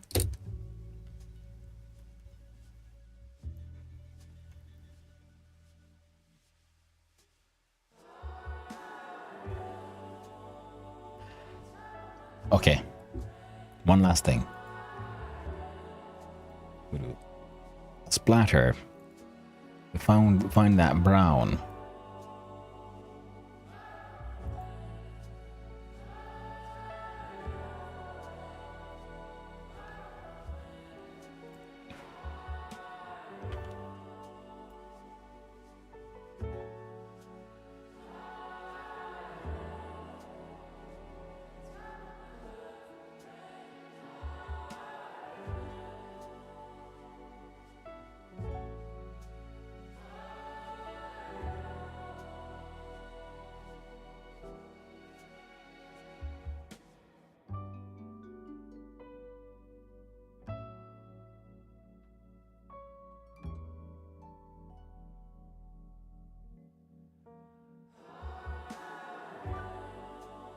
I like it. It's a little detail, making a little no sense, but it makes him look a little bit more, you know, alive. And most likely that we will see it when it gets all smell. So we hide the background. We save. Now I do believe it has a layer, crop to content, Control Z.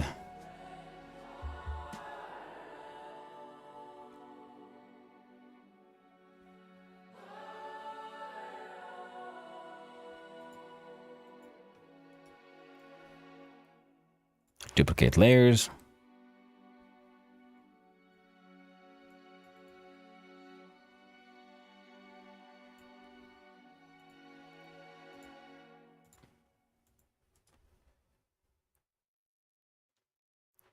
Merge down. Merge down.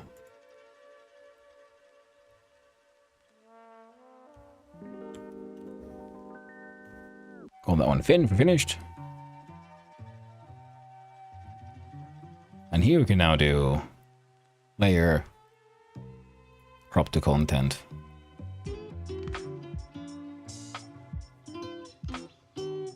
Copy. New.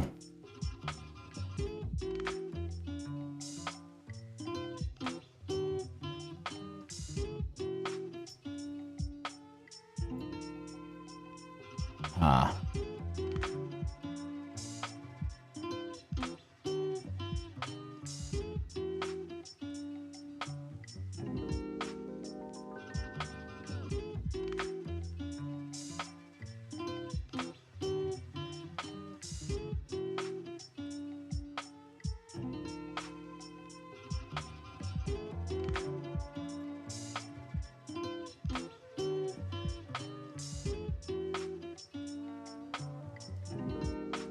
Create.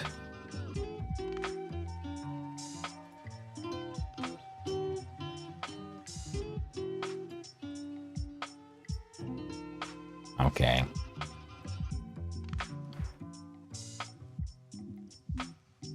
So if I look see here,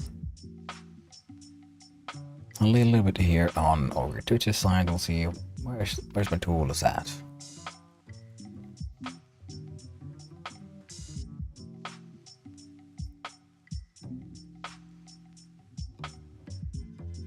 Look at the emotes tab. Tell me, my friend.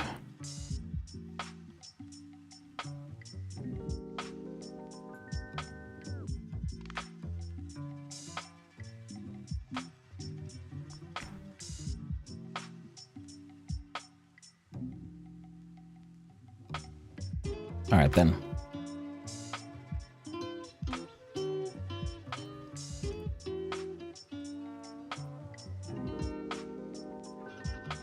Let's look at pin and scale layer. Width is 863. So make a new file.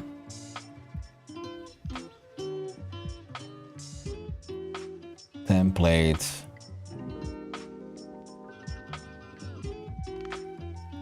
There's a lot of these little templates. Let's do 863 times advanced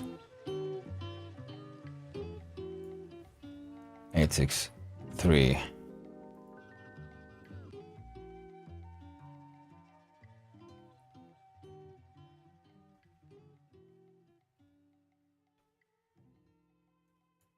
$60 by 360 is 720.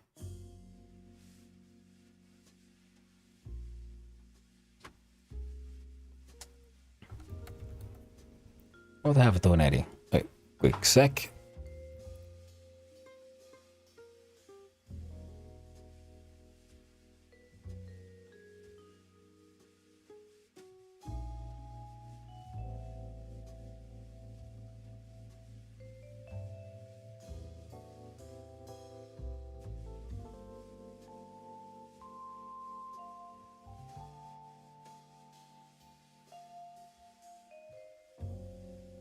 There we go.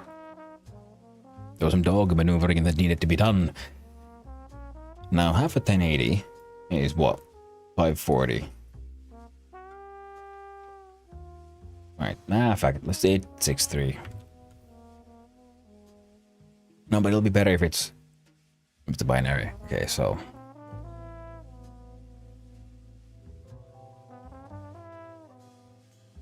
I can't do math in my head right now for some reason. I need to write this down. So 2 times 1080 is 360. Is it? No. Yeah. Now twice. Double that one. I got 720.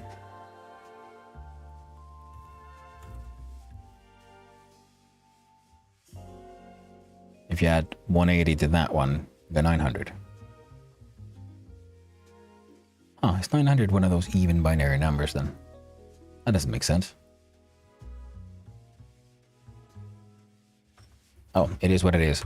Let's go with 720. 720 by 720 pixels. Okay. Then we can right click and...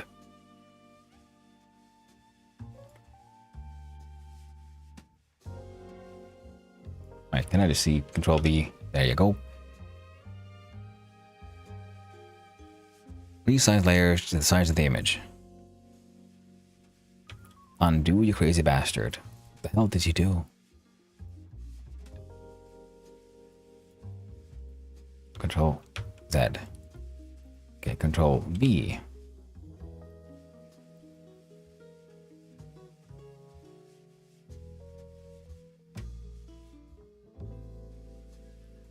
Scale the layer.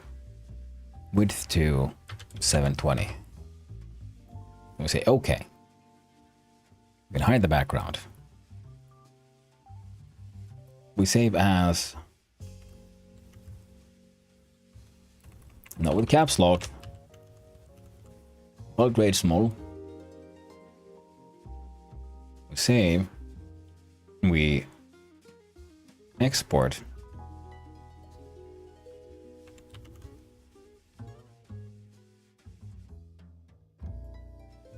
Into stream stuff.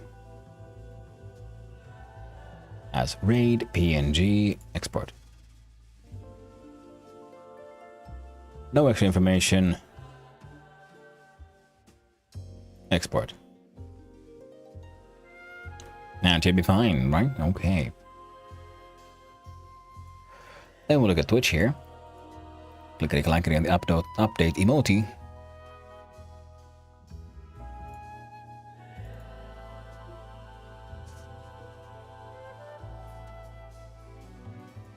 Got to stream stuff. RAID PNG. Let's see, can you handle it? It's dumb as shit. But we have one.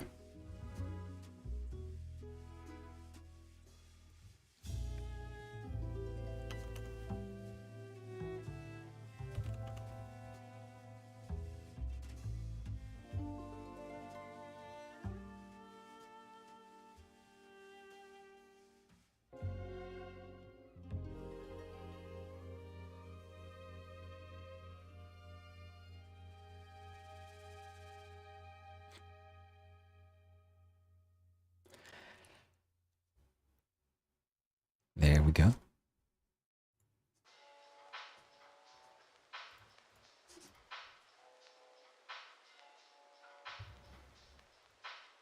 Let's see how's it. God damn it.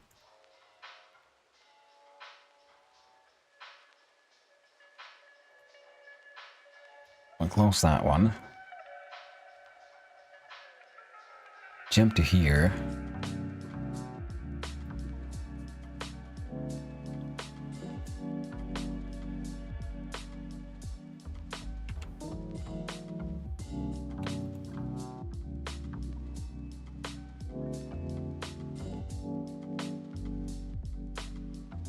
Now let's see here. What am I doing?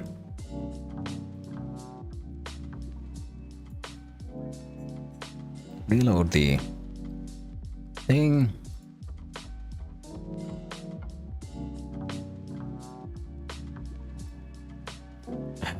I made one. It's dumb as all hell.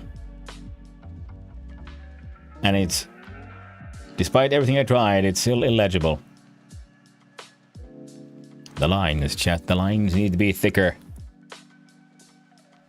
And the differences between the letters more dramatic. Oh well.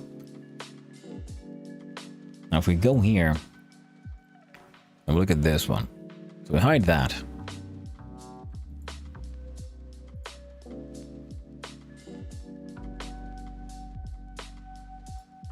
Wait, I can probably do it this way around. So if we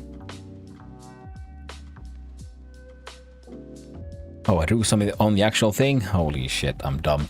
Oh well, it happened. Now, let's see if we zoom on in here. And you give me all your black stuff. Oh no. Yeah, that won't work, will it? Damn it. Control Shift A.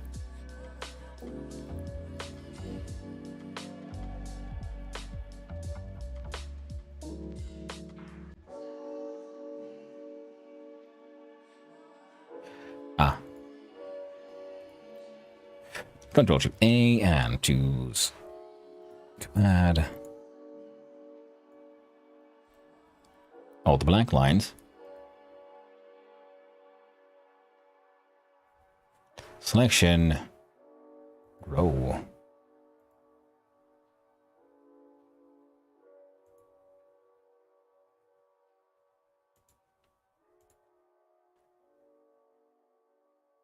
Go with black.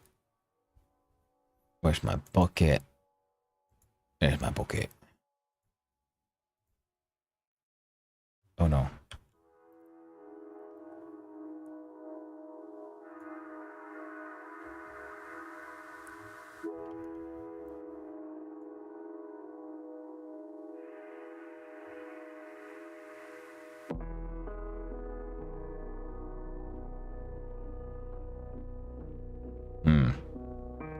Yeah, I'd have to increase them only in certain directions for this to make sense.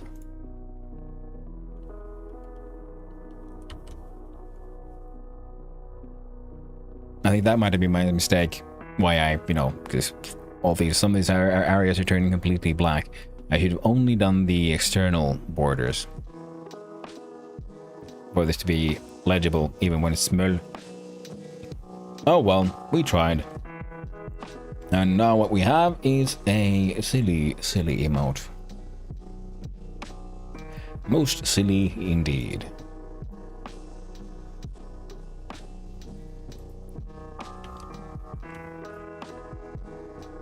Ah. The horror. The tragedy. Now, I need a break. I've drawn a very silly thing, and I know that I'm gonna have to make a better one. But you know what? At least I have one now, and that, my friends, is already a victory. So I'm gonna put on the BRB text, so I can just see get OBS back again. There we go. So be right back is the name of the game, and well, then I guess we'll start playing some games or something, because I've arted enough. This project is the only thing that could be done now is restart the entire thing and do it a little differently.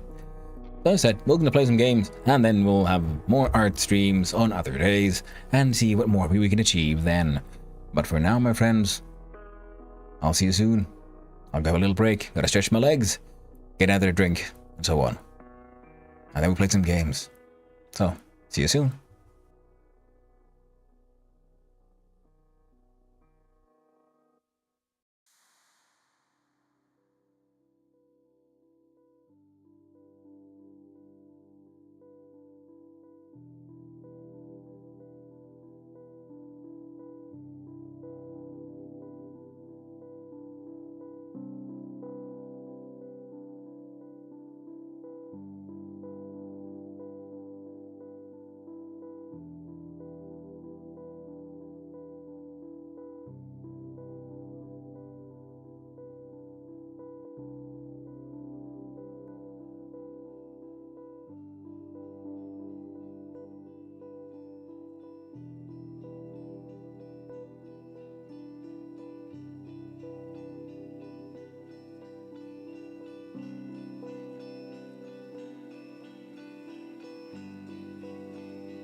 Hello. Oh, apparently ads finish. Well, in the meantime, question is, what should we play?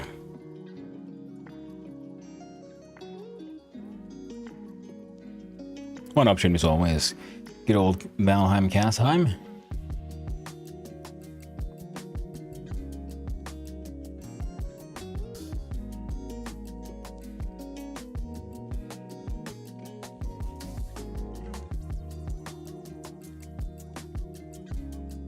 Hello there, Megamult, back from Voxel lurking. I appreciate the lurks. I think the emote is sort of done. It's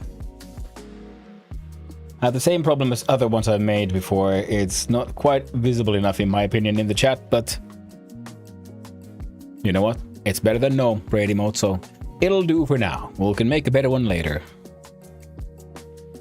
So now it is time to have a little looky-loo here. We'll look at, what I've actually got installed. We got Baba is you.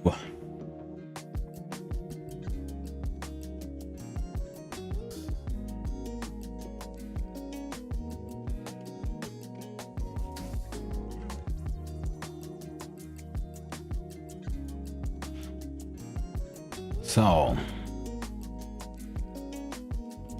what do you guys think? That could be fun.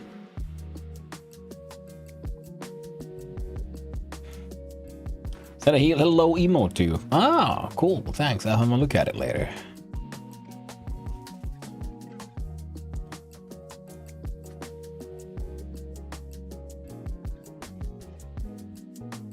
I'll have a look at it now.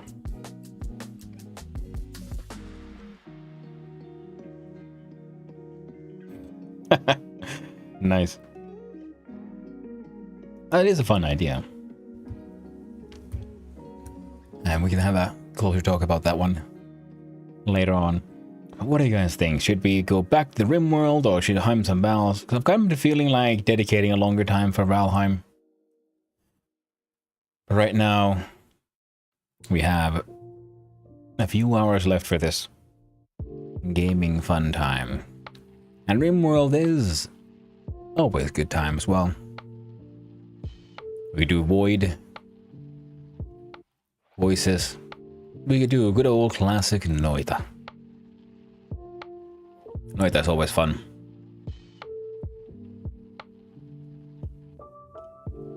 I have other games as well.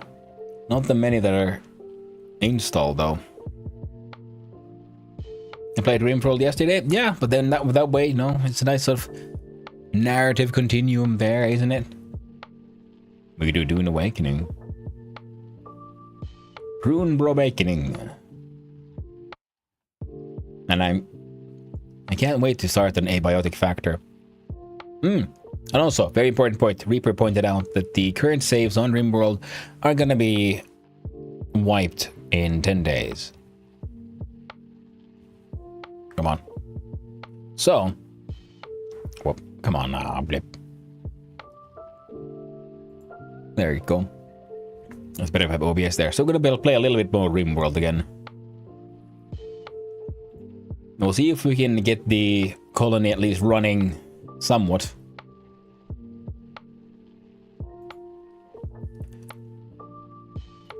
So game is on. We can...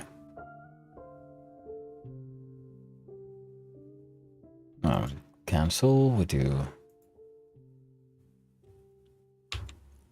Save on this one.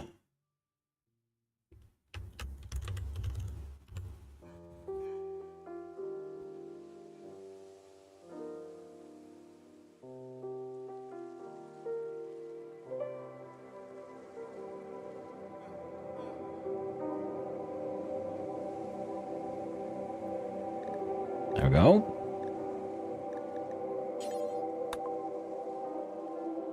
The latest Rimworld update has been great. The DLC looks good. Yeah, exactly. The DLC is super fun.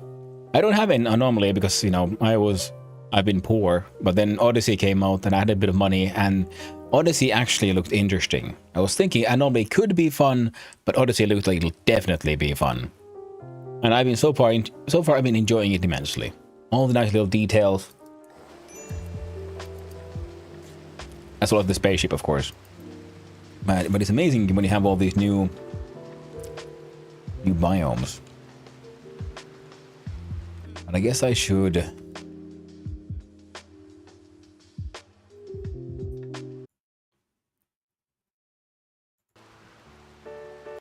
God damn you, game.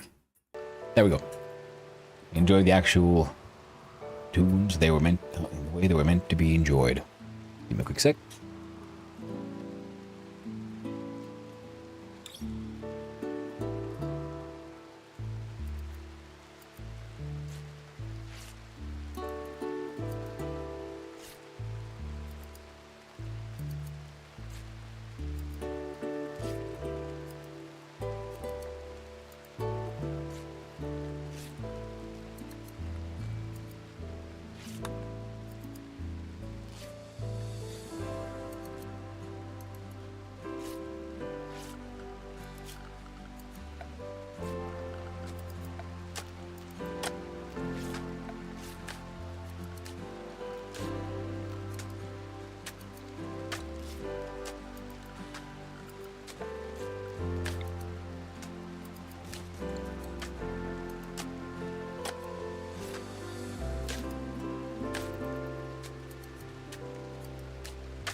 Nom nom.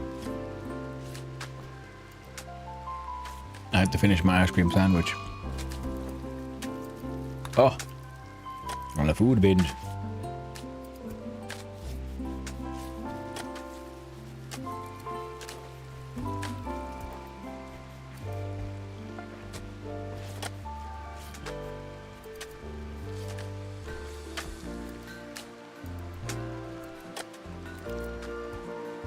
Om nom nom nom nom. Indeed, my man.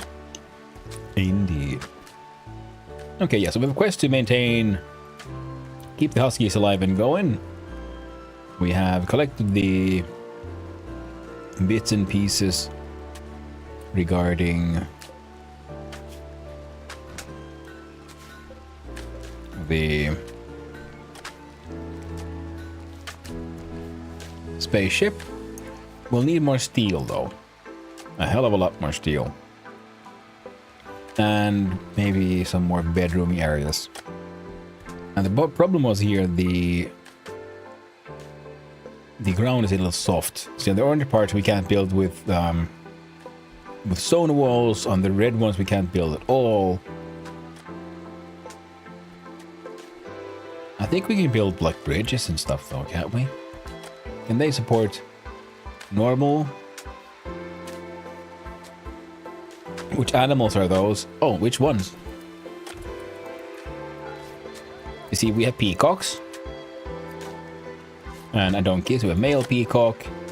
A couple of females. We've also a megavole. Which can be trained to attack and guard, but also to dig. Now that's a new one. Just like then the huskies that we're taking care of for quest.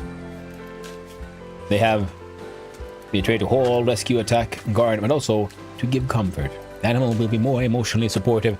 It will nuzzle more often and make your colonists happier when it does so.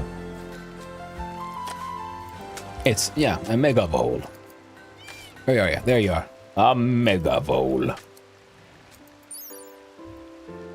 A massive burrowing rodent, bred for its size and strength. It's almost completely blind, but can be surprisingly aggressive when cornered.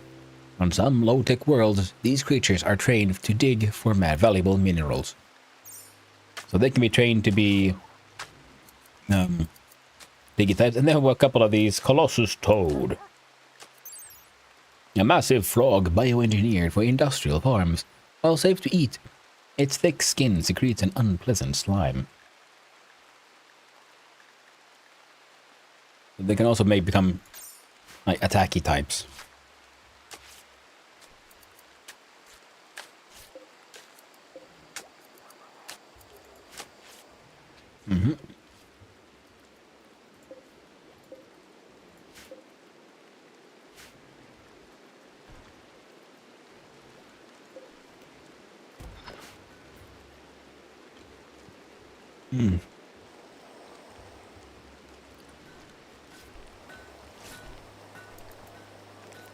Look at our animals. We have... we tamed a breeding pair, and they keep on breeding, so that's nice. The donkeys apparently are also... well, they've been breeding, and then I had a bunch of males, so I turned them into the meats. Megavoles. Follow master. Fieldwork and other stuff.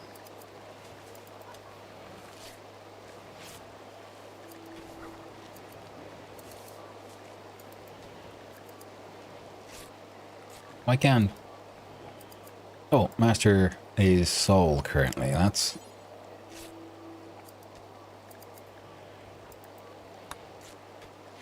wait, why can't we train them?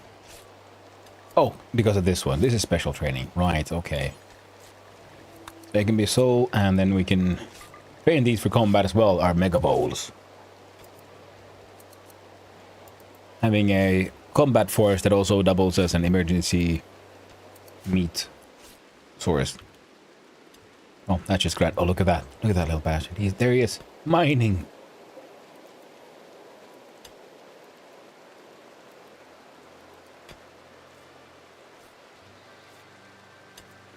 Oh man, that's going to be amazing. I'm going to breed so goddamn many of these. I'm going to put them all in my spaceship. I'm going to fly around and then just unleash the voles on the map, and they'll just mine everything. We need dogs or something that can do some hauling as well, and then we can have a animal task force that goes into multiple directions. The peacocks are nice though. They just look neat. And they lay eggs, and they can be eaten. So that's nice. Donkeys are good for your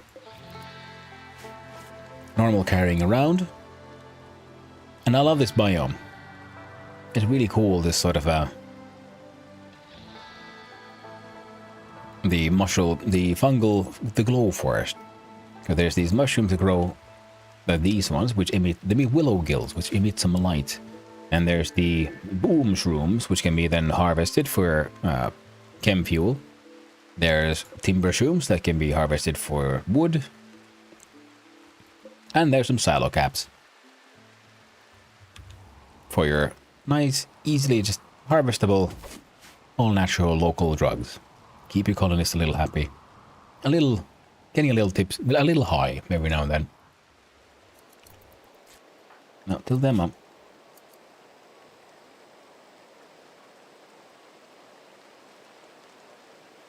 Want prime sucker apparel is a visage mask.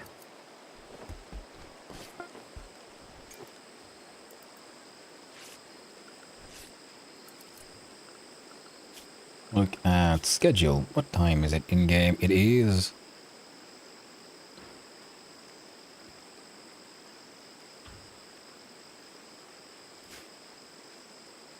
Why can't I see?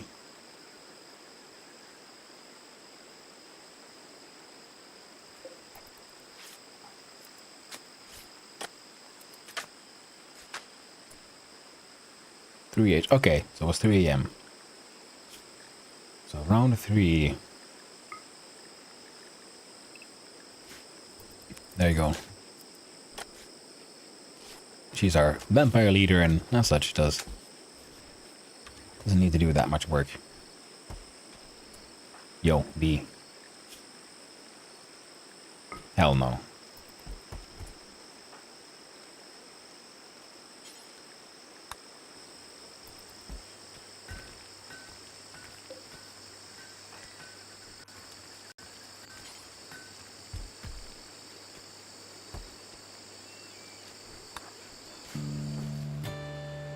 You get a little bit of mining, and then you gotta put on that visage mask so you're happy.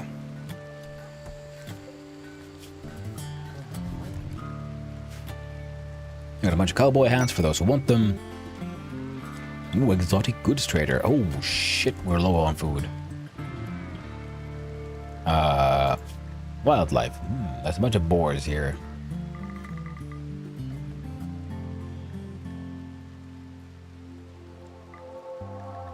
Might as well tame those. Capybara. What are you good for? Light leather.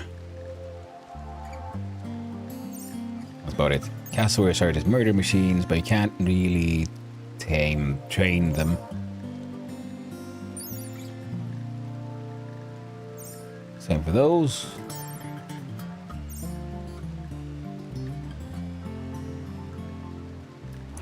Boomalops would be handy, but they do explode, which is kind of problematic. Now, pigs could though be tamed.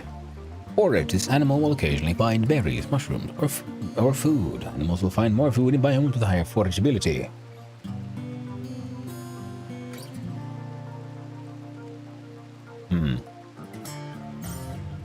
So, those two will be tamed instead.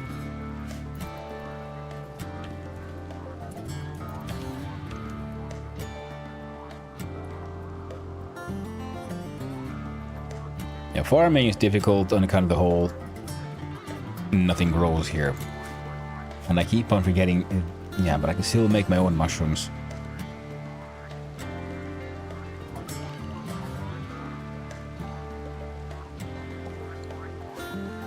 No potatoes, nutrifungus.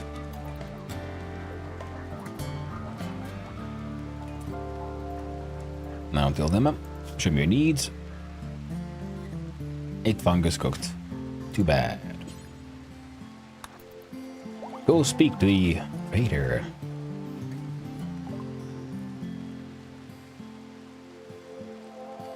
Ooh, actual horses. That could be handy. Components. I do desire those components. Advanced one as well. We need... I think we need at least one. Death risk capacity serum as well. Holy shit. So many good things.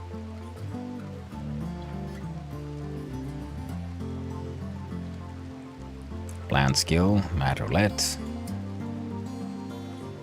Oh man. Those are good books. And a telescope. Oh, and a mega screen television.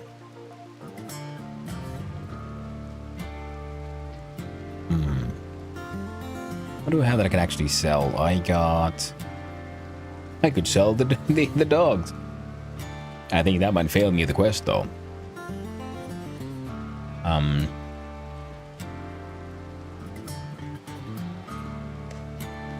sell the Colossus Toads. I'll hang on to the Peacocks.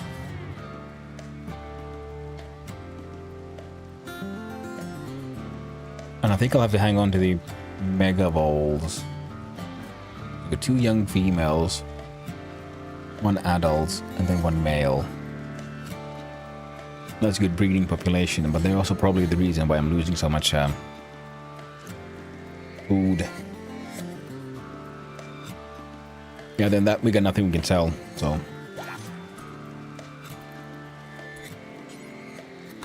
What do you do? All this shit, you know. And let's look at our dudes. We got B and Cherkasky. Cherkasky is the one who's having the biggest amount of trouble. So you gotta wake him up.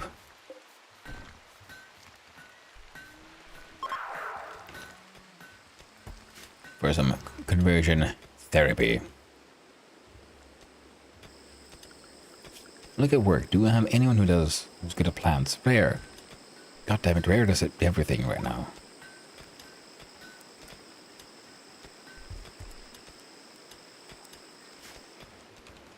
Cherkasky can also take part in the whole plant business. We are researching the auto doors. Those are a good thing to research.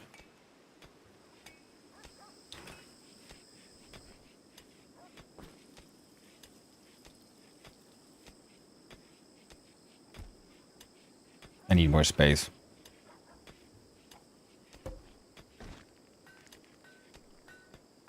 For many reasons, sandstone blocks.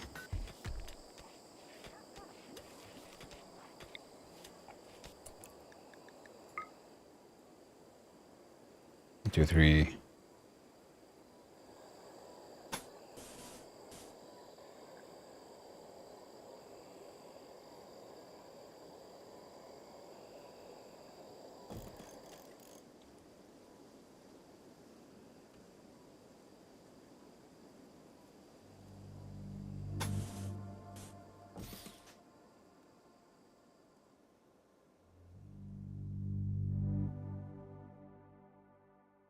Yeah, I can make that work.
Okay, nice.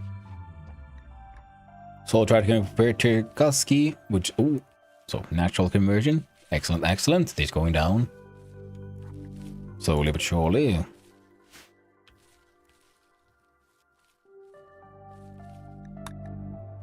Need warm clothes, you say?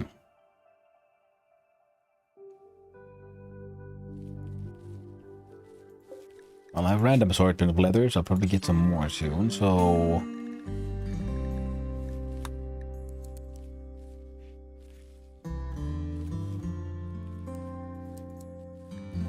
Make some parkas. Make some toques. There you go.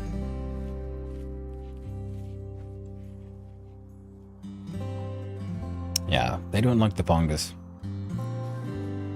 And we're gonna need better power if we are gonna use the...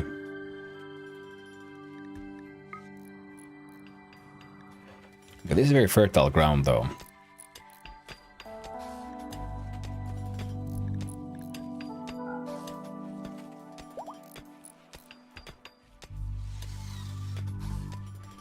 Okay.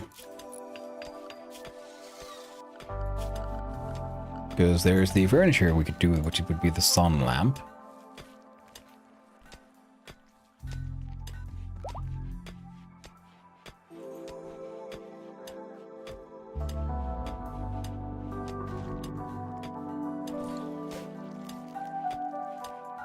We can just... No. Allow it. It's not good. It'll be connected to anything.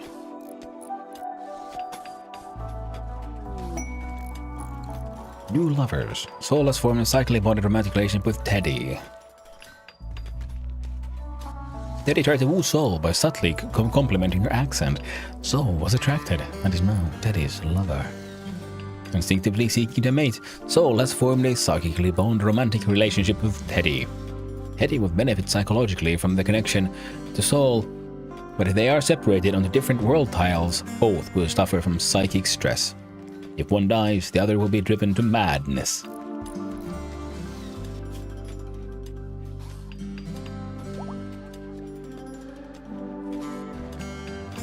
Well, he's a wimp and such, so I guess it's good then that he gets the extra emotional support. That he has a shoot frenzy, good for him. Now, set owner, unassign. Teddy. What do you mean ideology forbids? They're fucking lovers and shit. We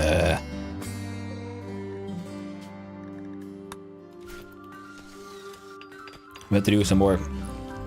We desperately need more.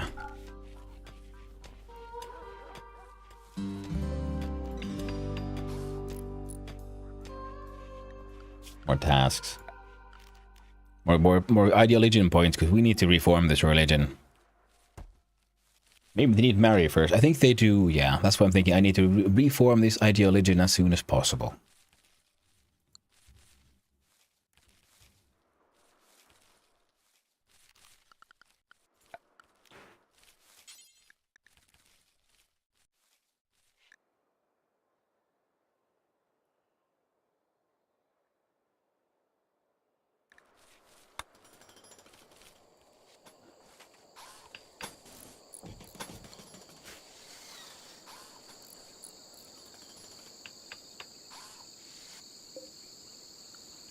Okay.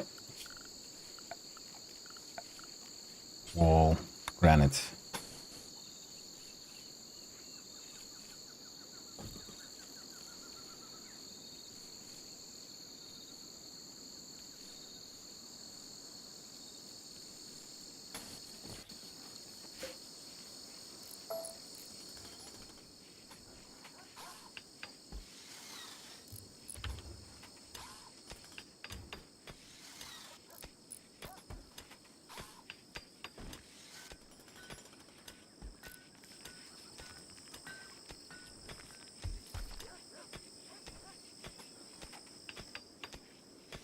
Hot dog.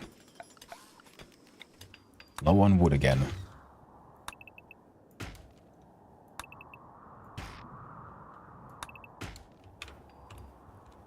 Yeah, so they'll need to get married eventually, and they probably will eventually. In the meantime,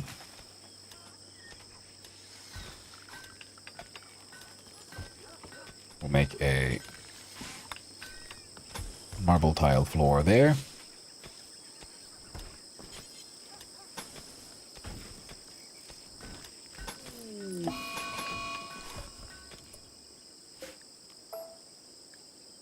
A mad wild boar, you say?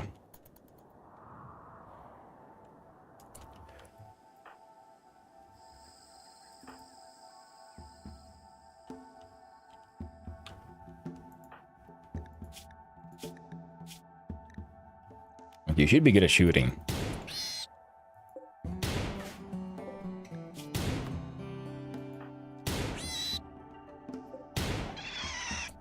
nice...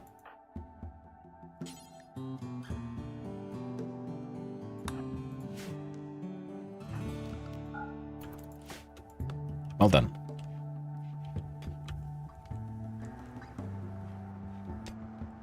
The bowl is mining.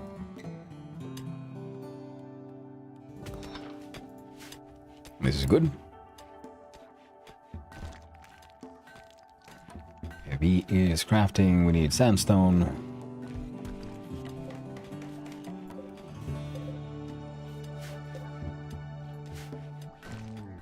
There should be enough granite, I think. Yep. Won't they eventually get around to building that?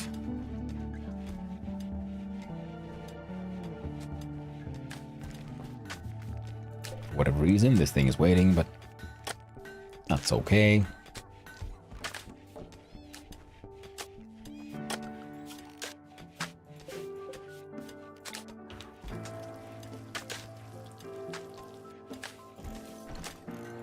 Do need a vent though, so one of them there. So this will be,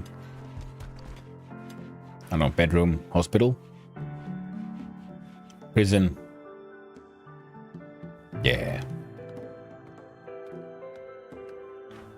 Need warm clothes, you say. Who does hunting? Still them technically, but they have handling, cooking.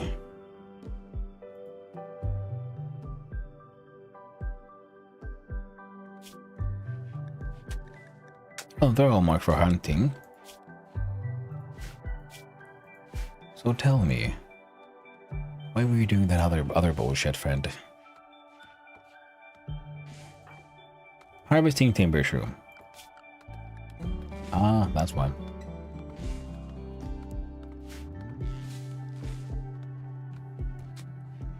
Lower the priority of that one. We got other people cutting down the timber shroom for the wood. And we inevitably need. What we need you to do is go murder some pigs. Because we are actually running out of fucking food. Now let's see.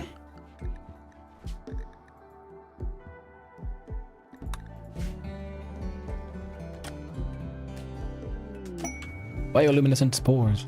Some variety of fungus is blossoming and releasing bioluminescent spores.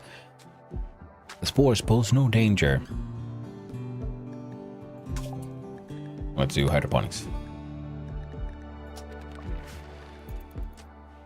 No danger, and the shimmering visuals will brighten the mood of anyone who sees them. I'm guessing it is the local version of an aurora, because there is no sun. It's permanent darkness.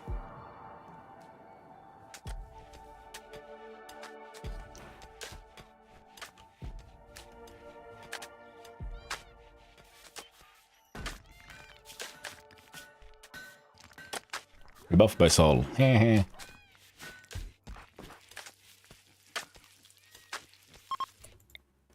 Convert Cherkasky. Okay, certainty is going down. We're close to a proper victory. Now, what a door there.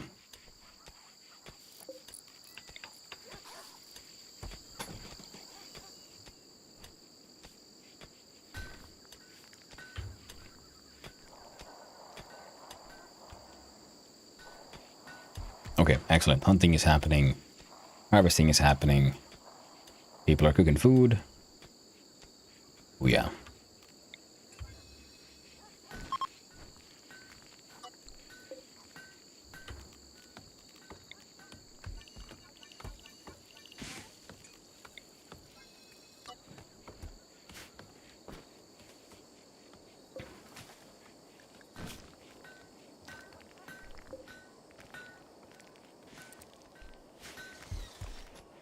There we go.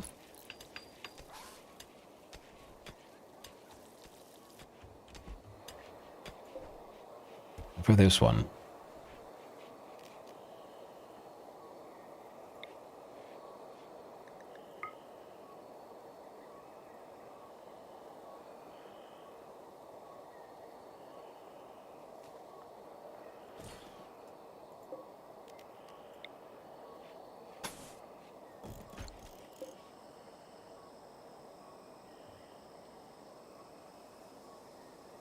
Come on, friend. There, auto shave.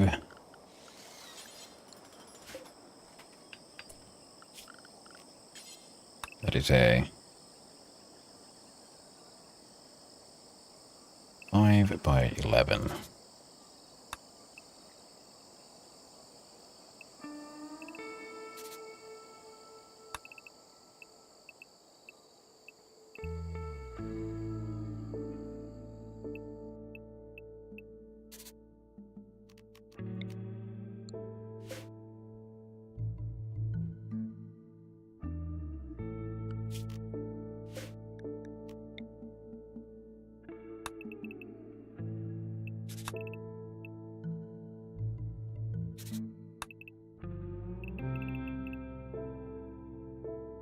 So 618.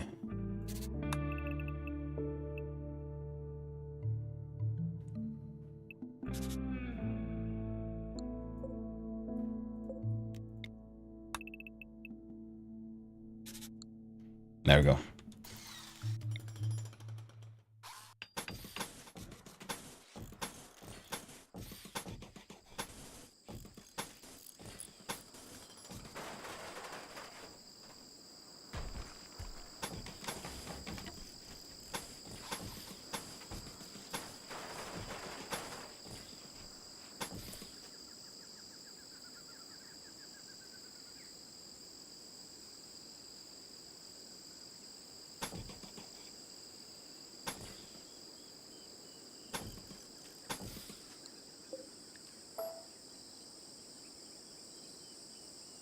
There we go.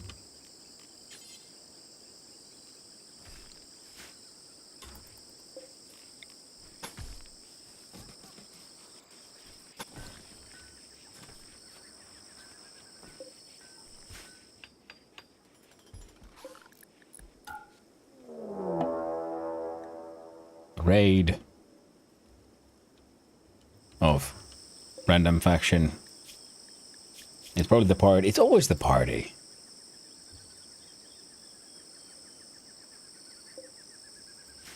Well, with any luck, one of them might survive for a tiny little bit. We can always hope. Animals. Indoors. One sad closest toad. We're not going to trade that little bugger.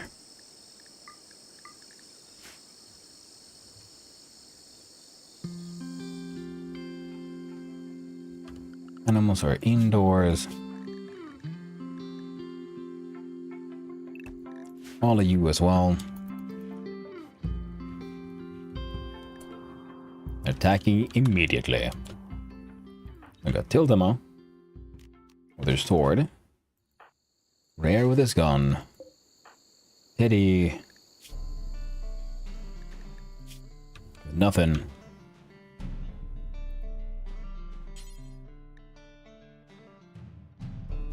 Sure.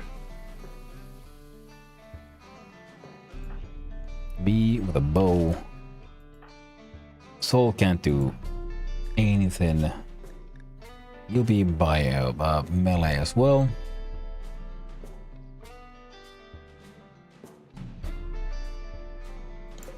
I'm gonna need a special, separate piece of shelving. Let's make it out of sandstone. Storage. Important. Clear all. Weapons.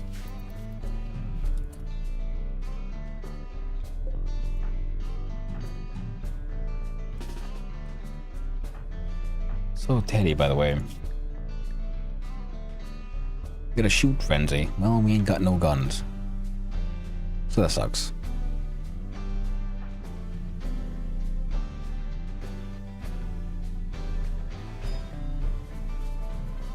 Alright, and...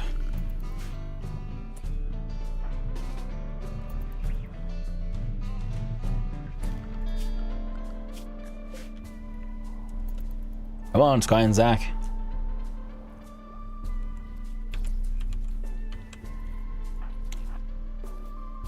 You totally got a chance.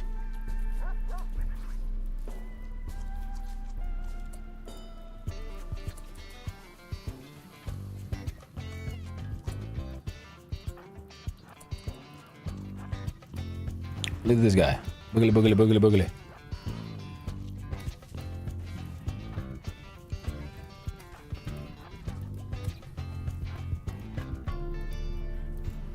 Come on, they got shotguns and everything.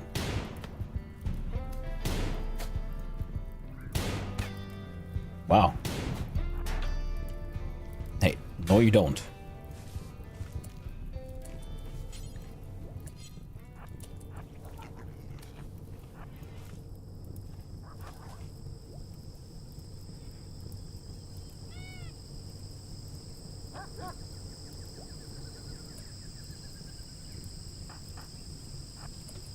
Man.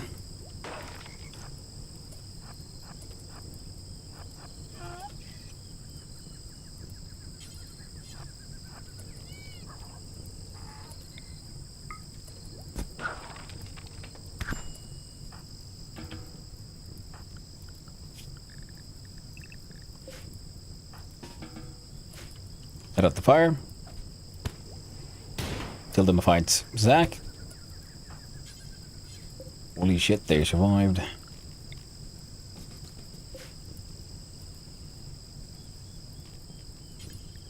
Four prisoners. Right shoulder, left arm cut off. He ain't got no arms. Coagulate.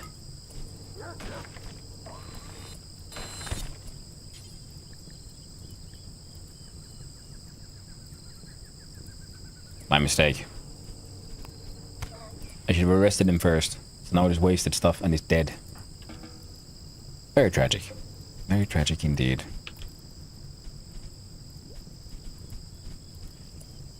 I'll do it work. Tell them off. You should actually not do any firefighting. You know, with you being all... I mean, that tinder skin issue.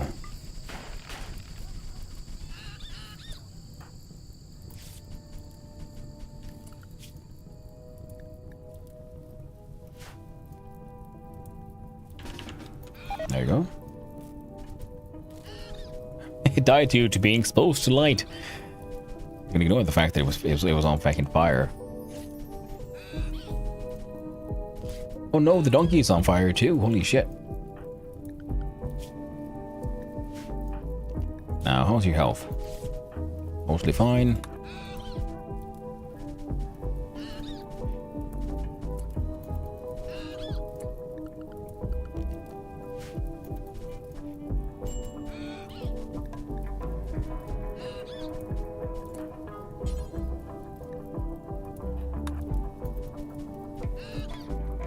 Poor donkey fall, no.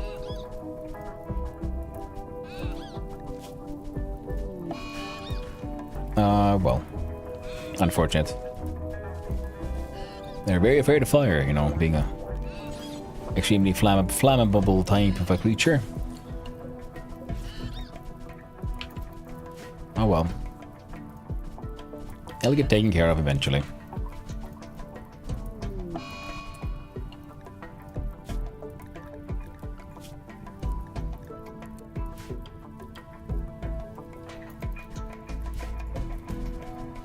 They died. Tragic.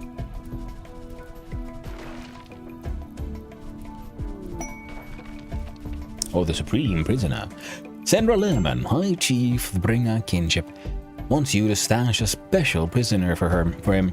The prisoner is a 17-year-old herder named Julian Sappy Robbins. The prisoner, a 17-year-old herder named Julian Sappy Robbins, knows embarrassing information about Sandra's sincerity, and Sandra doesn't want him to be freed. You only need to keep the prisoner for 13 days until the scandal passes. Sappy is suffering from paralytic aphasia and must be kept in bed. Now, a marble meditation throne that's a masterwork is pretty nifty. But a masterwork recurve bow can do a lot of damage. Telescopes cannot be built by hand, and plasteel is always handy. Some say yes. Send me your dudes.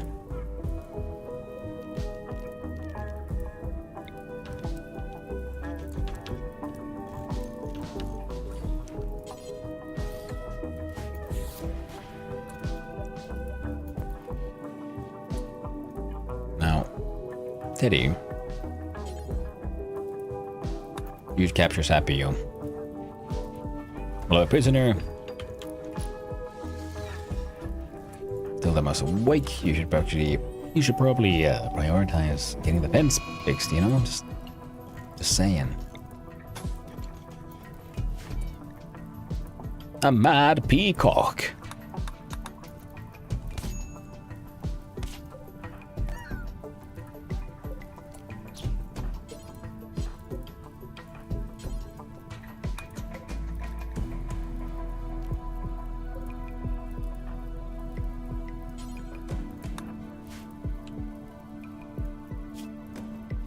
You know what I should probably do it just immediately.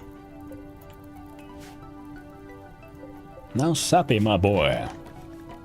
You'll be converted to the true religion, and you'll be okay for blood feeding, and also to be a hemogen farm.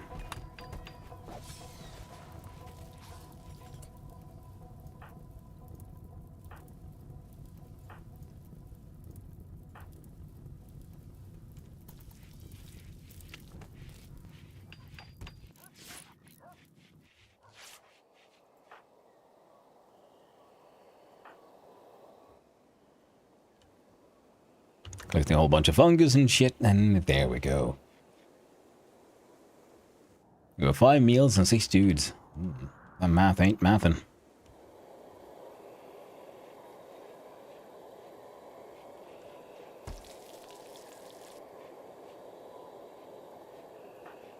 Now, who's awake who can do cooking?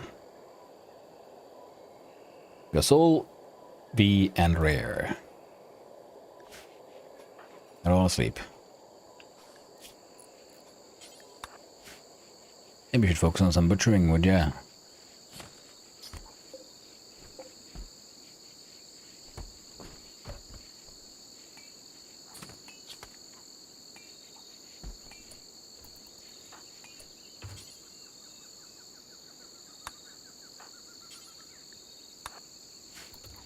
Once you're done, you should probably haul that meat.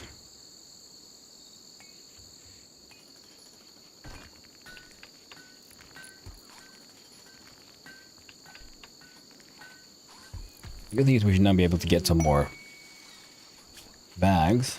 Yeah.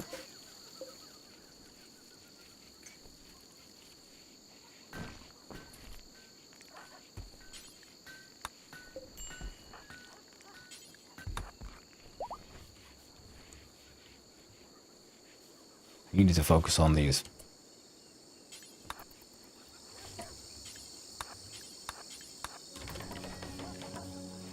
There we go. And who's our handlers? We got Soul, Teddy, and a Rare.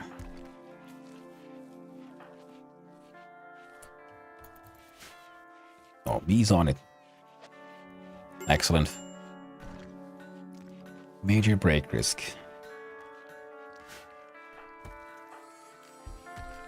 Hey, we can't do the conversion rituals just yet, but we're getting there.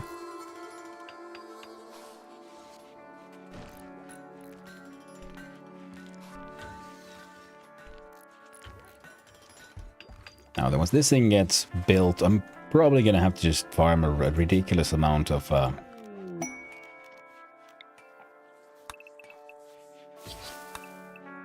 rice, I think.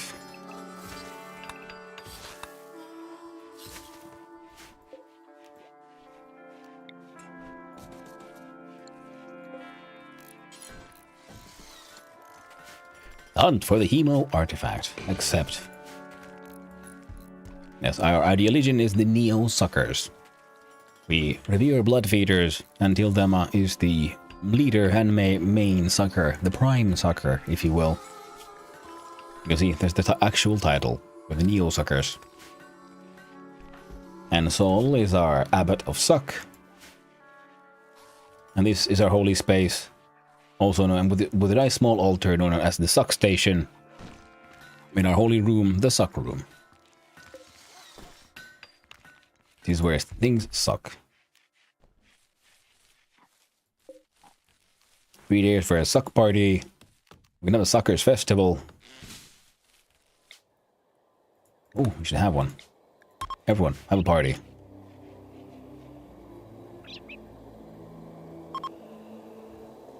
The Suckers Festival. Wonderful. It is truly a joyous day.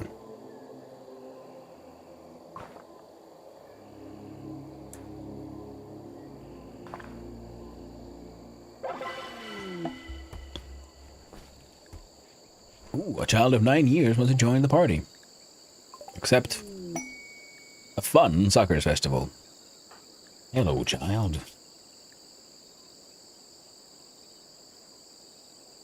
Pretty sure it said suck animals was higher, but fine. Great jealous. For Lynn, it's degrading to have a less impressive bedroom than someone else. Oh, well, that's good. Sorry, because everyone's going to be living inside barracks.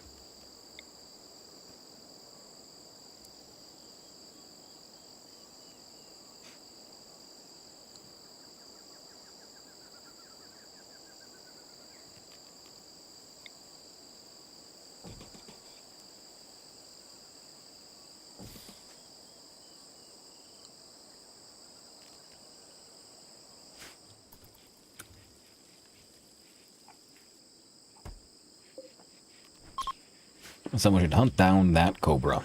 Most likely, it'll have to be rare.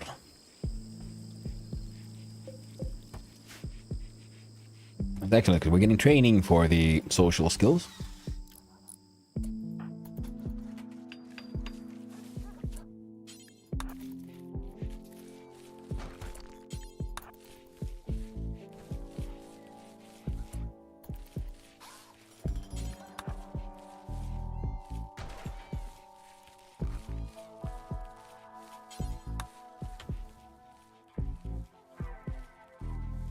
Okay, so everything there is being pretty much prepared for what is to come, except for the fact that I'm not going to have anywhere near enough power. And we should be able to collect a large amount of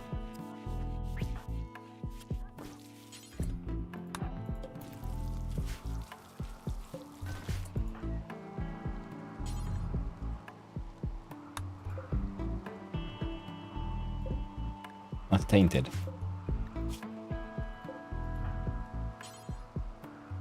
Oh, we'll never do hauling, right.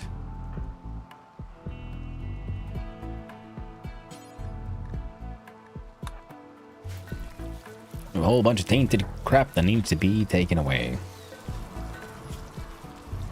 Some capes to be done, some parkas, some toques. And our best crafter and tailor is Cherkasky, so when they wake up, they're gonna have to make sure they focus on the important stuff.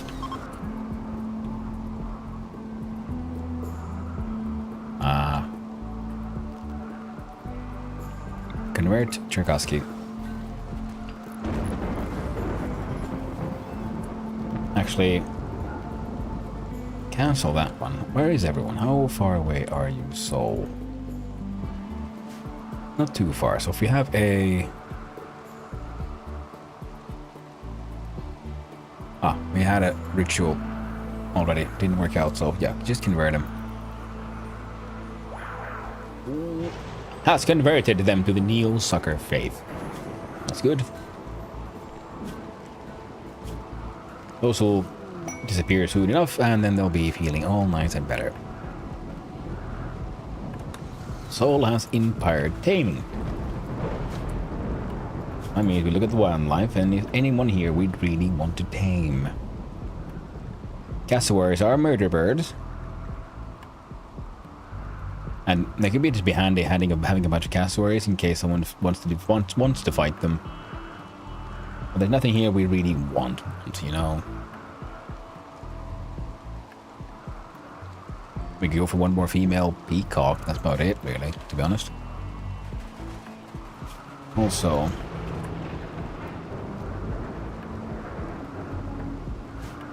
a block situation. 120 sandstone blocks again.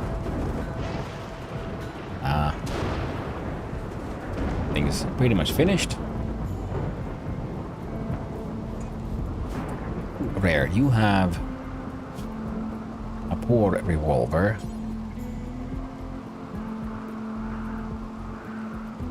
You're still pretty good with it, though. Decent range for a pistol and quick on the draw. That is very, very useful. How about Lynn? You're better at shooting. Tchaikovsky's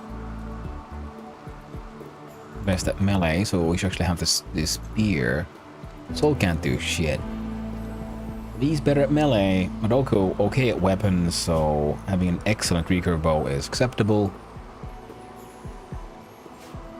Teddy is...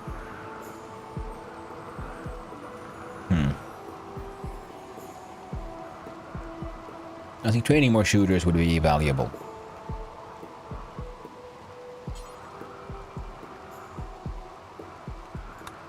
You do that when you're done with that one, and then you can grab that one. Excellent. Now a decently equipped little bastards after that.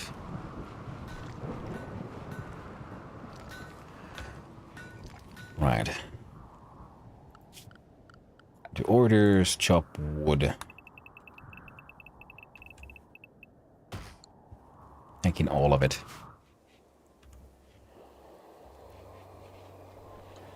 Now there's still some wood and steel walls here, which we should get rid of.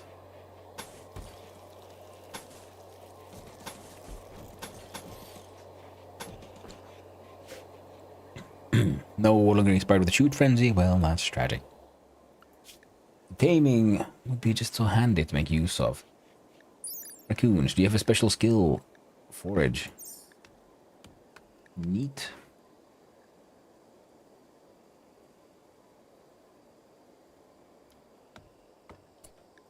Cobras? None?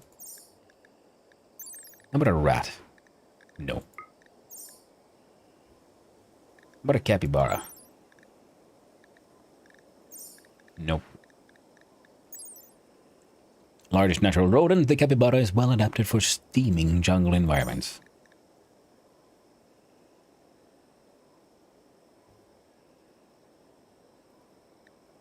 I guess we could get our hands on at least one boomalope.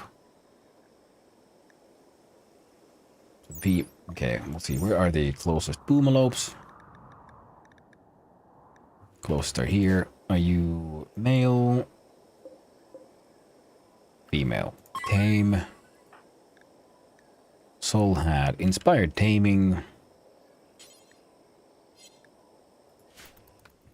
Cannot tame animal. It is sleeping. Koski is harvesting timber shroom. That is acceptable. Is it? We have plant cut.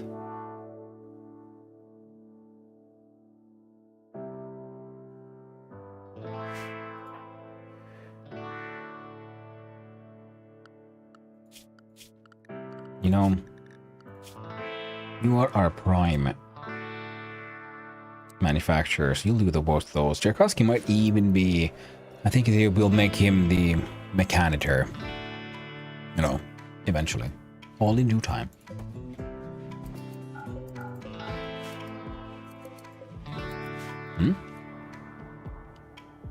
There's a boom here.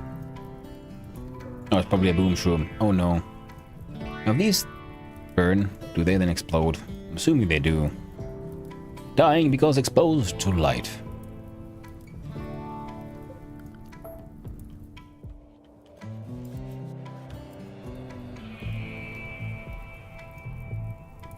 That's actually pretty dangerous, isn't it?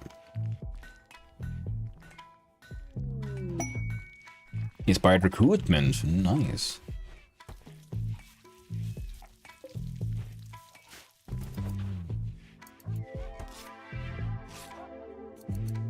Okay.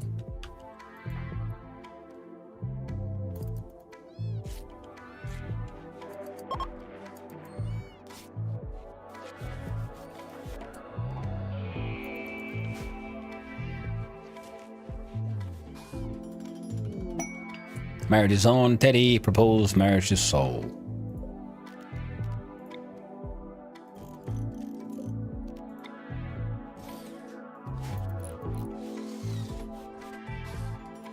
At some point in the coming days or quartrums, they will have their marriage ceremony and invite all the colonists. Consider placing a marriage spot if you want to control where their ceremony occurs.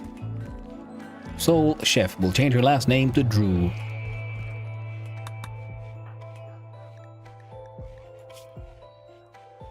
Tattered flop hat and shit. At least she believes in the correct faith, that is important. And we're gonna have to make a place of education. Until then, you need to just, fix the wall. Don't let the beasts come inside, please. Make it all dirty.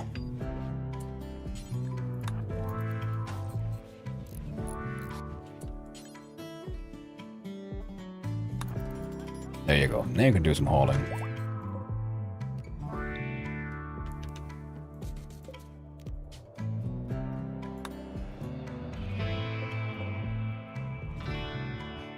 I'm still left with 4.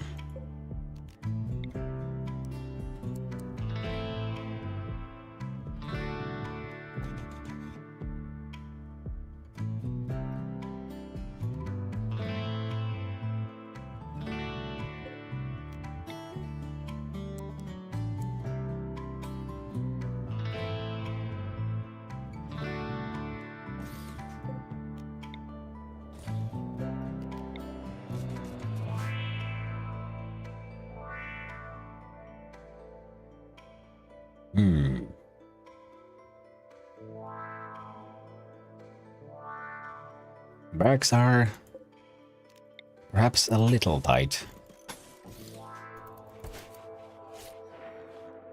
But it should be fine. That place is mostly done. Royal Tribute Collector. Well, tragically we got nothing to give.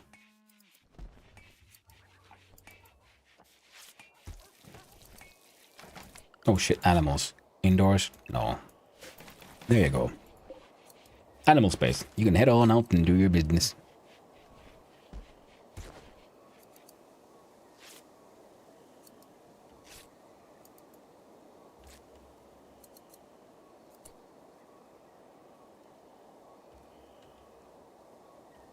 And I don't think we have any gold.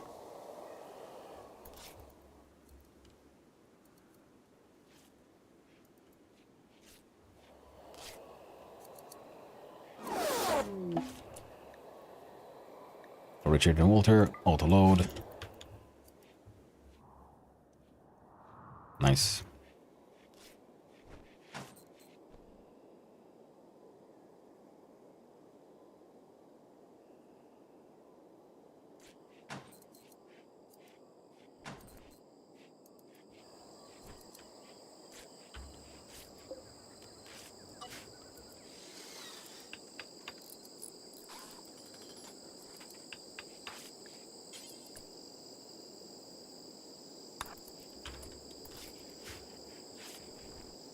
You can bring those dogs over.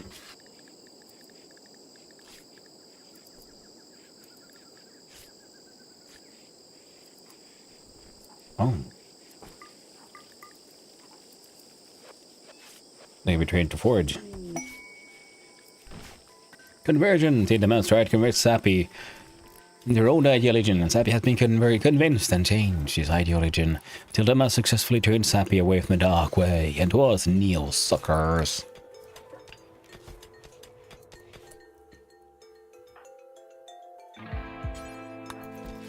Bring the other dog too, yo. Send!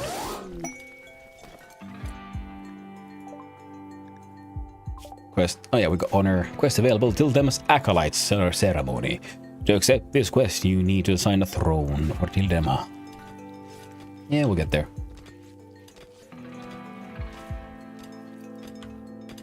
Wow. That's actually pretty...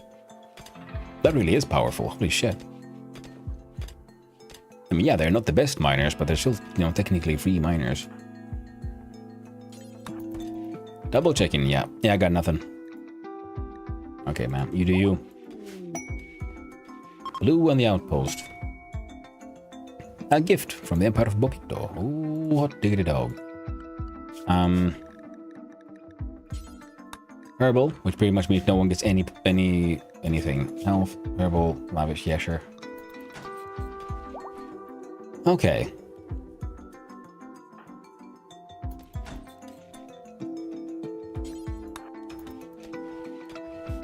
And consume the hemogen pack. Move the rare's bed. Look at furniture. We have a school desk. We'll make a marble one.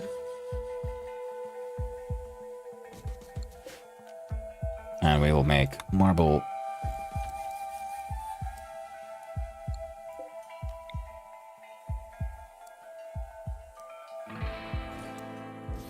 Blackboard.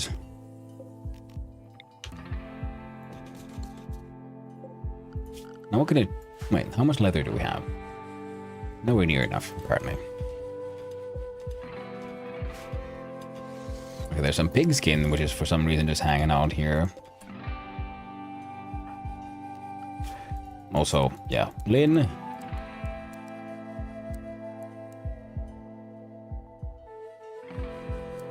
Yeah, I can do some basic shit like that. You actually can do handling, no cooking, please. Unless you really have to. Hunting, maybe not for the child. Mining, perfect work for children. Hauling and cleaning is number 1. And once all that is done,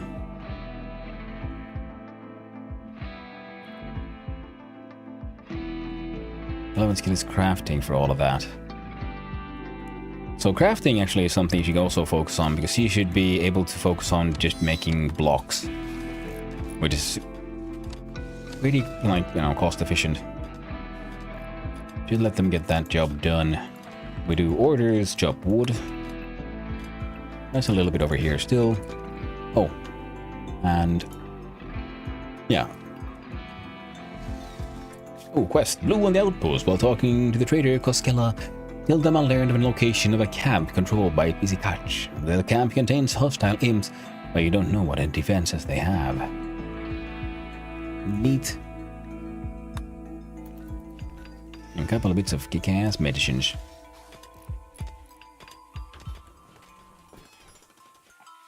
Then we look at the pen marker.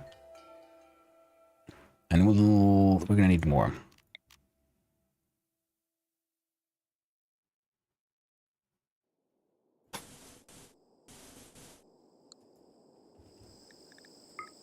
Let's look at the support. Okay, so build a wall from here to here to... Not here.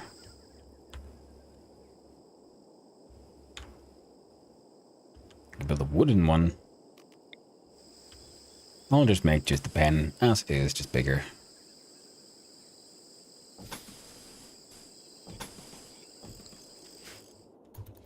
See, works just fine.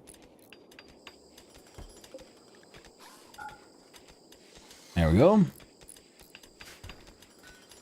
Well, hello there, Riverdon. How are you doing? Hope you're having a good day. Good morning, I think. Ooh, they're having a kitchen party.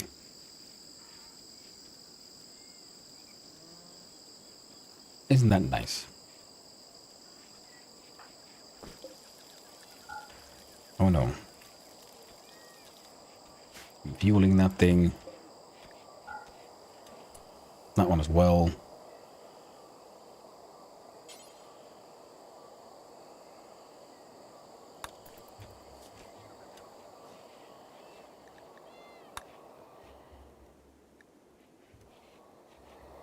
Lynn, tell me. Ooh, RimWorld, very chill, not chill game. Yeah. It goes to the extremes.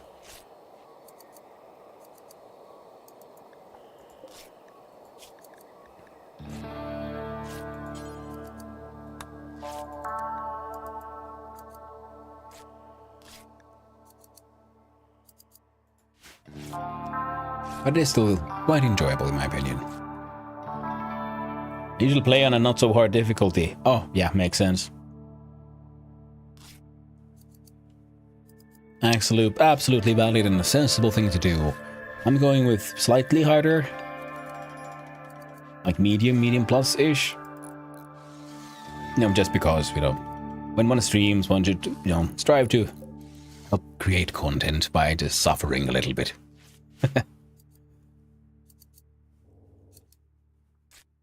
Yeah, Tchaikovsky is making capes. This is good. We need one more cape for Soul. Because they're not happy because they don't have the correct cape. Therefore, for the Abbot of Suck. Make it through stuff while getting that challenge that makes you feel need to fix shit. Not like relentless to the point you can't recover between raids. Yeah, absolutely valid. I feel like playing Rimworld is sometimes a bit like playing Noita. And those kind of games. It's a sort of a, like, what's the word now? Roguelike. You go, you eventually fail. And then you go again.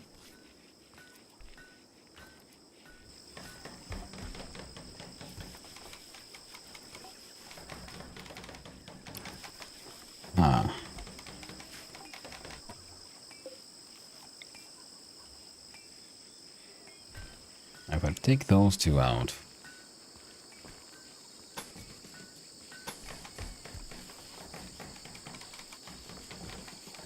I'll do that.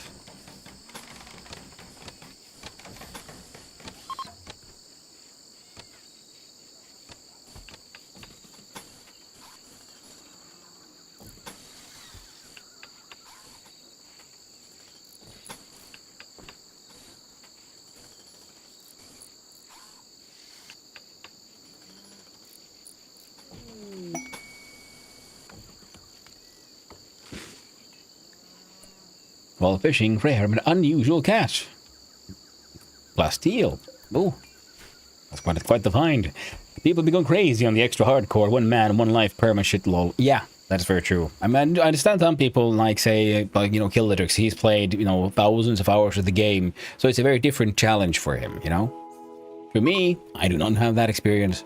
I start playing the game, doing mild cheese, but I try not to do too much. Because I also then want to have what I consider an interesting challenge. And also just try to make things, something to look nice.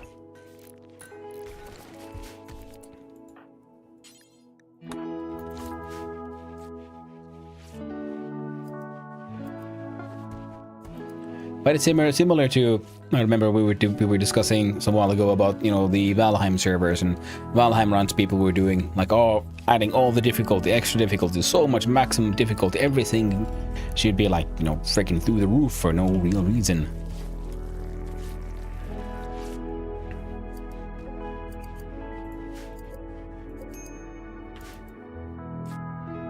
Pen not enclosed. Don't tell me, child Lynn, what are you doing right now? Hauling Sila cap, queued, wearing Birchman cowboy hat, and after that, all the wood. Raid by the poison trash. They're attacking immediately. Jesus fucking what? I can't fight that. Oh man. Or maybe I can. I forgot I had so many people now. Well, child. I hope you're quick. Attacking immediately. So Tildema goes to the front. Rare goes right behind. We have Teddy here who goes also close by.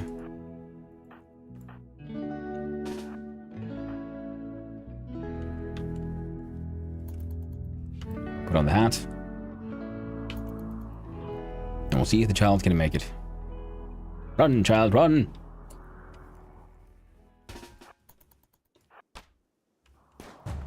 What are you doing?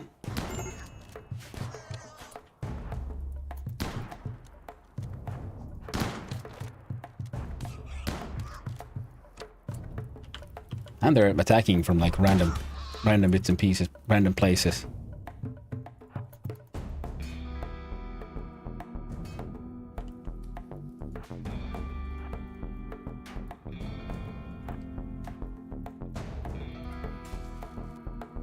God damn it.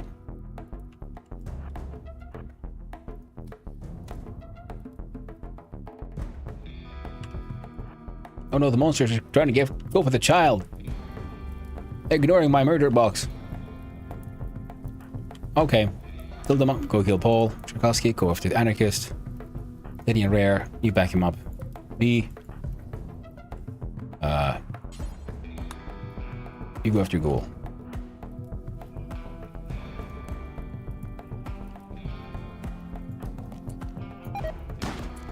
Well, hello there, Colony Bone.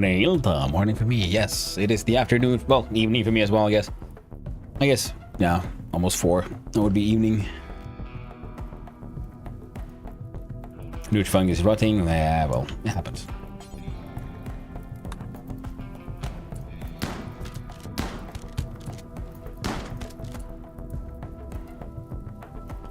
Okay, now y'all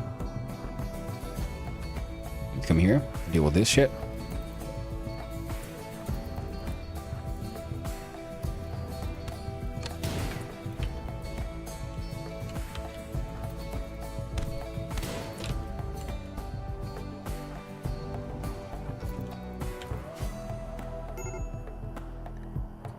B needs to be rescued. Holy shit. Kill them all. Kill Naomi. B. No immediate danger. Well, that's fine then.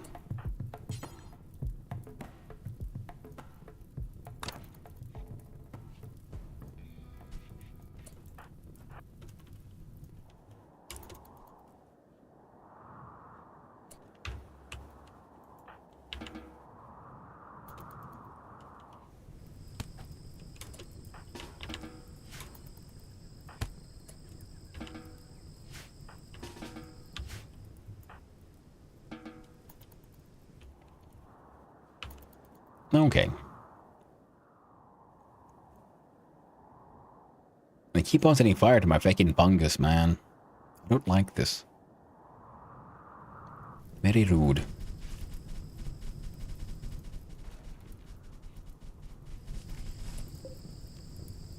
So, can I make the fences out of anything else? Oh, I can actually make sandstone.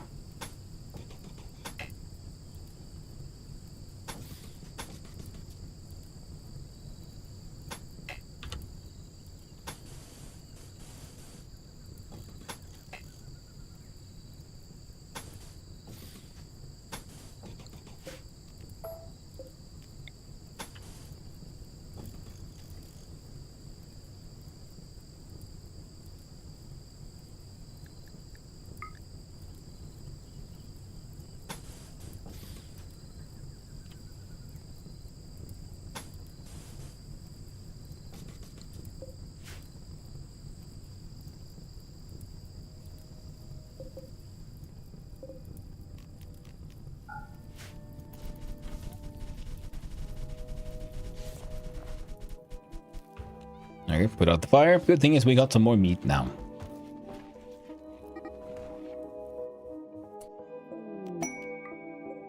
Allow. Orders. No, allow.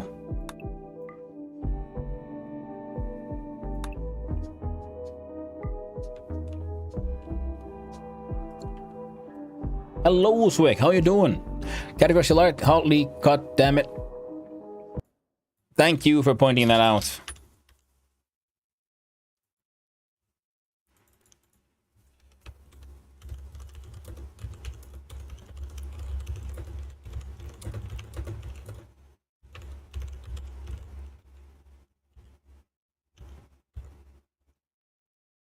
Keep on forgetting to do that thing, man.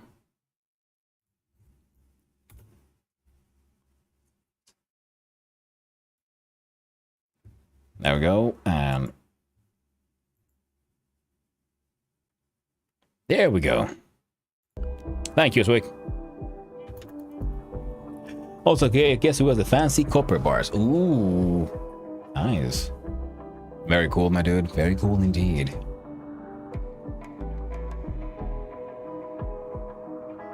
Sounds fancy, indeed.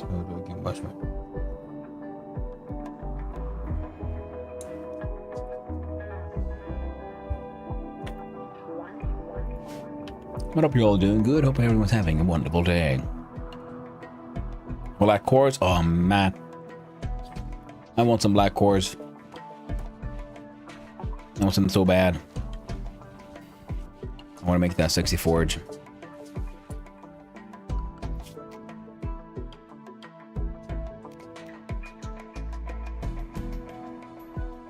Also, I messed that one up.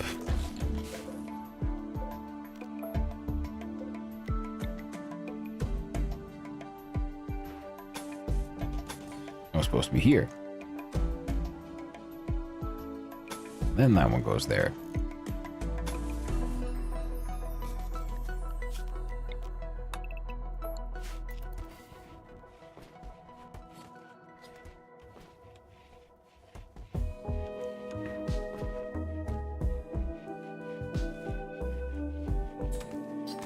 Alright.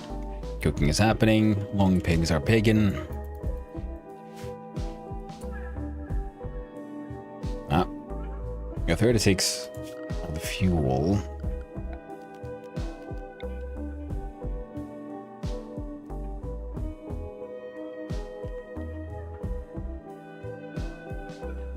So I guess it's better than nothing.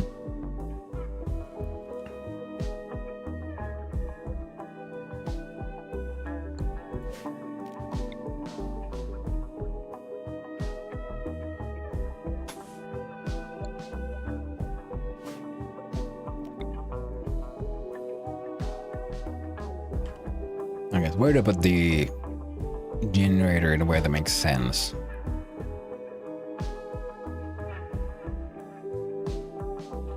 Over here, I guess.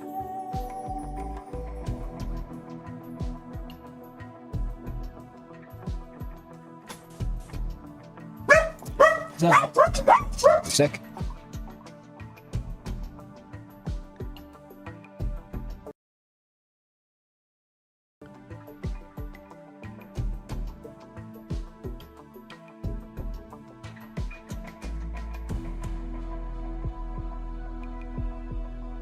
Seems like going down. I think just having some protest barks. She doesn't like this. Bark, bark, bark. It is what she does. Barks at sort of literally nothing. When she's protesting about not getting the attention she deserves.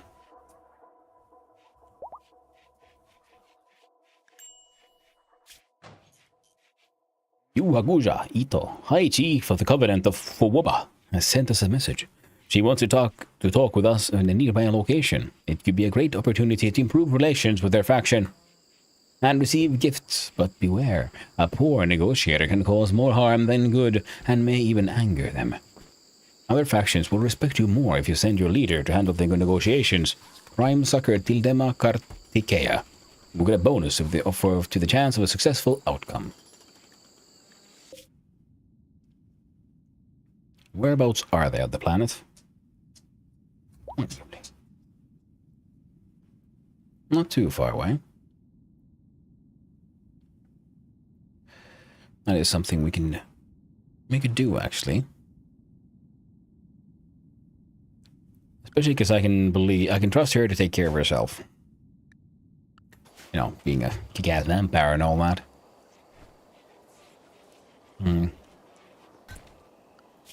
In the meantime, though, for the power, if nothing else, wind turbine needs to be rebuilt.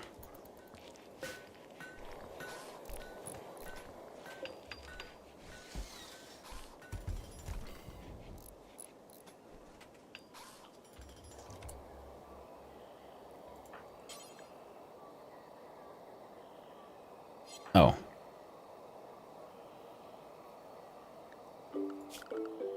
Production.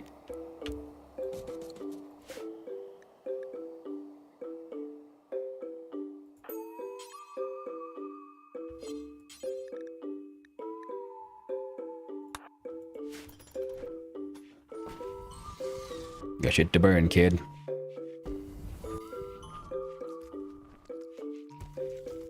Everyone's just eating raw meat because the kitchen got so full of clothes.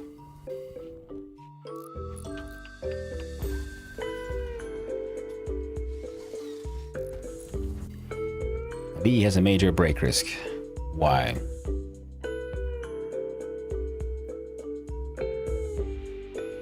Pen not enclosed. What do you mean? Oh, god damn it.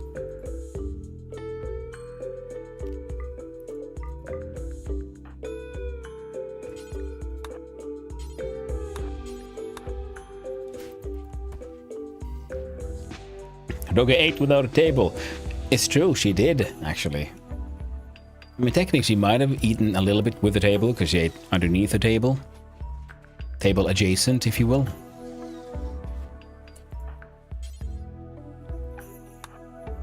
You're a criminal. You know, she just might agree.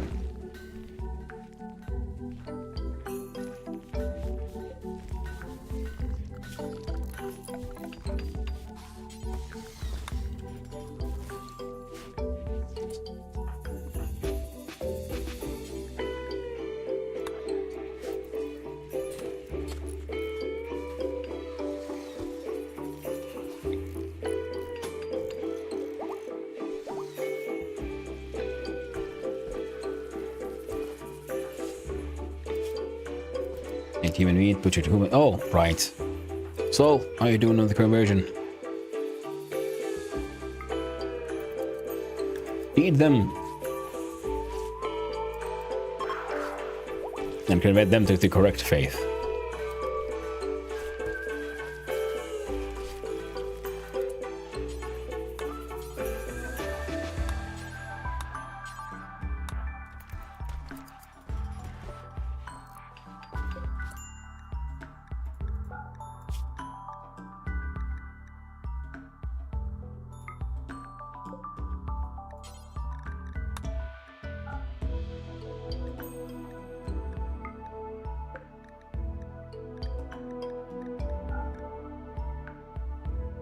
There we go.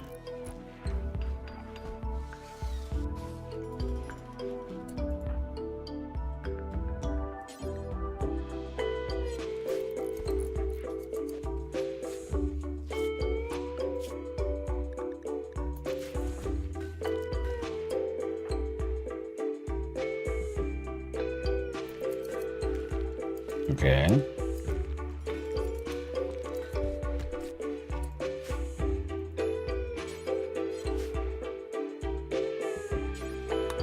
Clean the kitchen with jam. There we go.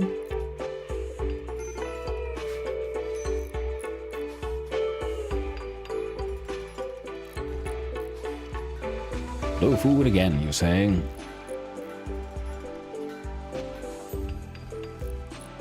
Yeah, more sandstone blocks. This is good.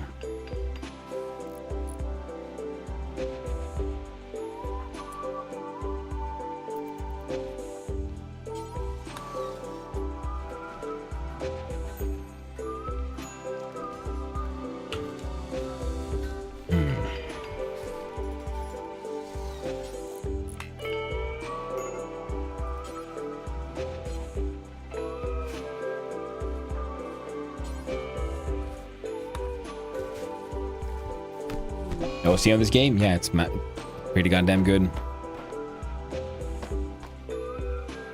A truly wonderful music.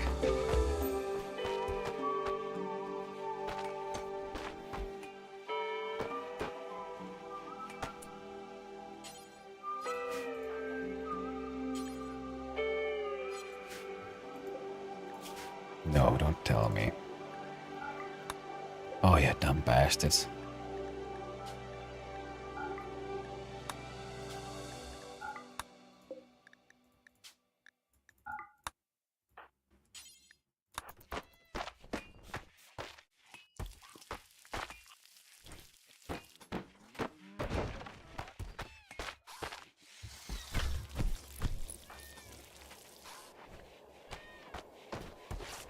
And so, a few more days. I'm going to continue trying to convert me to the correct path.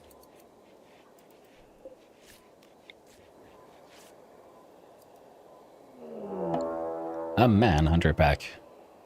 A pack of man-hunting raccoons have entered the area, driven insane by the disease known as scaria. They will roam the region, hunting for humanoid flesh. They won't attack doors unless they see someone go through the door. Hide inside and you'll be safe. They also would attack powered off turrets. So turn your turrets off to save them. Raccoons will leave an area in 1 or 2 days.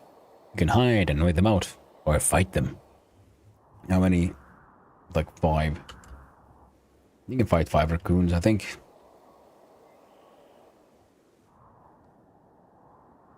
I think everyone's indoors, so yeah. So tell them, go hang out here. See if you can lure them to you.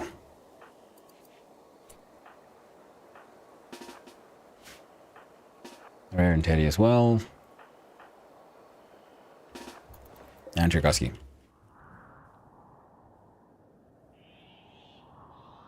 Yep.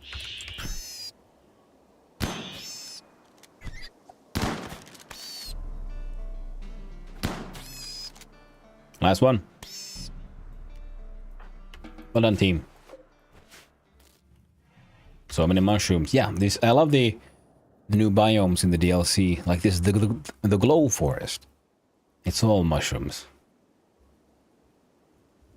Because there is no sunlight, and there's no sunlight because we have these sulfur spouts. So it's a nuclear winter kind of area, but it's also warm because of these, and a lot of fertile ground. But you can't really grow anything other than mushrooms because there's no light. But there's plenty of things to harvest,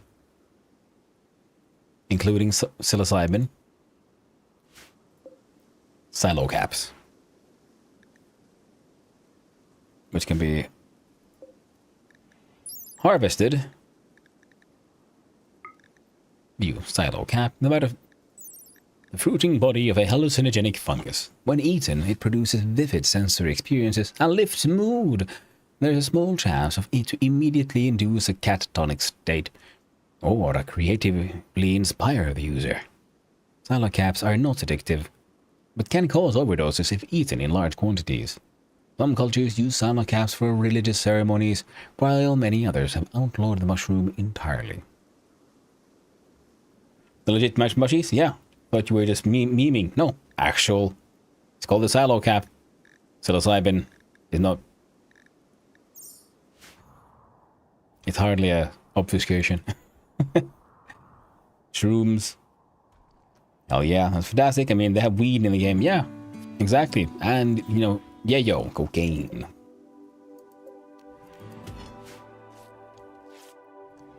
Cocaine. Limestone chunks. Is this like a real DLC or a workshop DLC? I'd say it's a proper DLC. There's new content. There's like these new like areas on the map. There's new things on the map, and like if we see this entire area here, it's all Glow Forest, which is sort of where we are. Then there's these ones which is called Scarlands, which should be ancient ruined cities. And then if we zoom in close, see that one has it looks like a lake. It is because there is the Panther Toe Poison Lake. So there's these, not only settlements and events, but also landmarks. Like, I think, if I look here, we see, there, the Butba launch site features ancient launch site. This is in the base game. I think the Glow Forest and stuff, they come from Odyssey, because the very idea of that DLC it makes moving around on the map much easier. Because you know you can make new kinds of camps when you on the map. So caravanning and having a mobile lifestyle makes more sense, and you can build your own spaceship or grav ship where you can fly around from tile to tile and, you know, just move back up and move the entire colony. And yeah, all the new biome things are from the DLC. This one is too. Spaceship is from the DLC. If we click here to view orbit, there's even places, you know, how to visit out in space. Entire quest lines that happen inside space.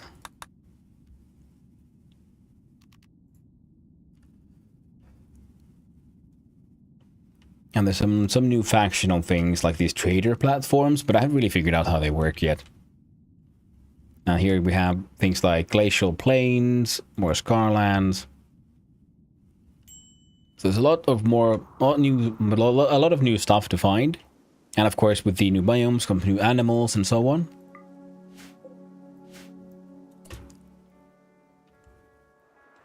So much has changed. Yeah. This DLC, the Odyssey one, is really good. Like I'd say it is the third best one. Because the very best one for me is Biotech. It changes the game, adds so much. Second best one is Ideologian, because that also allows you to play in so many different ways. But this one is also really, really good. It just adds so much more to the game.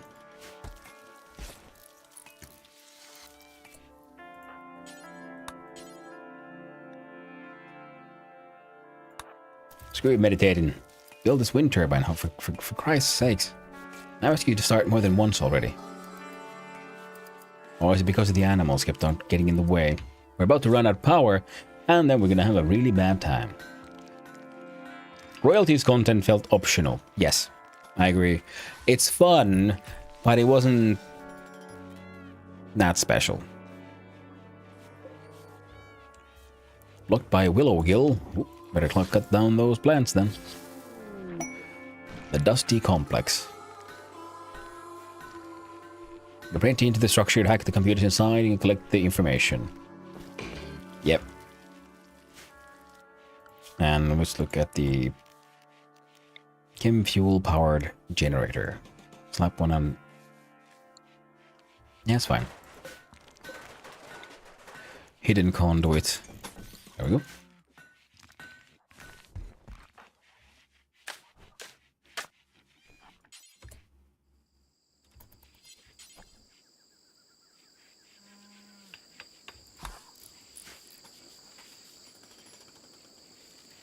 There we go.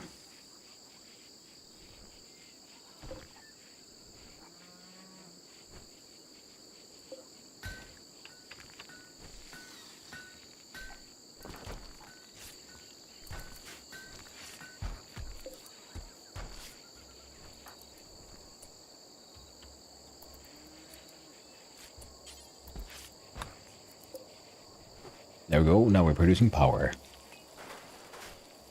No, more power. Noise.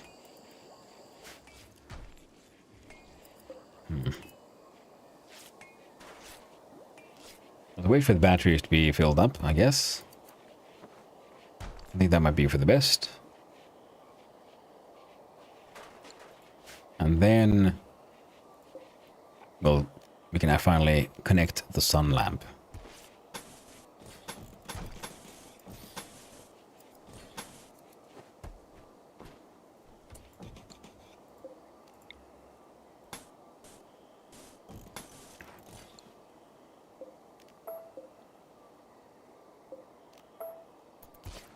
There we go. We have 2,500 steel. We have all the components we need to start building the spaceship, which starts from the grav engine.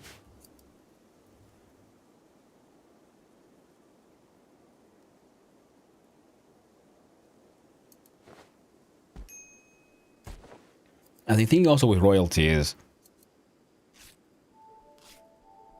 I a few times considered playing, like trying to completely play without it. One of the issues is that it has some of the best gear, though. That kind of makes the game worth it. But otherwise, it's kind of meh.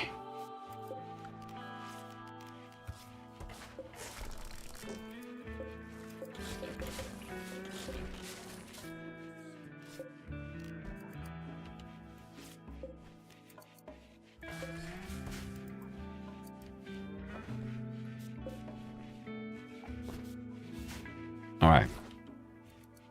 Everybody's doing their best, working hard, hardly working. We got some more bricks and blocks and stuff.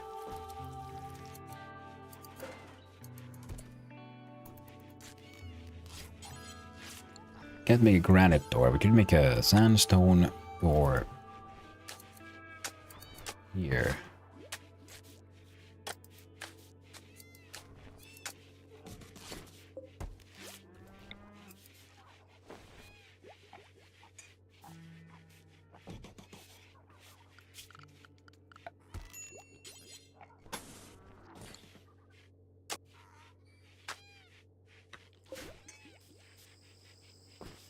Okay,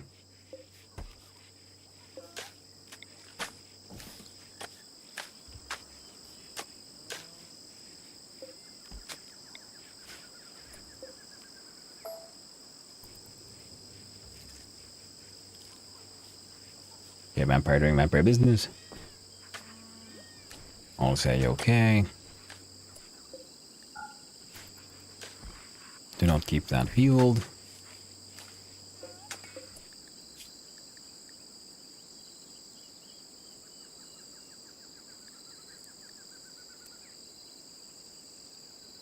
Until you have 10. Need more food. So, what are you doing? You're researching.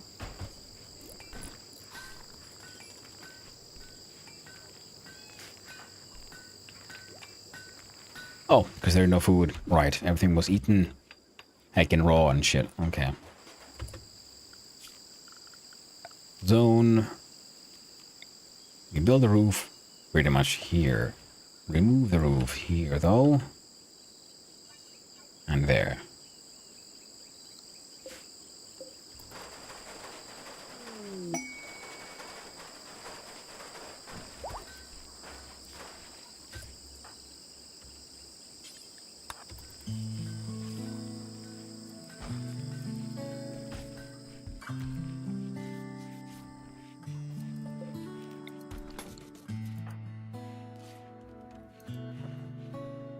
Side focus. Okay, sure. Sure. Wildlife.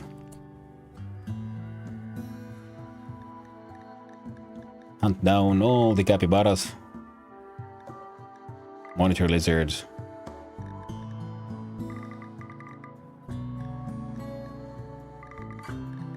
Yeah, man. Go nuts.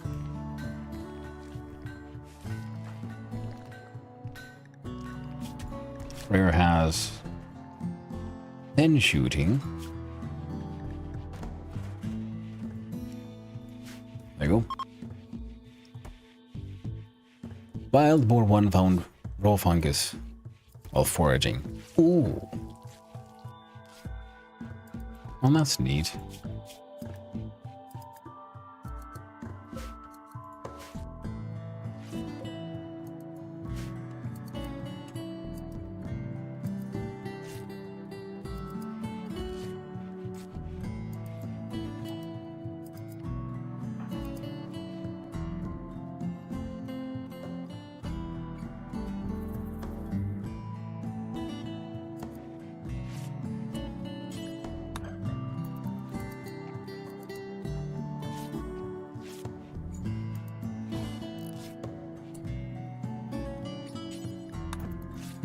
Just finished the goddamn...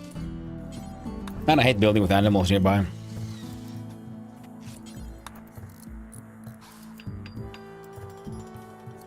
There we go. Finally. Hello, Megamo. I've been relatively disappointed by the Royal TTC DLC. Yeah. Thanks for the lurk, Axel. I appreciate it. Hope you have a lovely day, my bro. And the royalty was cool when it came out because it added more stuff. But at the same time, it was a bit of a disappointment because it's sort of like added complications I didn't really want to deal with, but also it added all this cool gear I also wanted. So we had to sort of balance those out.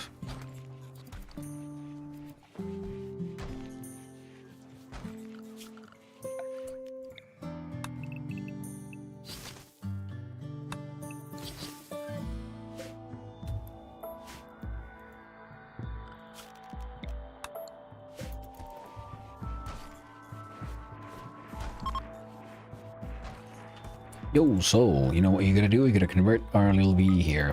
That's what you're gonna do. 857. Well, works for me. I'll try to aggressively use it in my next run. Yeah. I guess it could work. But it could also be a little, you know, a little disappointing.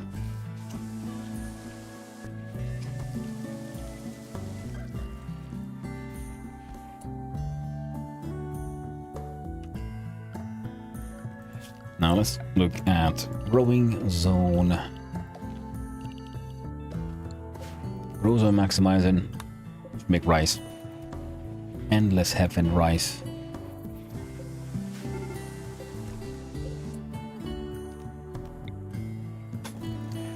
Cobra is hunting Megavole for food.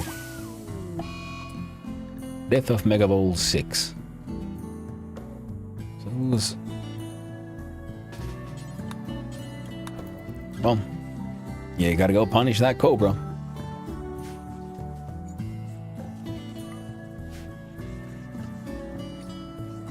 Silly snake. Get smacked.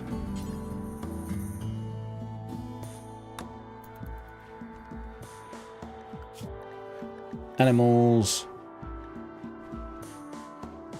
More Megavoles.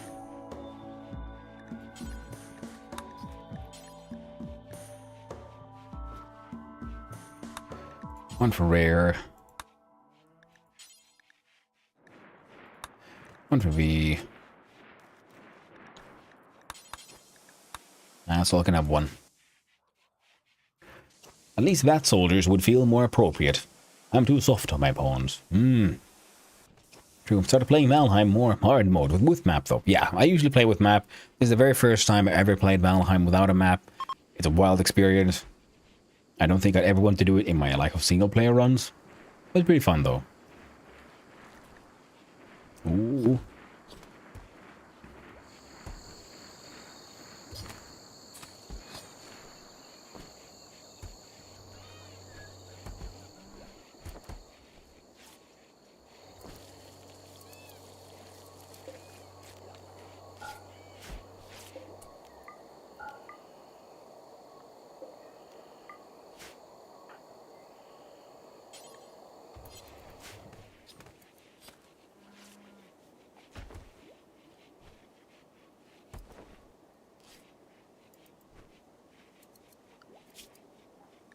Researching hydroponics. Ooh.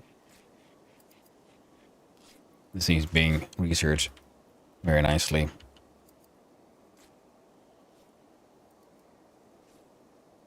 And the plonk one there might have to give up a little bit of the grow room. That's fine.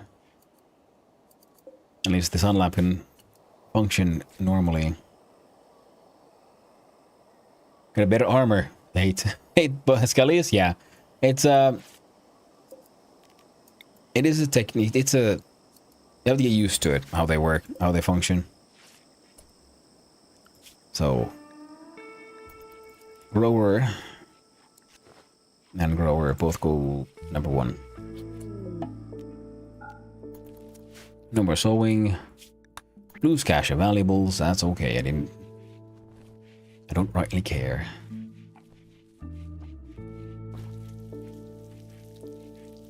The blue or their valuables.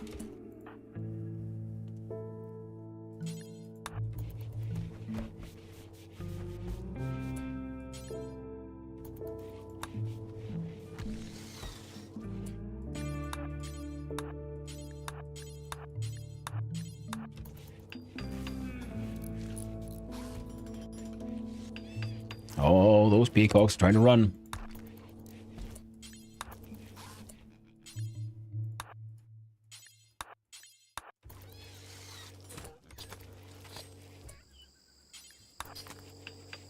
There we go. Now you can do what you gotta do.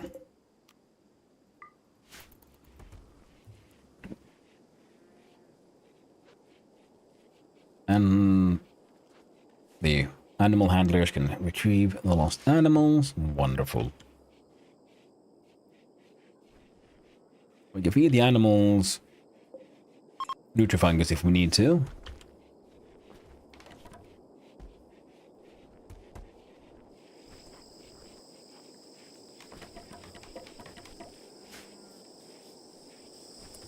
Ah.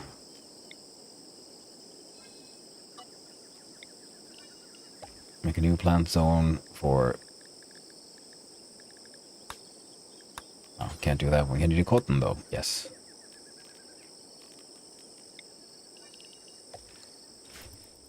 Cotton will take a while, but that's okay. Rice will just hopefully fill our storehouse quickly. And then we can start doing corn, I think. But that one has a it grows slowly, but has a a powerful shelf life.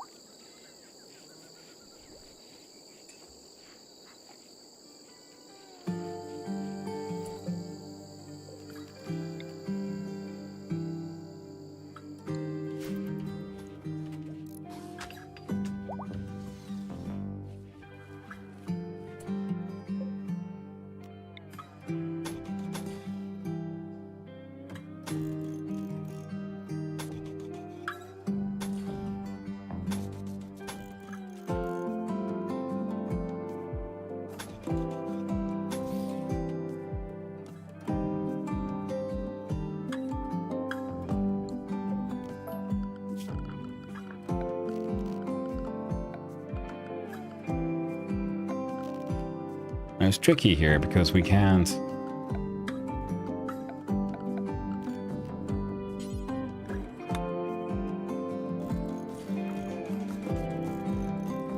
make wooden traps.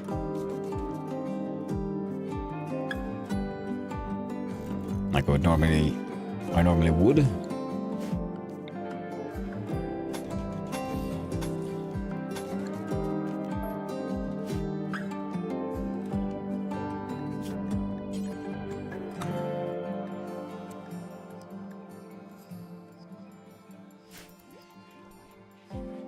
Love the Meadows music. Soothing? It is. It is. The Valheim's like audio design is absolutely fantastic because every area feels so unique and they all have their own like audio and like emotional vibe to them. Specifically, like example, yeah, like the Meadows. Sorry. It feels nice and calm and a little bit safe. One of those ain't enough. We're gonna need another one.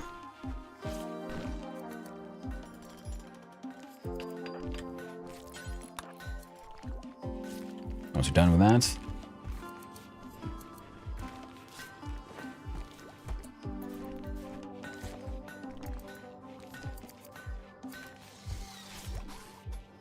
hope this will be enough. Refuel the bastard.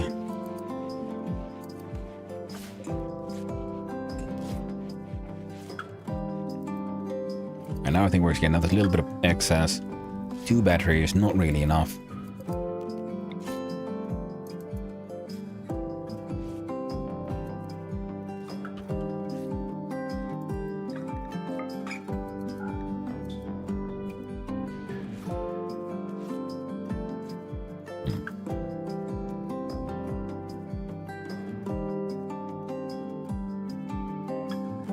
I could wall that area in, I guess. Could be a good idea.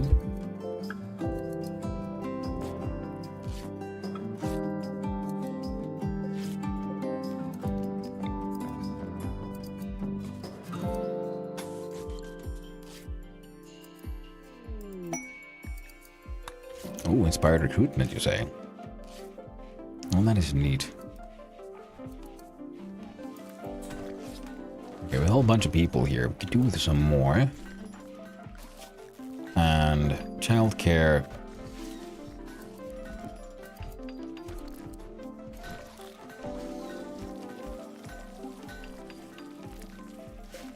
Mostly Sol and Tildema.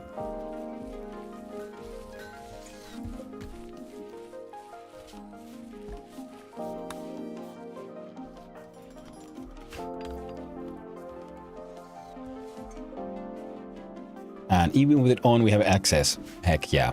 So now we have enough power, as long as this thing runs.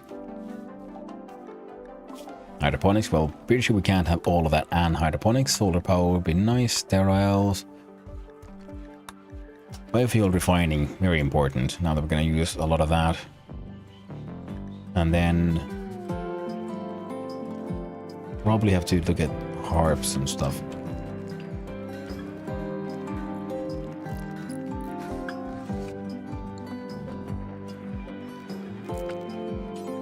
do a limestone fence.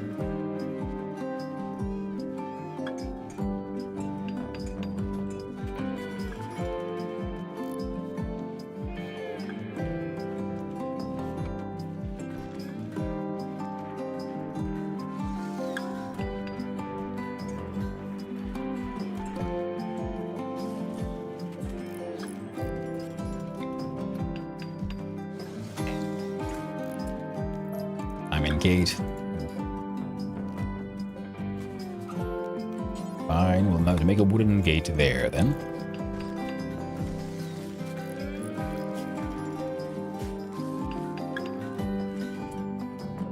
Ah, wait.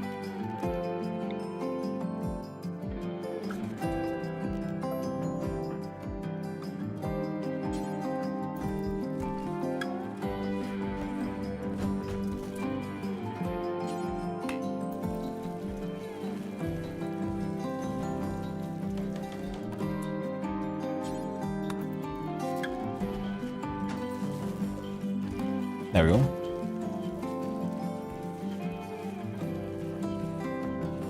Now our plant heater should be moved there. That should be fine.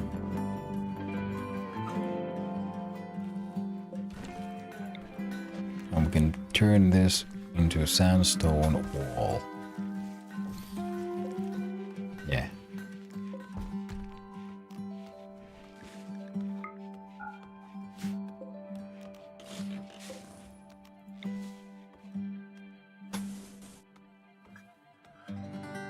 Like that.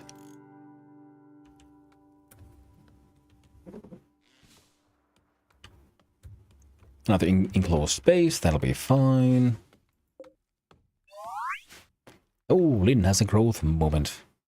Ruby Lynn Hammersmith has reached the biological age of 10 as an experienced a growth moment. Yes, some enthusiasm for learning more. Lynn thinks growing food is boring. Lynn is now old enough to do the following work: doctor, warden, construct, and art. Choose one skill for Lynn to increase her passion. Medical. Not bad. One trait for Lynn. Kind, nimble, hard worker, chemical fascination. Drug use, no. Melee dodge chance. And trap spring chance. Not beneath. Kind.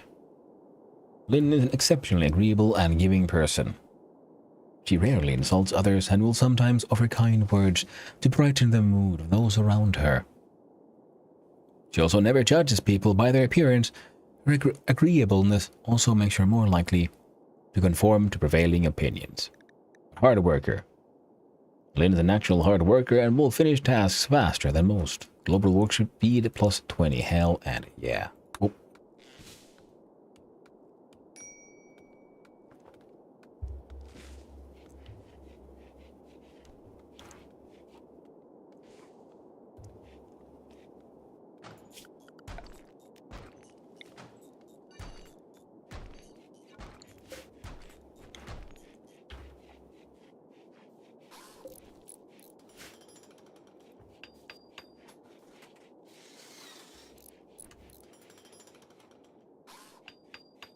Well, that's the problem with these stone traps. They take so long to build.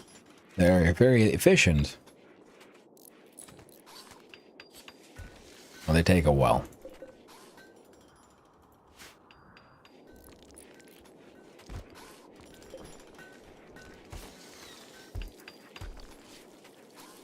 -3 outside. Indoors is -3 as well. Temperature, no. Temperature, heater. Perfect spot for it.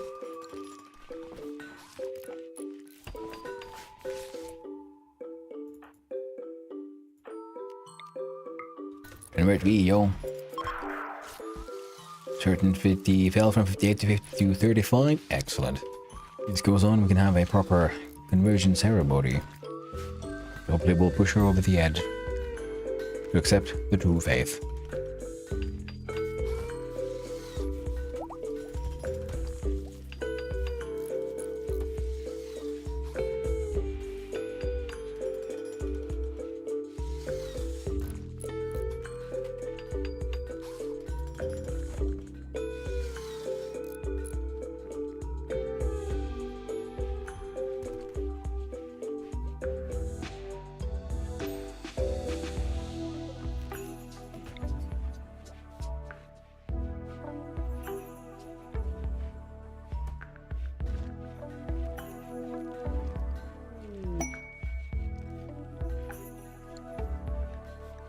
Young beggars desire charity. A group of poor children are approaching looking for help. The children are begging for 15 medicine. They need the medicine to help their friend at a nearby settlement who was devastated by raiders. You give the items to the children by selecting colonies and selecting Simon. Children move on after one day. These children are not part of any faction. If you wish, you can choose to kill, arrest, sell, or harvest them without diplomatic consequences. Maybe. Autoload.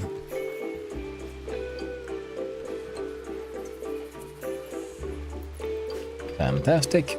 Sappy is being moved from place to place.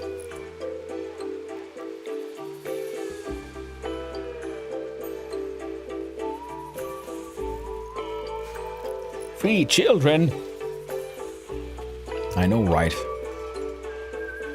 See, they're already like penned in and everything. Welcome to the colony. I mean, I need to finish the beds, I think.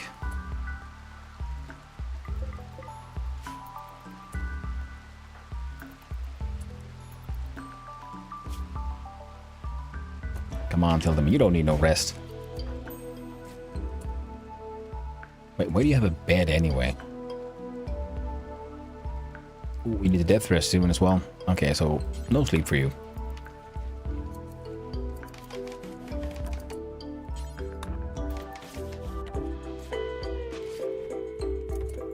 And launch.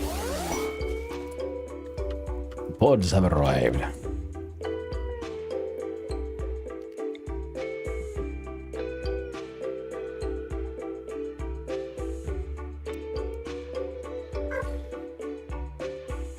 Come on, doggo. Calm down.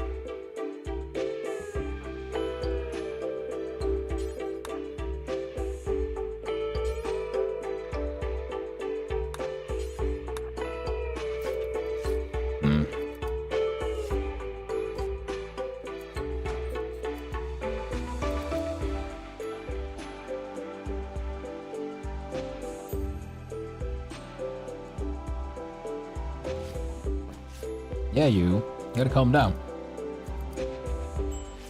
What a silly, silly goose.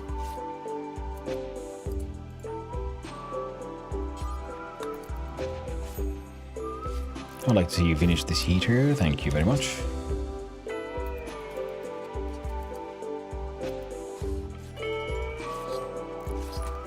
Ozuki, stretch. Ah, fine. Well, would you look at that? That looks like 3 beds and 3 kids without beds. And hopefully soon, maybe 3 kids without legs.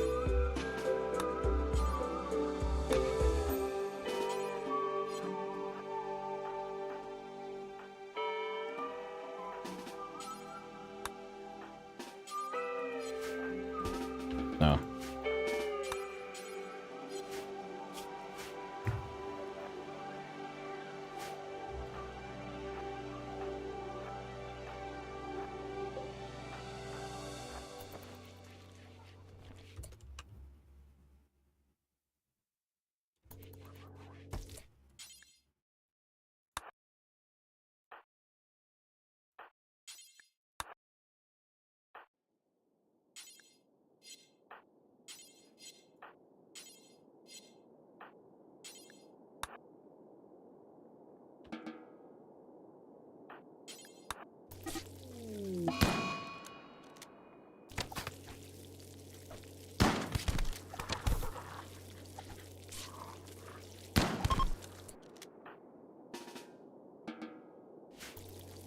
Oh, they refused to be arrested.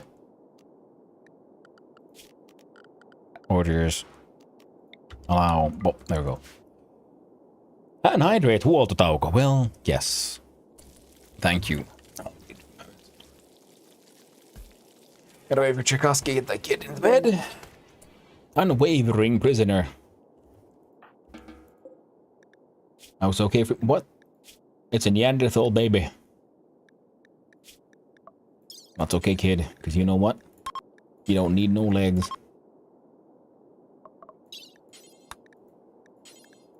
There you go. Doctor care, but no medicine.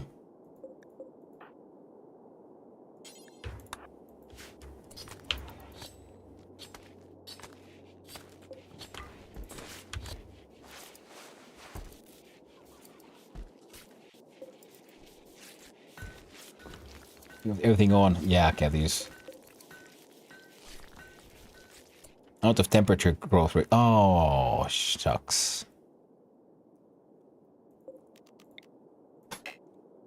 Too cold for these little bastards.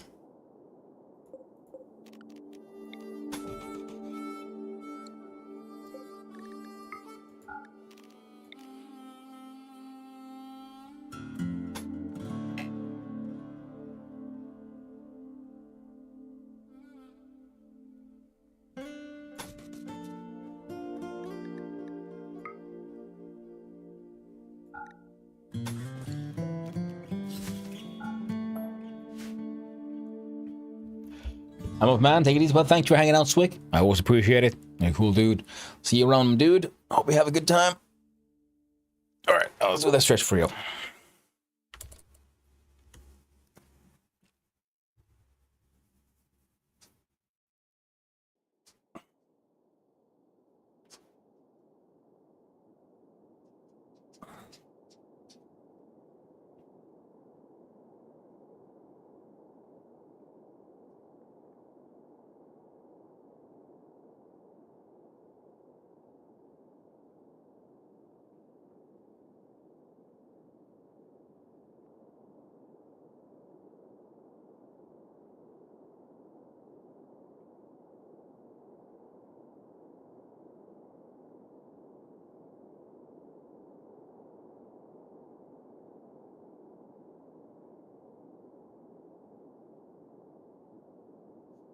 Ugh.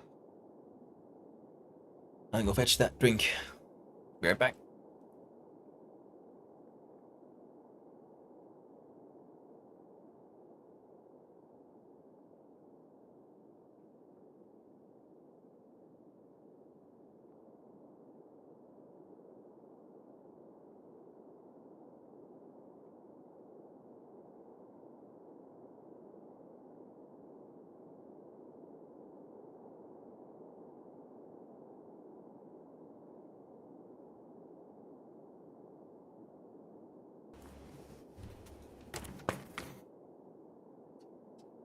Cheers, friend.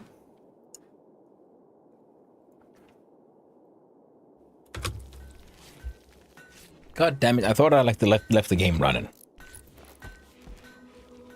What an embarrassing mistake. Okay, so now they have telescope. They give them entertainment. I'm hoping it'll be also seen as valuable enough for the raiders to want to come try to come through here.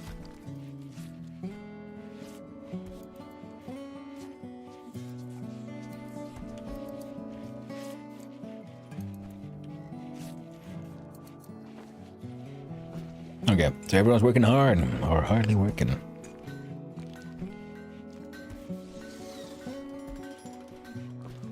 Indoor 13C.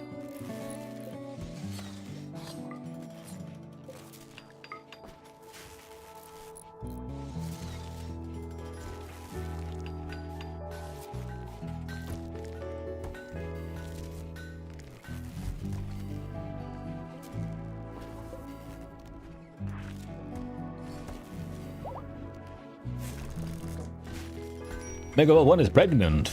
Second cup of coffee. Ooh, what a burden. Sounds tasty. I had my 2 mugs already long ago. But to be honest, I wouldn't say no to a third one. But sadly, he's a little too far away. Travel is harmed.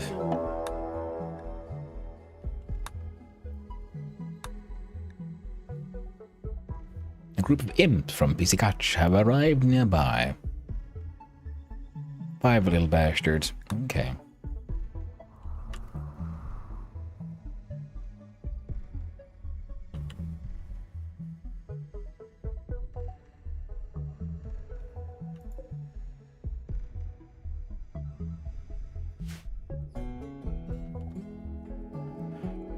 Right.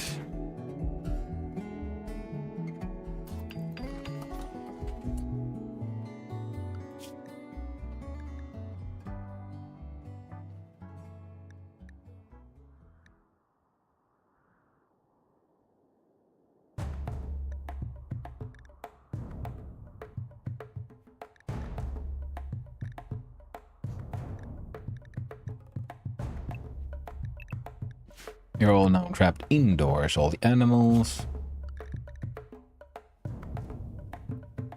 As are my workers. Oh no, poor V.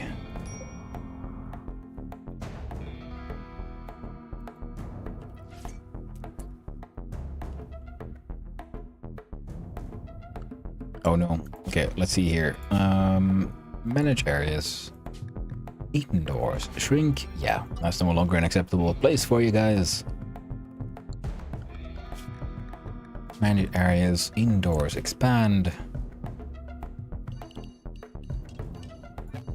I'll allow for this. I guess you need to be able to take care of those thingamabobs. Got to link them.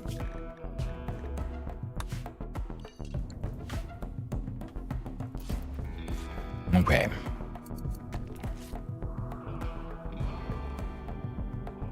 Well, we were already low on food, so actually that's okay. A nice little meat delivery to help us out through these trying times. So.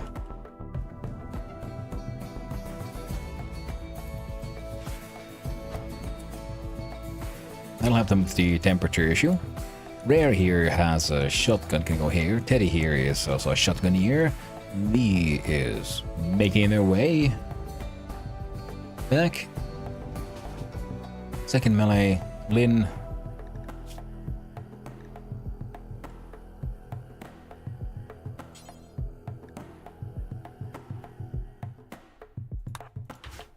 Grab a pistol, child.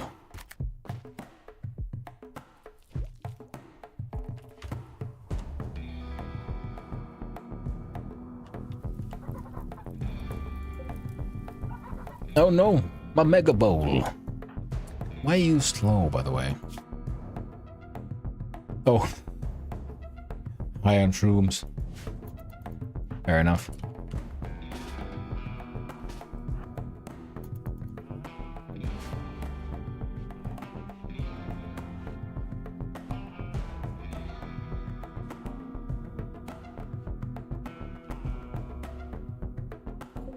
Yeah, this thing needs to be protected.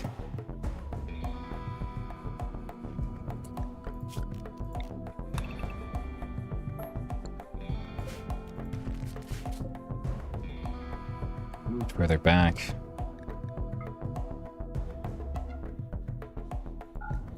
Yeah.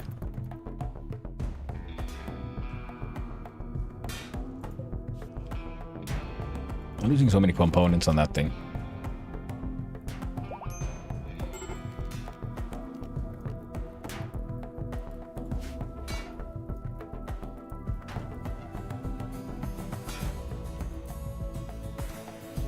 So let's see, do the traps are getting a couple. Probably getting catch spin as well. Oh, it's another good part about the traps. Higher chances of survivors than Tilda and her masterwork sword, you know?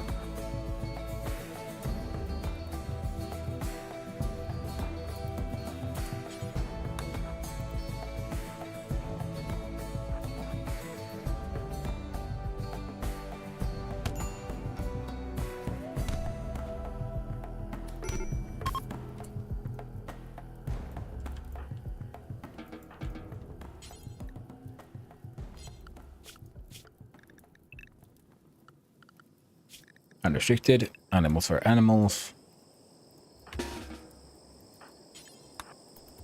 All the silver. And we're good to go. Orders. Allow for all of that. Death of Megavolt 2. Very, very tragic. Another unwaveringly loyal little bastard.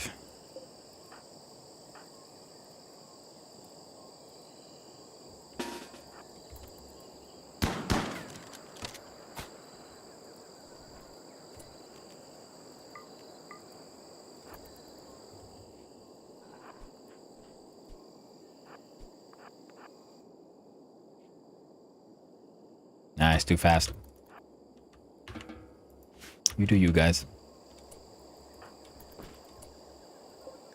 Now tell me, Ketchfin, death in 2 hours. Good thing we have a goddamn vampire who can use their coagulate power on you.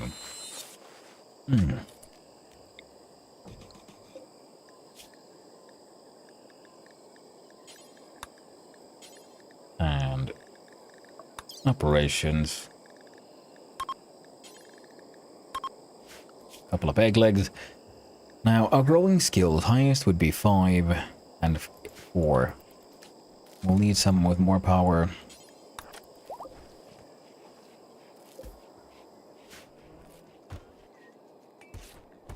Yeah, eventually.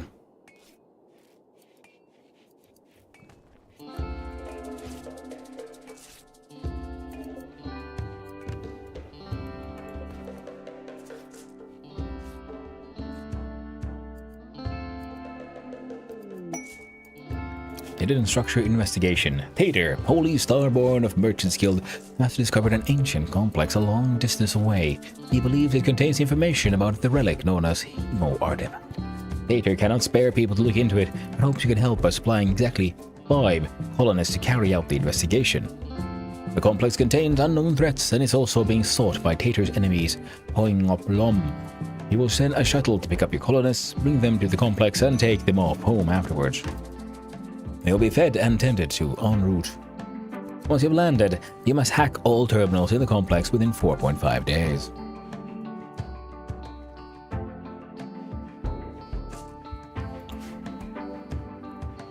Well, that's a tricky one. I'd love to give it a go. But, I'm not sure I have time.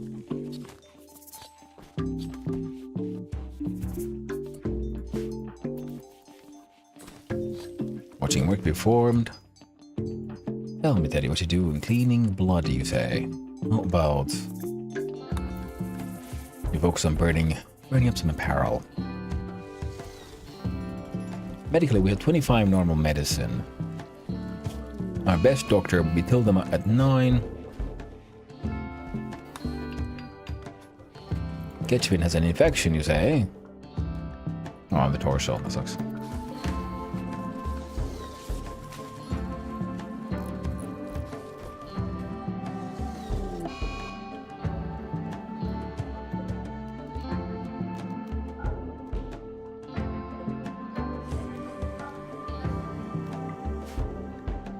An eclipse, one of the moons of the planet has orbited in front of the sun.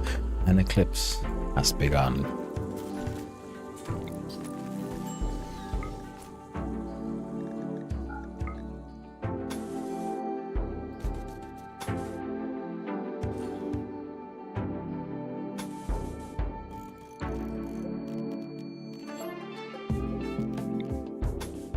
Now, if I did that, would a wind turbine still fit? It would.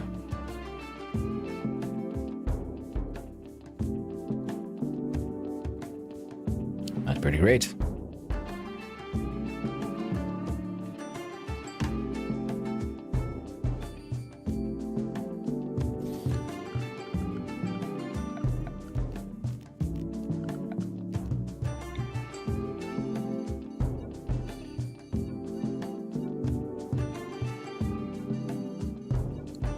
Remove.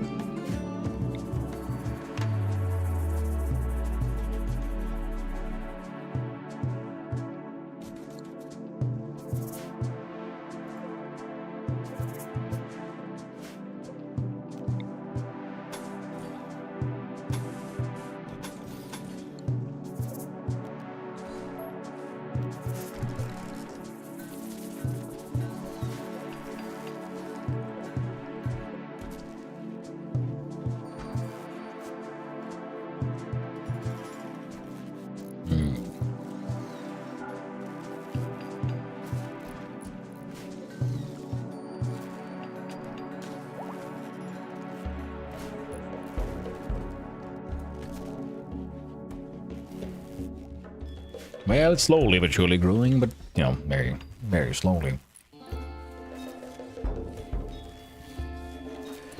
Tell me, Tildama. Could you just focus on some of these power focus things, that'd be lovely.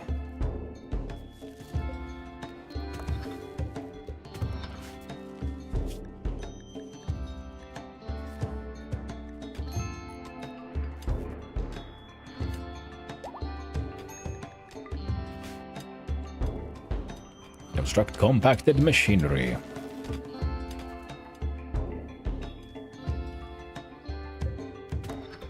I keep on forgetting I got my mining friends. There's a lot of steel.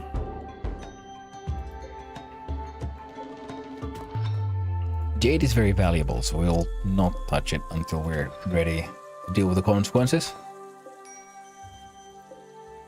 Uranium ore and compacted plasteel. Oof.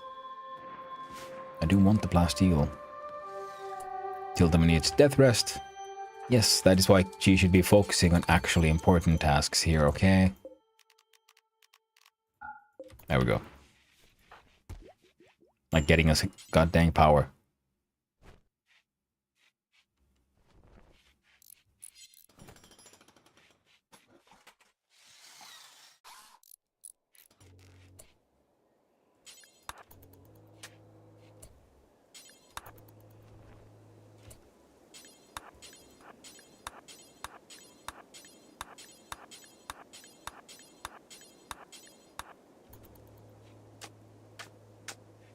And then it's time for you to head to the death rest.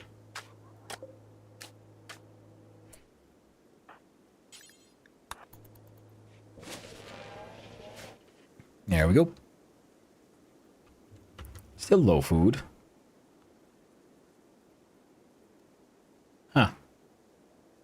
Alright then.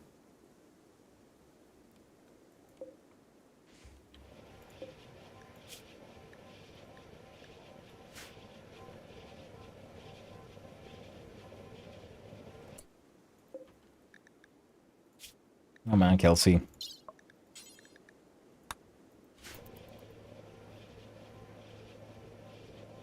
I'm gonna need to remove those legs. Soul actually is the best. No. Doctor. Only 3. Okay, fine. Blood feed and hemogen farm. Convert. Doctor care, no medicine. Blood feed, hemogen farm, convert. There you go. Oh, by the way, soul. Soon you can convert again, and we shall convert this shit out of B.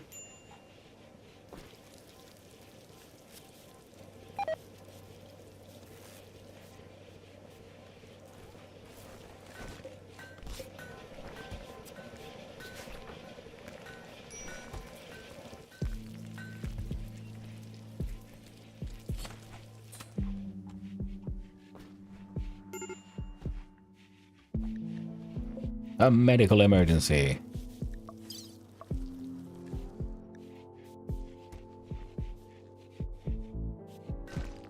Come on. The immunity is racing, but will they make it?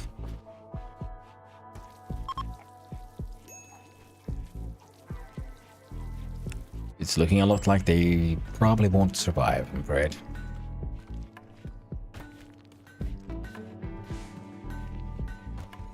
Yeah, the infection is increasing faster than we could have expected.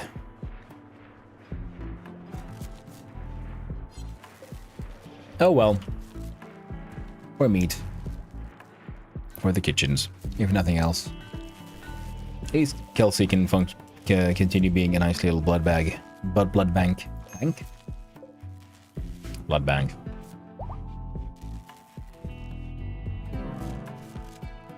Oh, tragic. They have passed. Won't be too long. That'll be done. How is... That thing's almost done. Nice.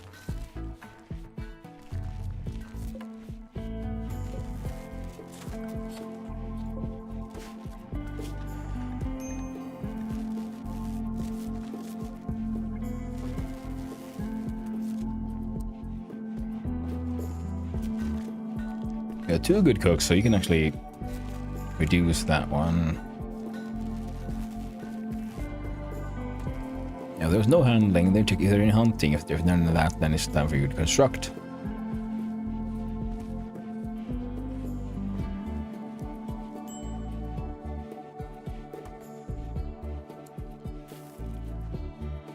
Crafting should never be on your to-do list. There we go. A psychic soothe for the males of the colony. Oh, lovely. Nice and relaxing, yes? Ooh, Cherkasky's getting some... Oh, a little bit of rice cut. Grab.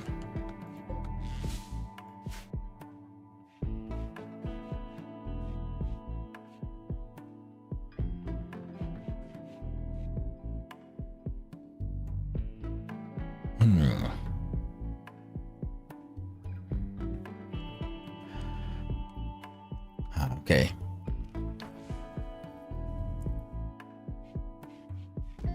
Wait, is almond crafting like done? Oh. There could be toques, but we got nothing to make them from, so I guess everyone seems to be relatively well clothed. Made a bunch of parkas.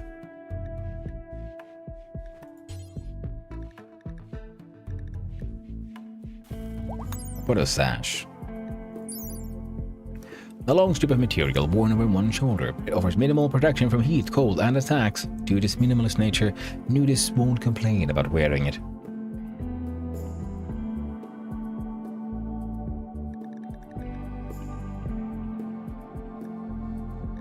Okay. What else? A bandolier.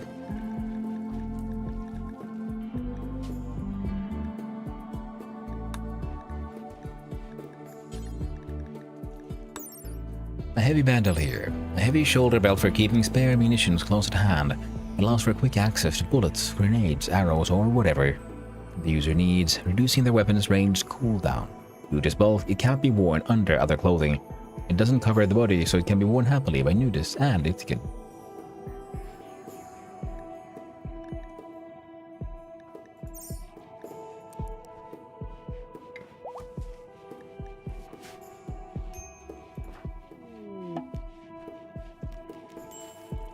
Their death rest is okay.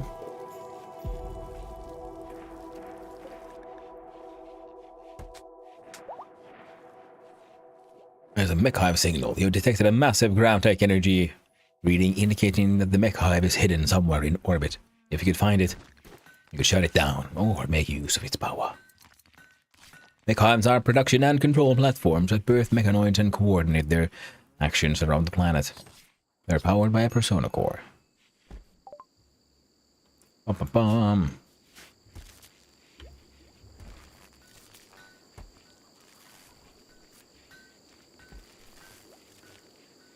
Here we go, 54 components. 750 steel plus, you know, the 2,000 there.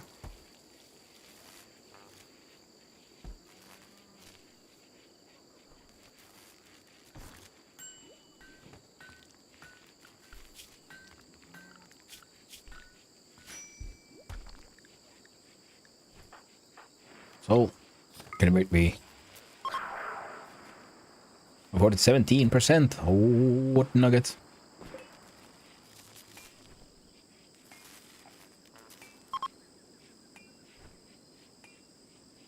Ah, we can do this soon.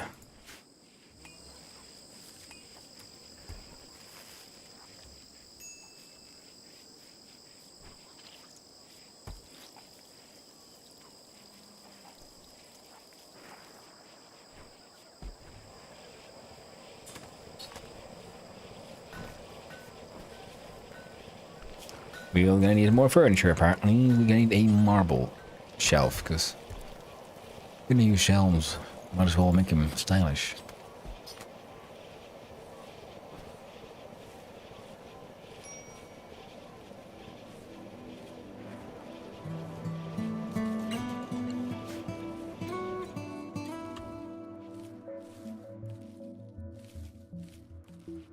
Harvest botched, well, better than nothing, I guess. Better than nothing.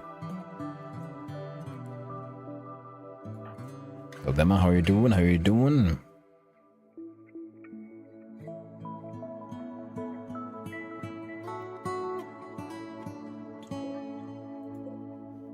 After this death rest, she'll at least should be getting the bonus as well. Ooh, geothermal power.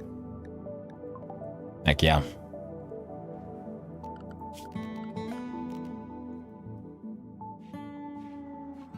Yep.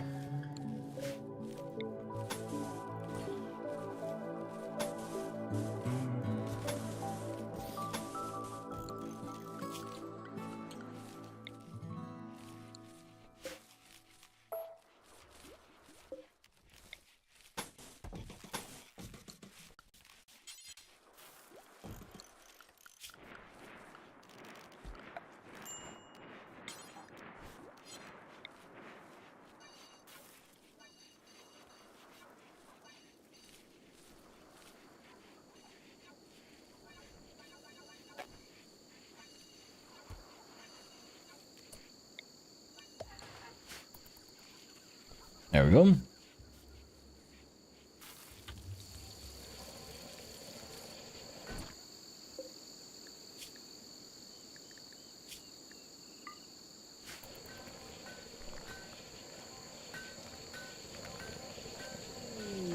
Now wait, where are you? Training Mega Bowl. Guess what? I'm actually gonna build me a shelf for a 3.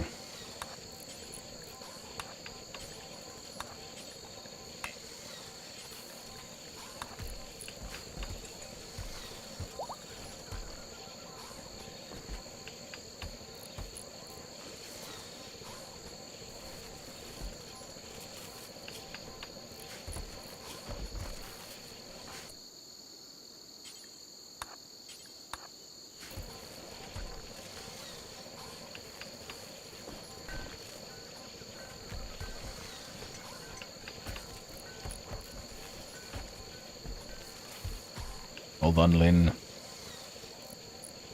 Holder of many things.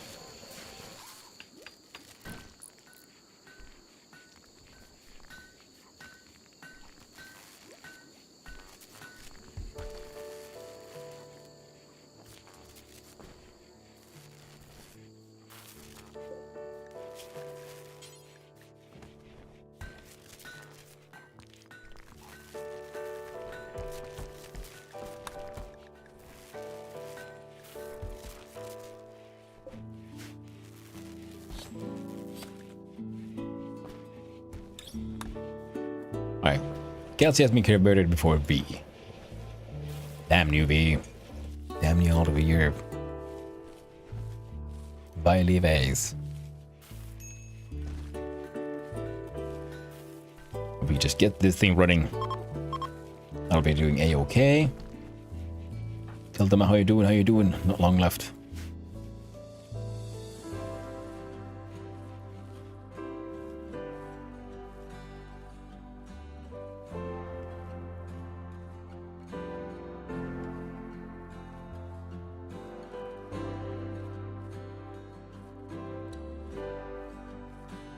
Hello there, Haragi.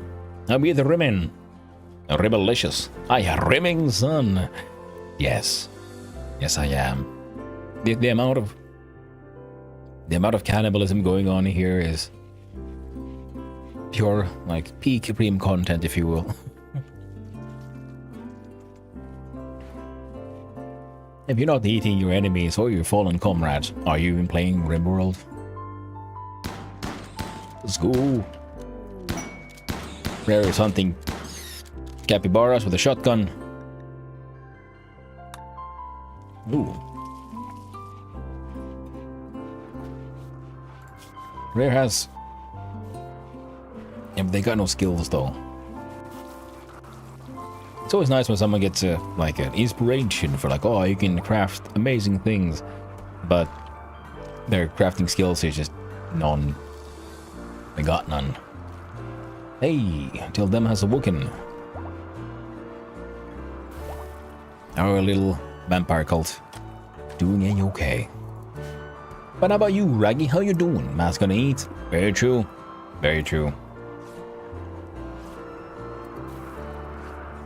We're training up our mega voles. I can do some mega mining. I think they're already done with all that mega mining. How about you mega mine this then? Mega bowl. Food binge for rare. Well, that kind of sucks because we're... Oh, would you look at that? We're actually not low on food. Took a while, but we got there.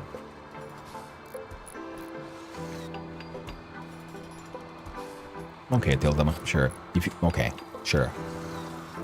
Feel that's important? Guess we'll just have to allow it now, won't we?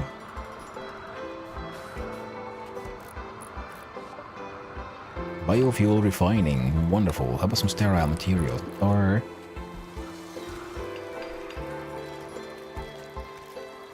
yeah, it'll work. Yep.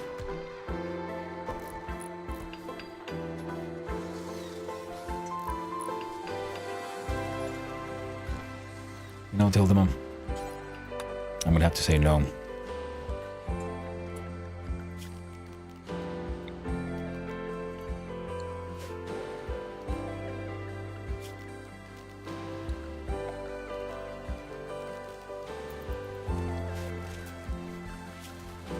Right thing, got plants.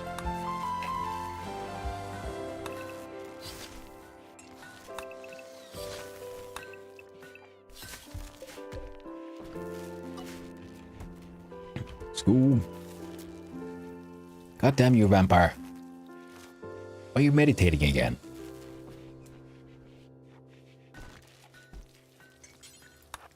Build me a goddamn house.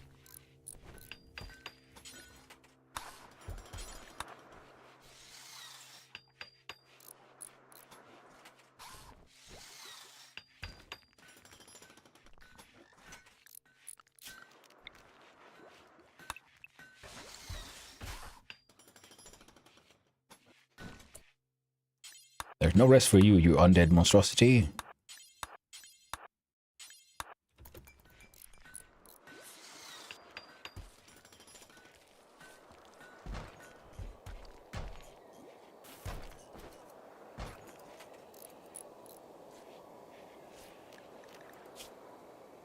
You're not even tired.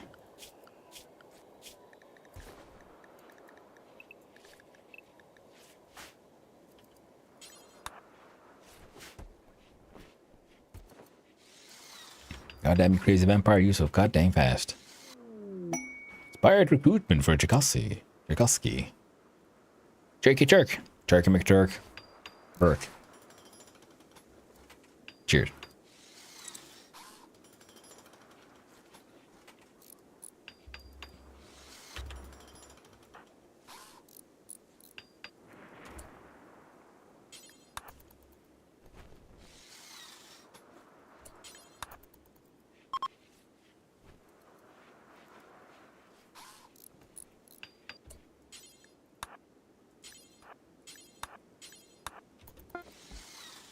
There we go. That is the order in which you will be doing things.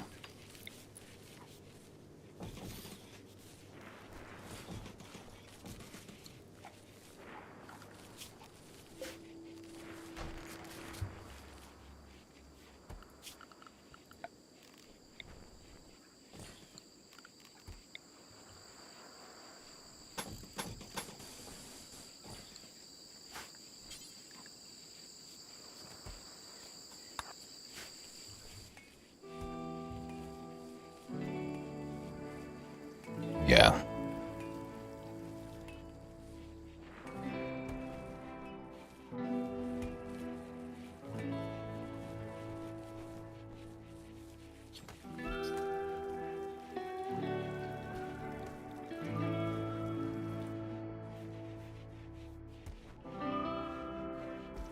Come on, build that power plant. We need it desperately.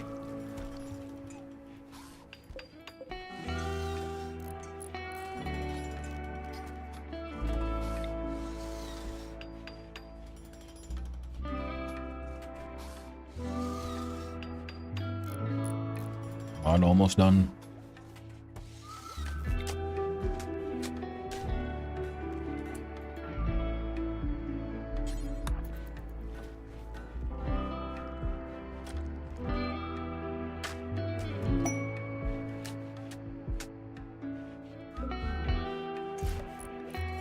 allies needing help. Sam Semigerador, a Woken counselor of Caberon, has recently rescued 3 outlanders from an enemy jail. He wants you to guard them at Suckhole until he can send a shuttle to collect them in 8 days. The outlanders will not do any work. By a masterwork harpsichord, Paulette might join us. Or some goodwill from Caberon. The goodwill could be good. I don't know about Paulette here. And the harpsichord, well, that'll just increase the value of everything and increase the risk of, you know, violent murder.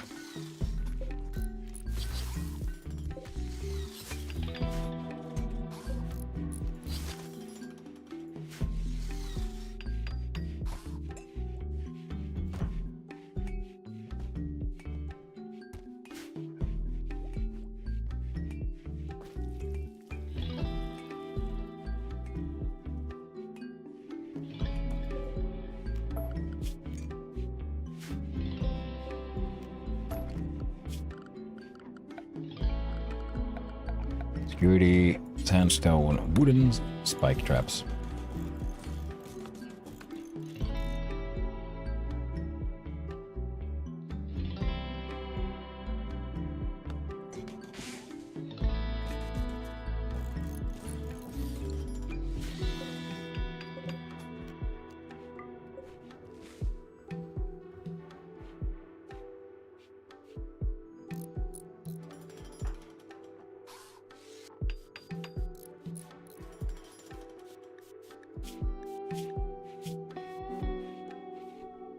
Construction has been increased a lot, intellectual is pretty high as well.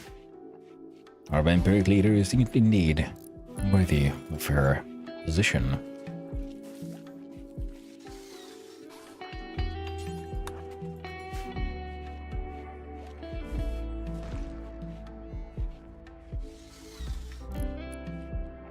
There we go.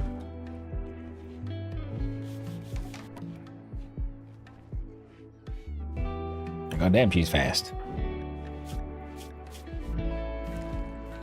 Glycosoid rush. Movement speed 112%.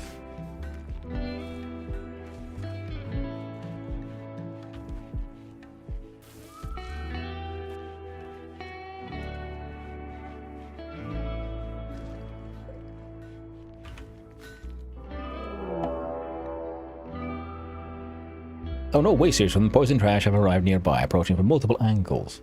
They're attacking immediately. So how much we got? We got 1, 2, 3, 4, 5, at least. All animals indoors. All dudes indoors.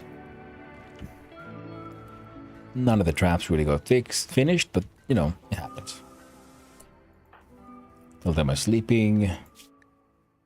Now you're good. You run here. Rare. Get behind. Steady as well. He goes further back. You're meleeing there. And Lynn, you just hang out there. Why don't you, kid?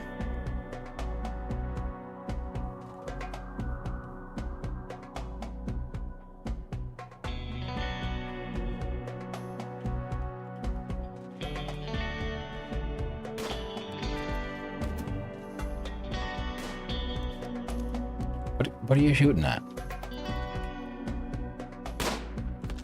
Did you just come here to try to kill my goddamn peacocks? What a cunt.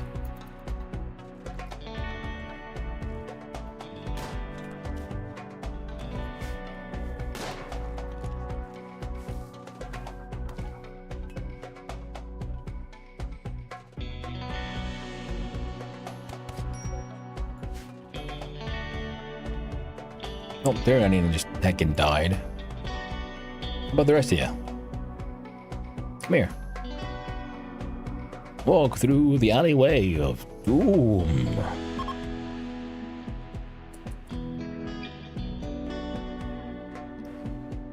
Why'd you run back?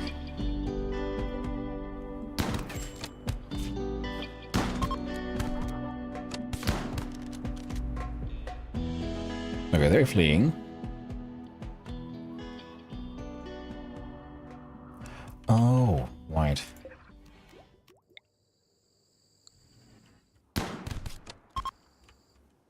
Okay, now they're all fleeing. Okay, we're done. And unrestricted. There you go, friendos. Go to orders. Allow. All of that. Oh no, it was Megavol. So. Is everybody killed Deba? That's fine.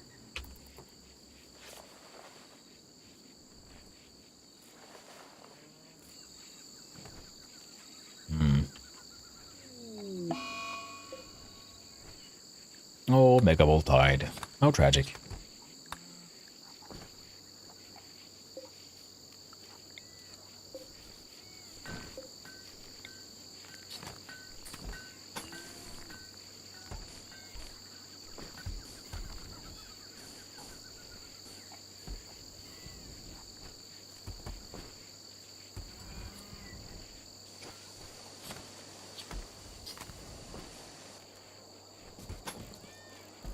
That should work.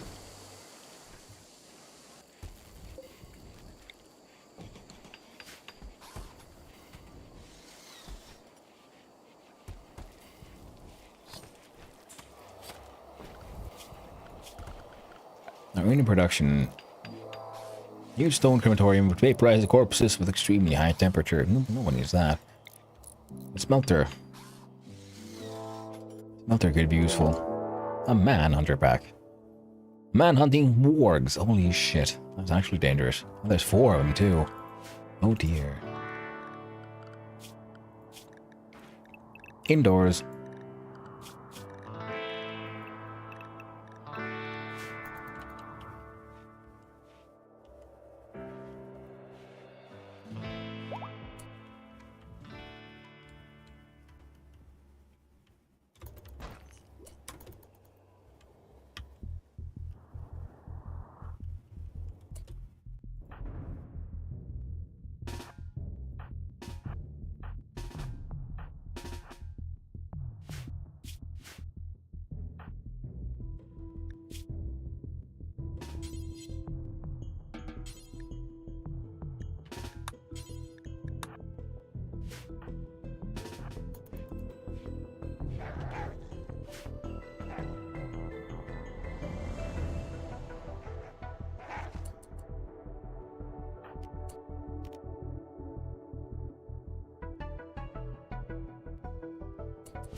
Keep on forgetting these. And that's the... Oh. We got the stun power. Come on, buggy boogers. You can do it. Come on, autosave, you can do it. Just jog along. There we go. Look at this zone. The move roof is there, and cool, cool. They can build one of those. One of these right there.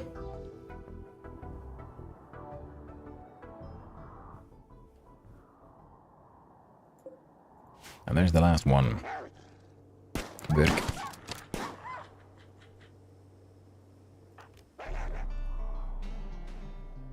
Come along then, doggo.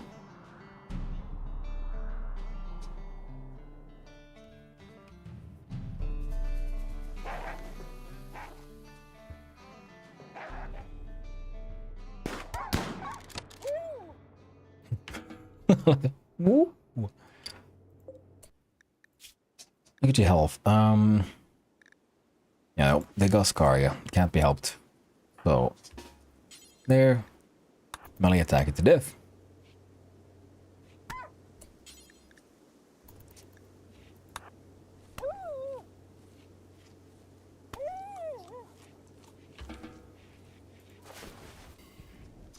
Wonderful. Medical emergency, you say? But Tchaikovsky?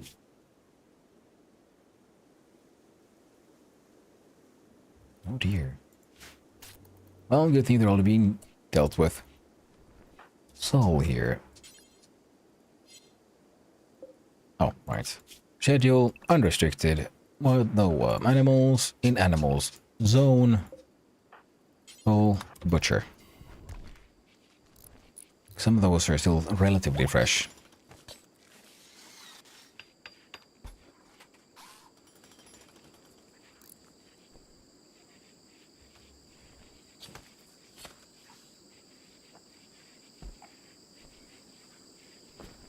The meat is invaluable.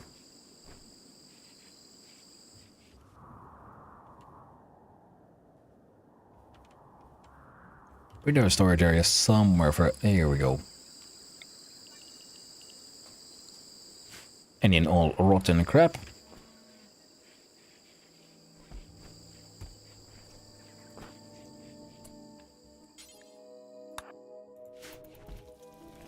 Read the book and once you're done, you can go hauling.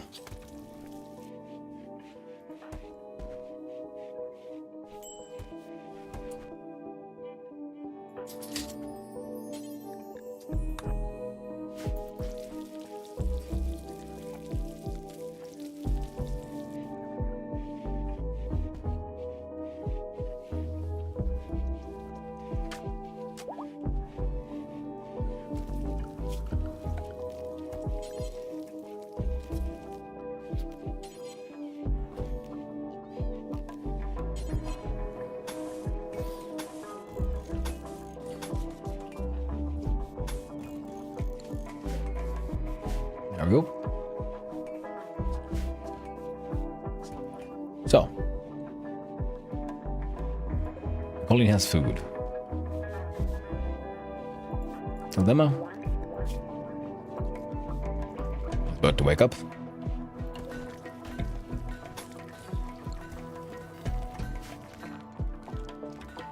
Meditating. I care about your meditation.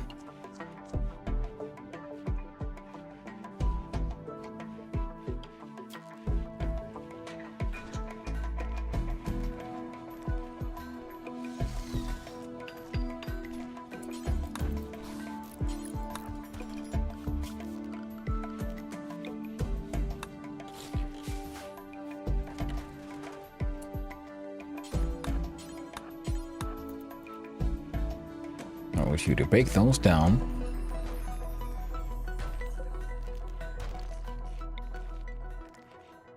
I built one of these there.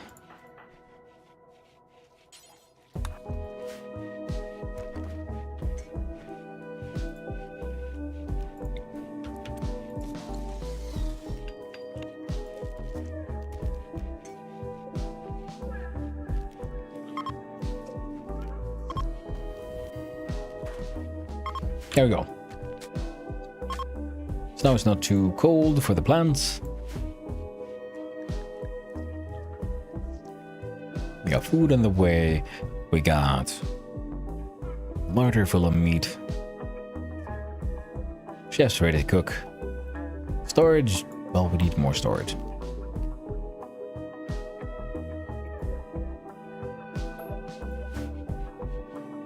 This will become the new death rest chamber hallway thing. It'll be grand. And that way this corner can be freed up for, I don't know, more storage, I guess. And we'll need to put down the smelteroony.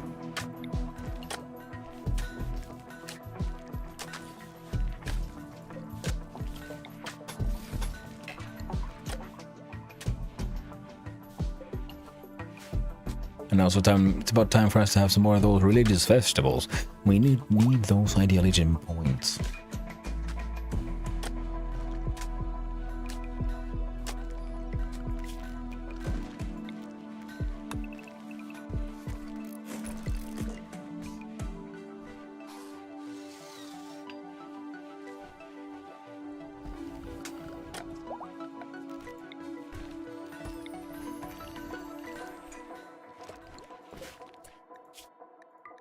Clear all.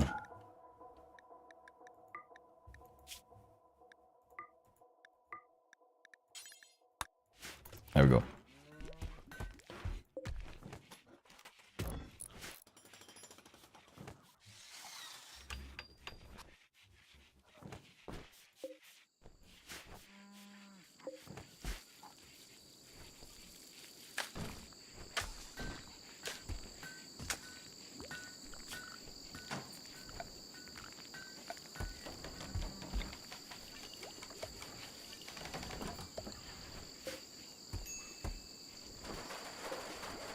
Excellent.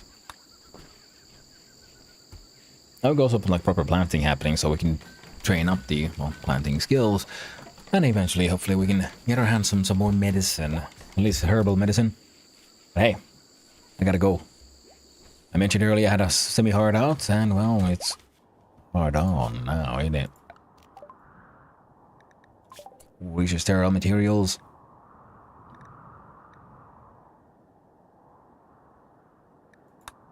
Let's jump into this, actually. I think it would be good. Because it allows for more stuff and also makes researching all the older stuff faster as well. Pretty much. Because right now, with what we got, we're kind of surviving.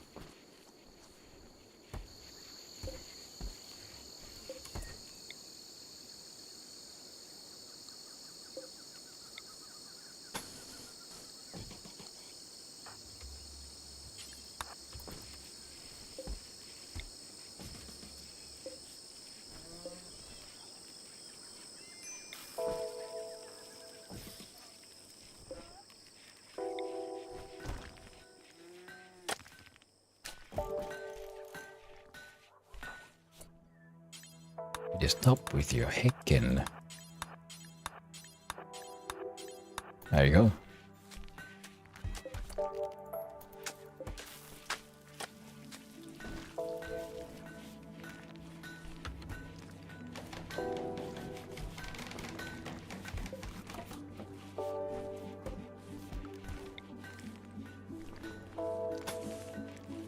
I guess I could do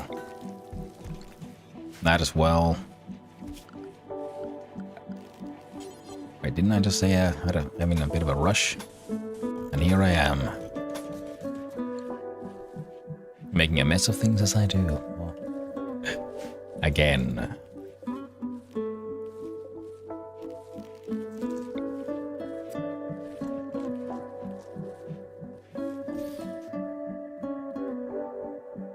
Come on now.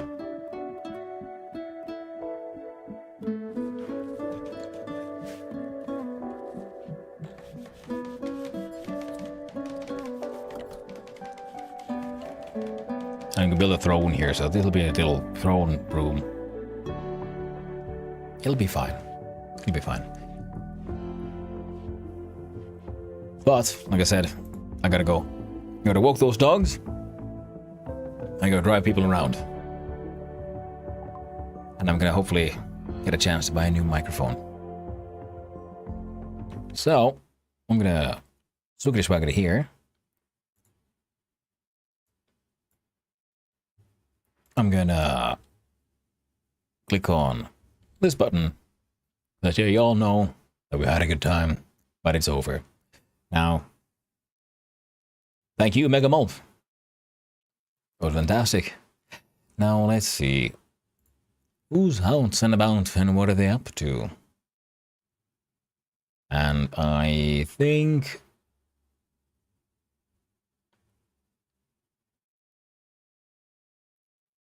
that it's time to just, I don't know, raid Haz again. Because Haz, for those who don't know, is an absolutely hilarious and fantastic streamer. His streams are a nest of chaos, madness, fun times, good times, and a lot of gibberish, and very much goblins. Whoa. So we're gonna raid that way. He's a fellow Finnish streamer who, unlike me, he's actually funny. I hope you all had a good time. I know I did. I think I should try to make, like, I don't know, raid message thing nowadays. Of course, you won't let me do it from here. So can I do it from here? Ah. Just say what you want. I don't know. No raid. We'll go with that one. Because I can't get the emote things to work. So, as I usually do say, so friendos, thank you all for hanging out. It was super fun. Thank you to all the chatters, all the lurkers, and all those who just wandered on in.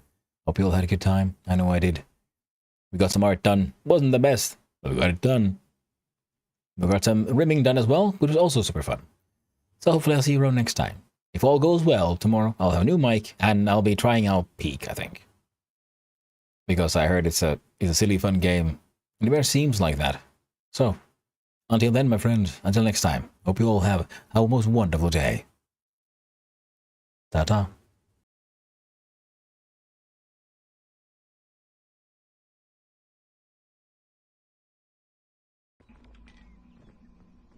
Well, I'll take the rope so I can actually carry you even harder. Oh,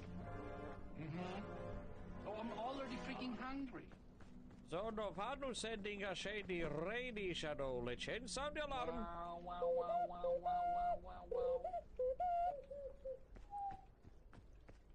How was Rem? How did it go?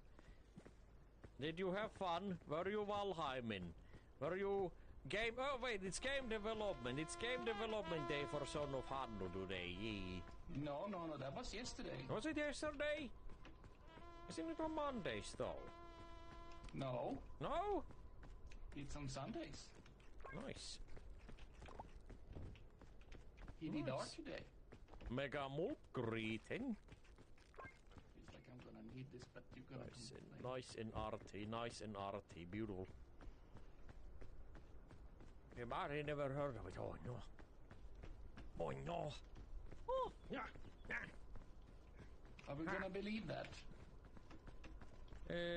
How's the pig in stream was fun. We was making art for a new emote. Nice. Then rimmed a little bit of world. Were you on the Reaper Link multi-layer? Insanity, what are you doing? Vincent is flopping like Are a you like fish. both dead and... Yeah?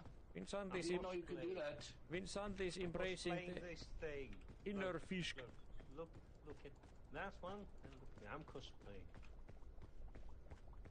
How? Oh, are you like playing dead and jumping? Oh, you are. Interesting. I would imagine that playing dead would like make you not be jumping. We can do a sand And engine. where we go, thing please too. see. Look. Sand engine. Ah, wait. Did it work? I don't know. Yeah, Reaper Link got me tempted with that multiplayer Rimworld in though. Alright, Vince, Andy, we got this. Did they actually manage to make it so it's not buggy as hell? I'm not sure how buggy it is, but seems fun. Seems fun. Oh, airplane food, don't mind if I do. A little bit of airplane yummies. Vincentini. Airplane yummies. Yum yum yum yum yum yum yum yum yum.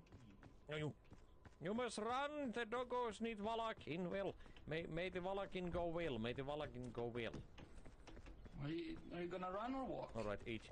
Eat that. If you don't have extra energy, eat the food. Eat the fucking food. I have extra All right, energy. then Give it to Vinsanti. Vinsanti. All right, Vincenti, eat the food, eat the food, eat the food, eat the food, eat the food, eat the food, Vincenti, eat the food. Yes, I ate it. There we go.